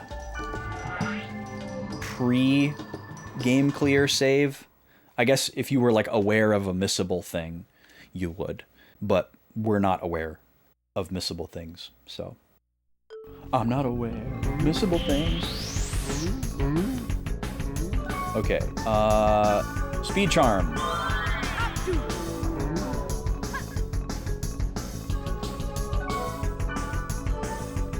Beastbane.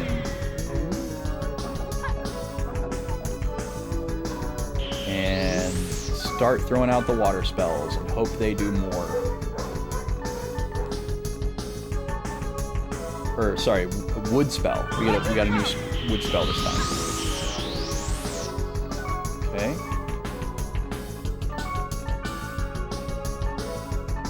That's the one, right? Well, maybe a level 1 summon will do more. No, that's too slow. He gets away from it.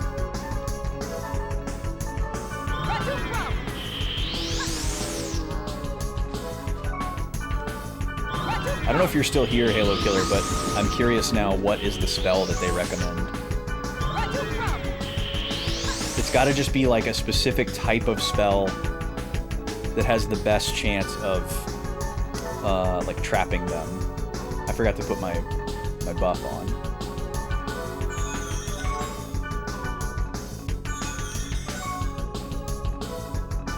He's not anywhere near 50%, so I don't have to worry about him healing while I run around. Put this on. Oh, and I gotta switch my, that's right. There's one of these.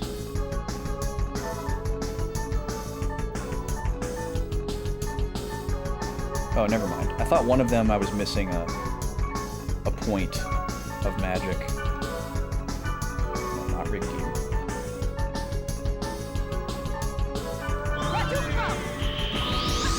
It seems like this spell type is probably about as good as it's gonna get.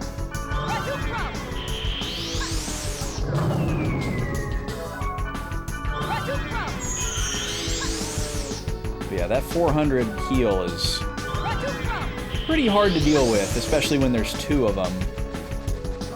Because it seems like my spell is doing like 3, maybe 3 something, maybe 400. Oh, magic tolerance is gone. Okay. Beastbane. There's also a world where I don't have enough Beastbane to get through this fight. Or Mage's Soul.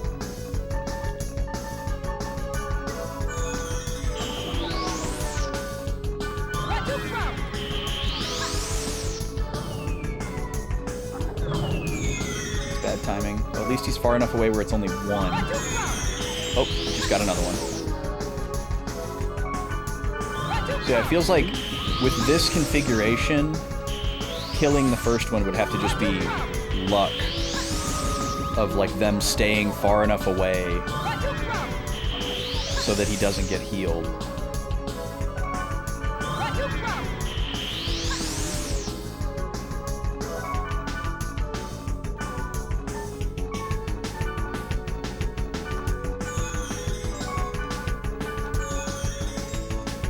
Because you could like try to strategically keep him away from the group, but it's very hard to influence where he goes.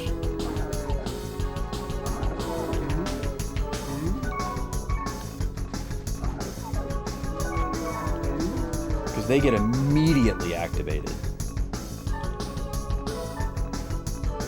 Just try this.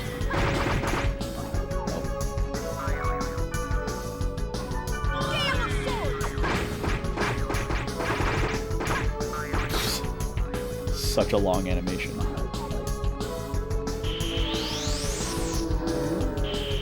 These ones almost seem less inclined to run away from their friends, too. Oh, now his magic tolerance is gone. Okay. It seems like this doesn't miss, but I feel like it did one time. So that kind of has me thrown off. Oh. Well, that's interesting. I have App Ruim now, so I'm gonna switch to that other armor. Oh, did I put it away? Dang it. I must have stored it. Interesting. I'm pretty sure those are randomized and not the same every time. Now he's gonna heal.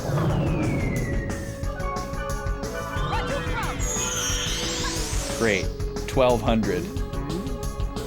Yeah, I don't know how to deal with that, man. Like, how do I get my magic that powerful?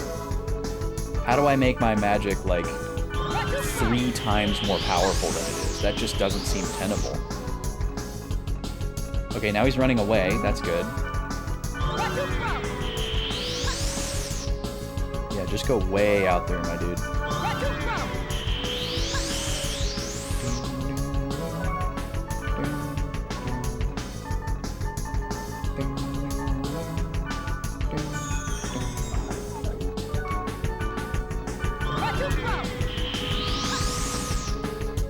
That sucked.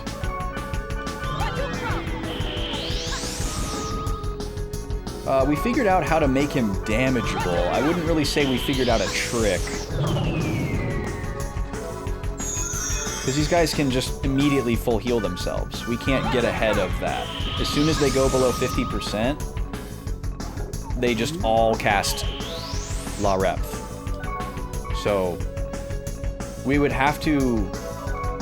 I don't know, we would have to have a spell that just does so much damage that we could, like, kill them instantly. So, unless it's possible to, like, poison them or remove their SP so that they can't cast spells or something, I don't know how we do this. I think it's not even, like, a stalemate. It's just, like, impossible still. I want to know what spell they recommended in those guides. Because it feels like it couldn't be just a spell. I feel like it's also got to be, like, your magic attack is super, super strong. Which I guess we probably could get some... We could probably find the spell that boosts my magic attack. Or I could use the scroll for that. I didn't do that. So maybe we should try that.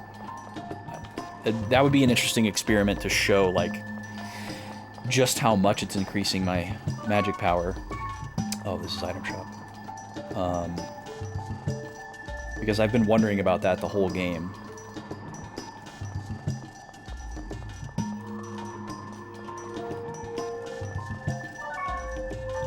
I don't want to say yes to a hint without knowing what the hint is, if that makes sense. Or, like, what kind of a hint. So, let's grab a couple of these and see what it does. Because if we're doing around 300 to 400 damage, best case scenario with this spell, let's see how much this increases it.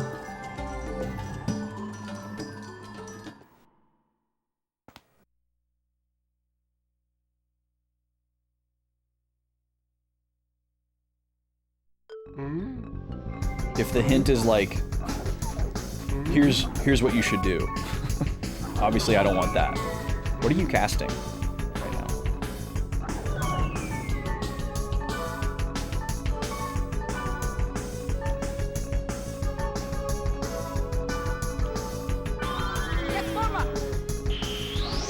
Okay, so these can miss.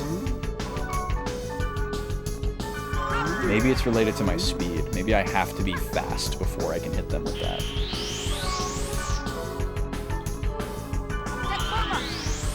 Nope, still missed.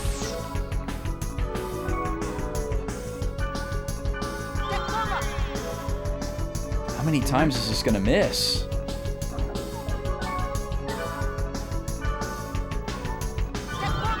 Okay, finally got one.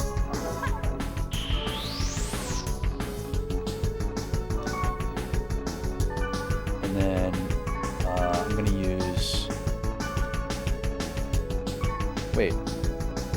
Oh, dang it, I bought the wrong thing. I need... Oh, here's the well water and the burning oil. Where do these come from? Where do I get these? How do I buy these? Maybe you can't. Maybe these are just only found in dungeons. Well, I do have these after all to trade with that person for that item. You're reading for the FAQ?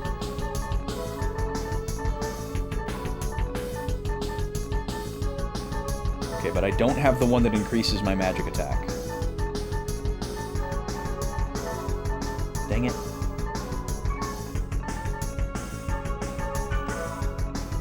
And I don't have that spell either.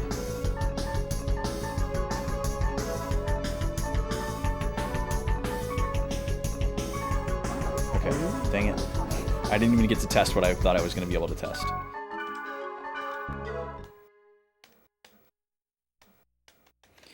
I mean, I don't...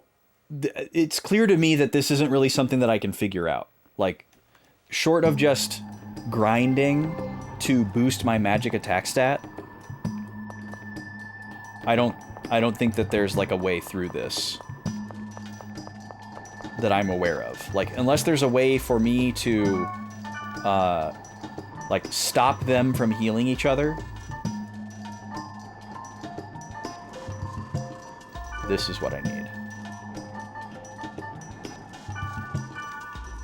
Hermit Blood, not Hermit Bane. Okay, now we're gonna test this. Like, if this, like, triples or quadruples my damage, then maybe it's doable. But I can't bring a proper magic user with me. I can't change classes to be better at magic. So, like, there's only so much I can do to boost my magic attack stat to make these spells more powerful. So unless these enemies have like a specific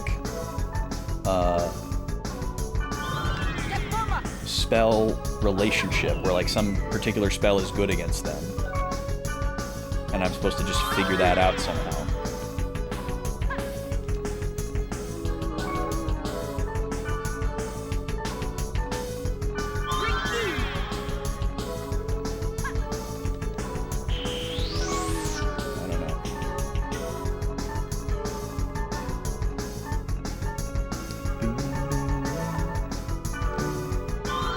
Increase my magic potency.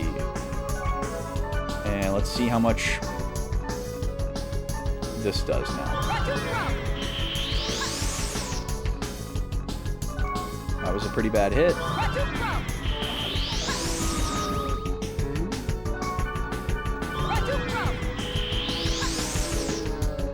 Okay, it seems to be doing like 10% more damage.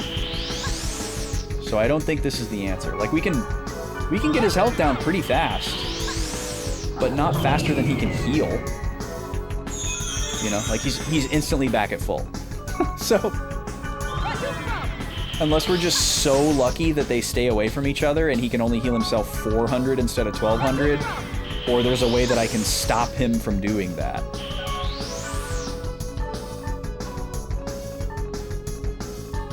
That's pretty much the only answer. So, yeah, increasing my magic power doesn't seem like the answer. Man.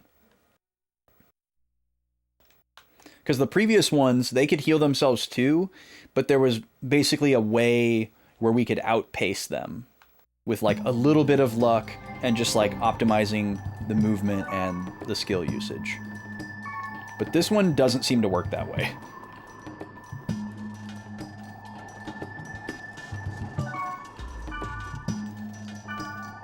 So yeah, I don't know. I might just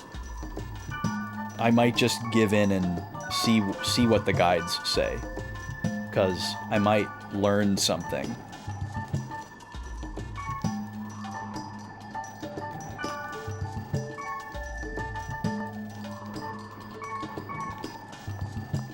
Also, where is Tim? Where are you, Tim? I'm ready to trade. Not Yucky. What a name.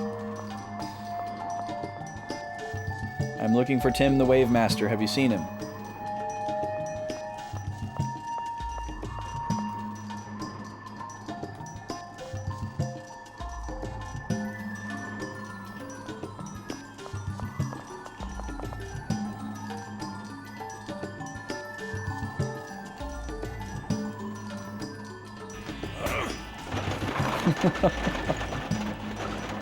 Exactly. I don't want juice. Give me information, damn it. The NPCs like rotate, so I think Tim just isn't in this root town right now. And I'd have to just like warp around until I find him.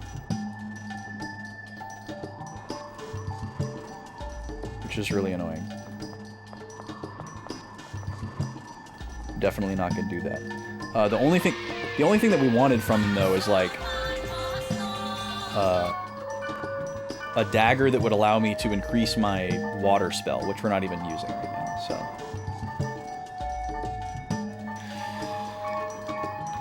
right now it feels more like how come I don't know. I feel like more than ever, I'm feeling like I'm at a huge disadvantage for having not played part 1 recently. Because whatever, like, tutorialization was in Volume 1 should still be in my brain, and it's not. Like, maybe what I'll have to do offline is, like, start a new game and just play, like, the first 2 hours to go through the tutorial again. Or maybe watch somebody else do it. And then just abandon that save file. Oh, I gotta do something. I will be tough. I will be brave. It's a spy. A spy. A spy. An arachnid.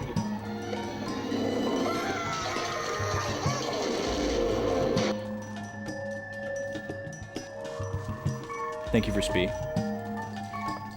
Alright. I need the area name. Or wait, I have it right here.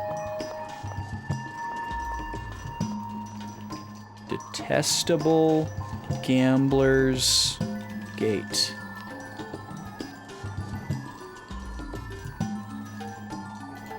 I'm just gonna look and see what these guides say, because I don't feel like I'm going to,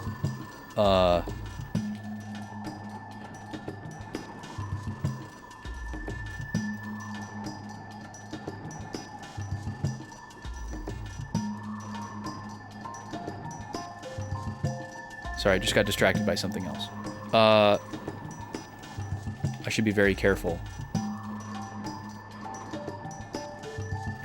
Gambler's Gate.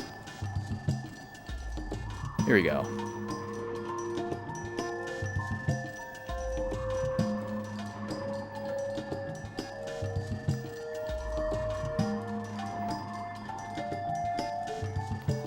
Okay, that's really dumb.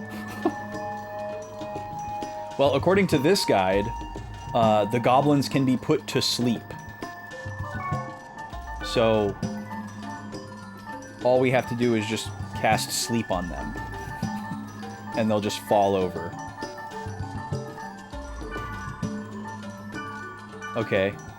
Cool. I guess they just kind of like expect you to like kid brain. Just try anything. Shakira. Let me put all this weird equipment back in and get out the stuff that I had before. Let's see, what was it? Was I wearing... No, I wasn't wearing Water Beast. Was I wearing Frost Outbreak? Pretty sure I was wearing Frost Outbreak.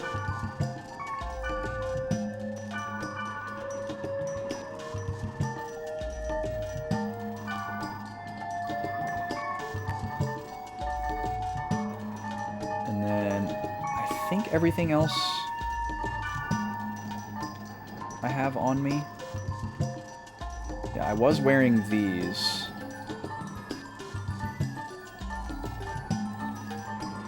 Yep.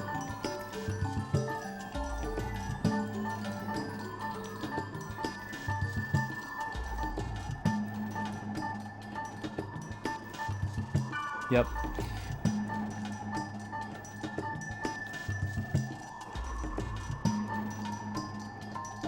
This one I kind of want to keep.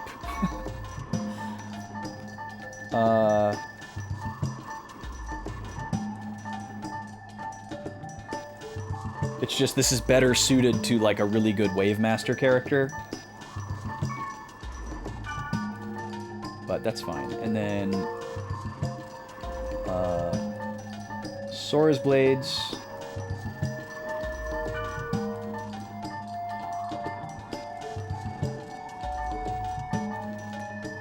And then we can put the fish skin away. But everything else is staying with me. going in, you're going in, you're going in, you're going in. Okay. Here we go. Let's kill a goblin. Definitely don't feel bad about looking that up, because I never would have just been like, well, let's just try every single spell. That'll be fun.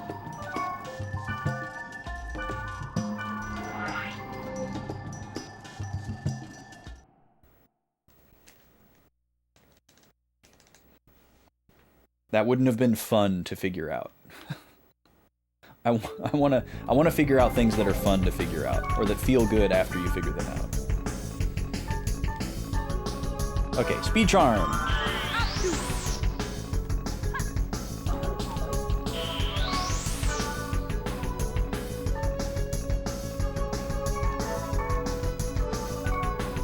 Wait. Oh, I need to go buy more Beast Bane. Dang it. I only have 2 of these. Ah, we got a gate out again.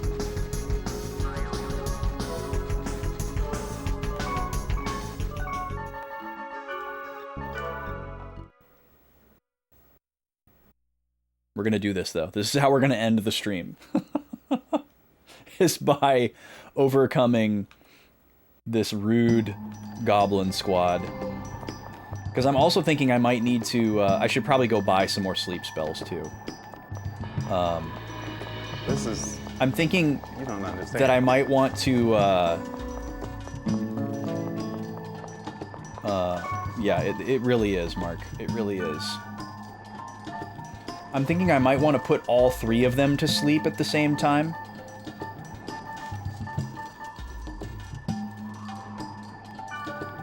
Alright, let's buy a big stack of these.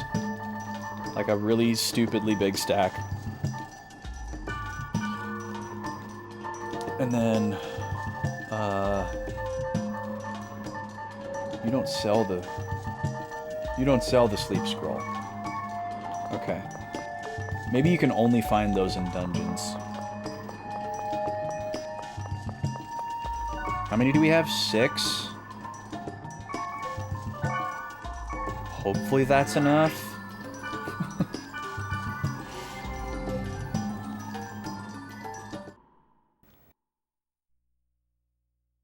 Because I'm thinking if I put 1 to sleep and start attacking it, the other 2 can still heal it. So I might need to chase all 3 of them down and put all 3 of them to sleep and then start attacking 1.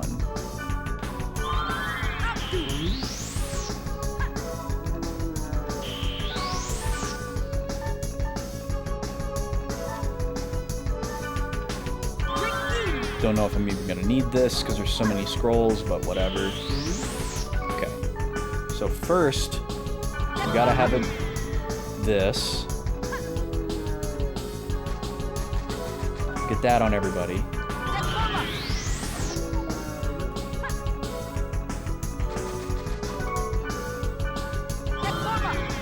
Okay, everybody's got that.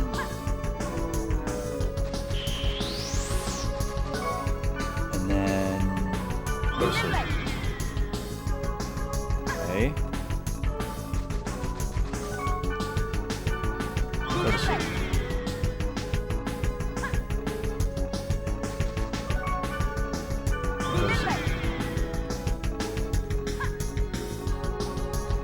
Oh, they wake up fast. Okay, so you just can't hit them with physical attacks when they're asleep. It's gotta be magic.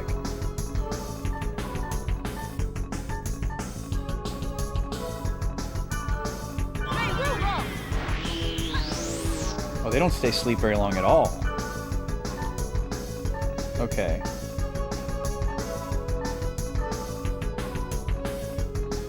Oh, I have this. Interesting. Okay, well, that might be worth a try. Maybe I can hit them with that when they're asleep.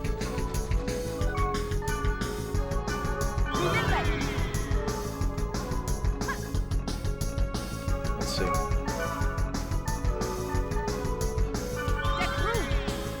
Nope. What? That's such a short amount of time to be asleep. You'd have to hit them with, like, the most powerful spell in the world.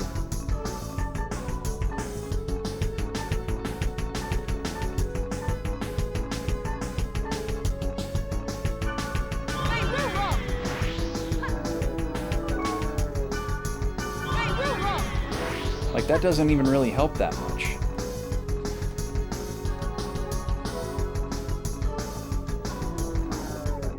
Okay, hold on a second.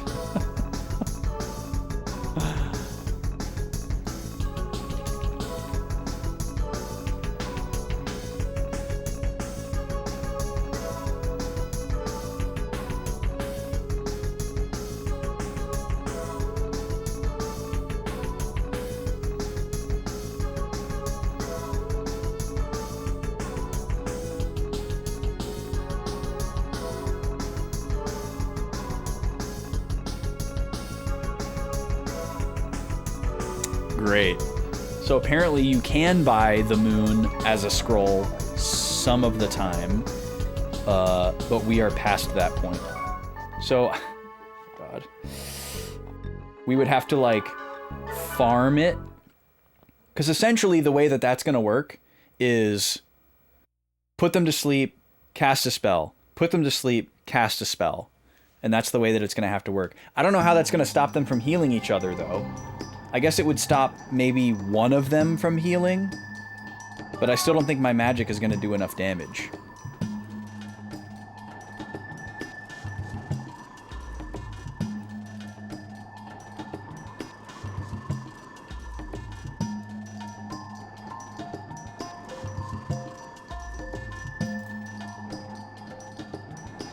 What is this other skill that this guide is talking about?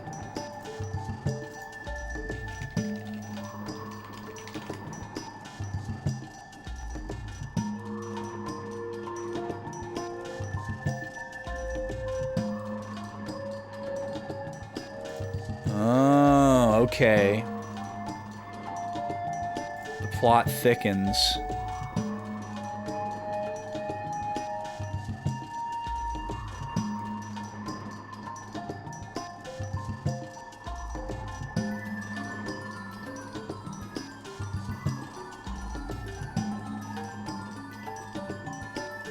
Where is this thing?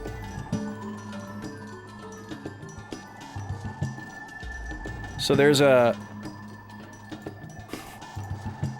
rare twin blade weapon that apparently has a specific skill that's good against this thing, which again, like, come on, guys. Come on.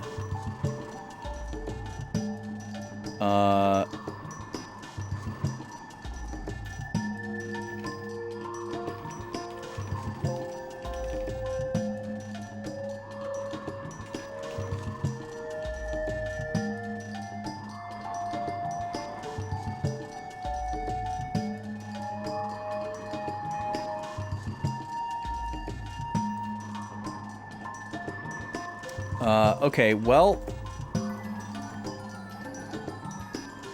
there is a place where we can get this item.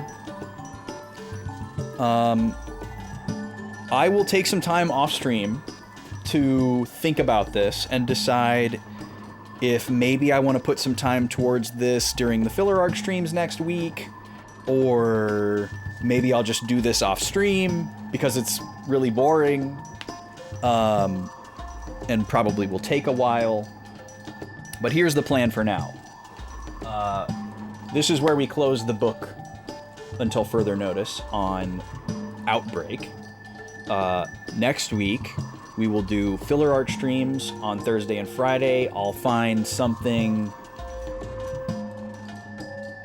off the wall, an anthological to do.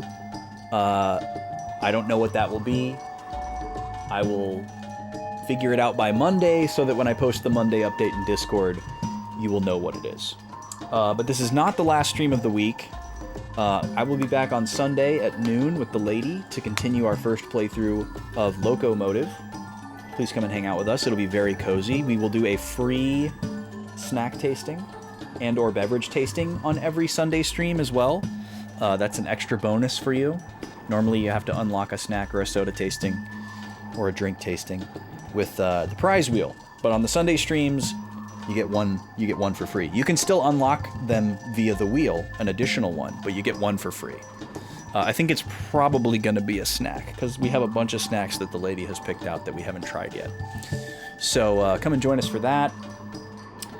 Tuesday, we'll hopefully wrap up Pokemon Coliseum, and make sure, if you have not already, that you have voted for the next Tuesday game in Discord. Let's find someone to raid, and get the heck out of here. Let's see who's hanging out. Let's see what we got here. If it is your weekend starting now, I hope you enjoy your weekend. Happy Friday to those who are celebrating, especially if you've got a extended long weekend. Holiday for some on Monday. Enjoy, enjoy. And then, oh, did not mean to click that. Oh. Well, that's wild.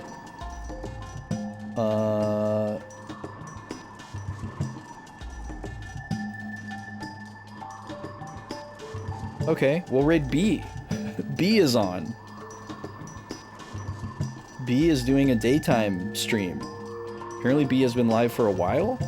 I guess I didn't notice because I'm also live. Yeah, B's been streaming for 5 hours. I guess she's hooked on this new FF14 expansion, or maybe she's doing catch-up. I don't know. I don't know what Final Fantasy 14 is.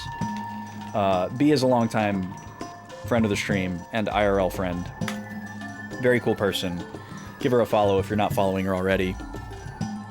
That's all I got for you for now, folks.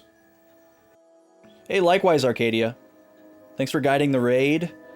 Bringing in some new folks, some new friends. Really appreciate that. Nice to see you as always. Vashi, thank you for being here. Locomotive is awesome, Draconics. I'm excited to play it more on Sunday. It's really, really good. We've been jonesing.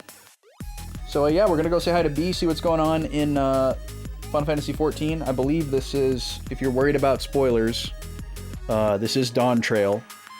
It says the something finale, so I'm sure this is like story-related MSQ, so run away if you need to, lurk if you need to.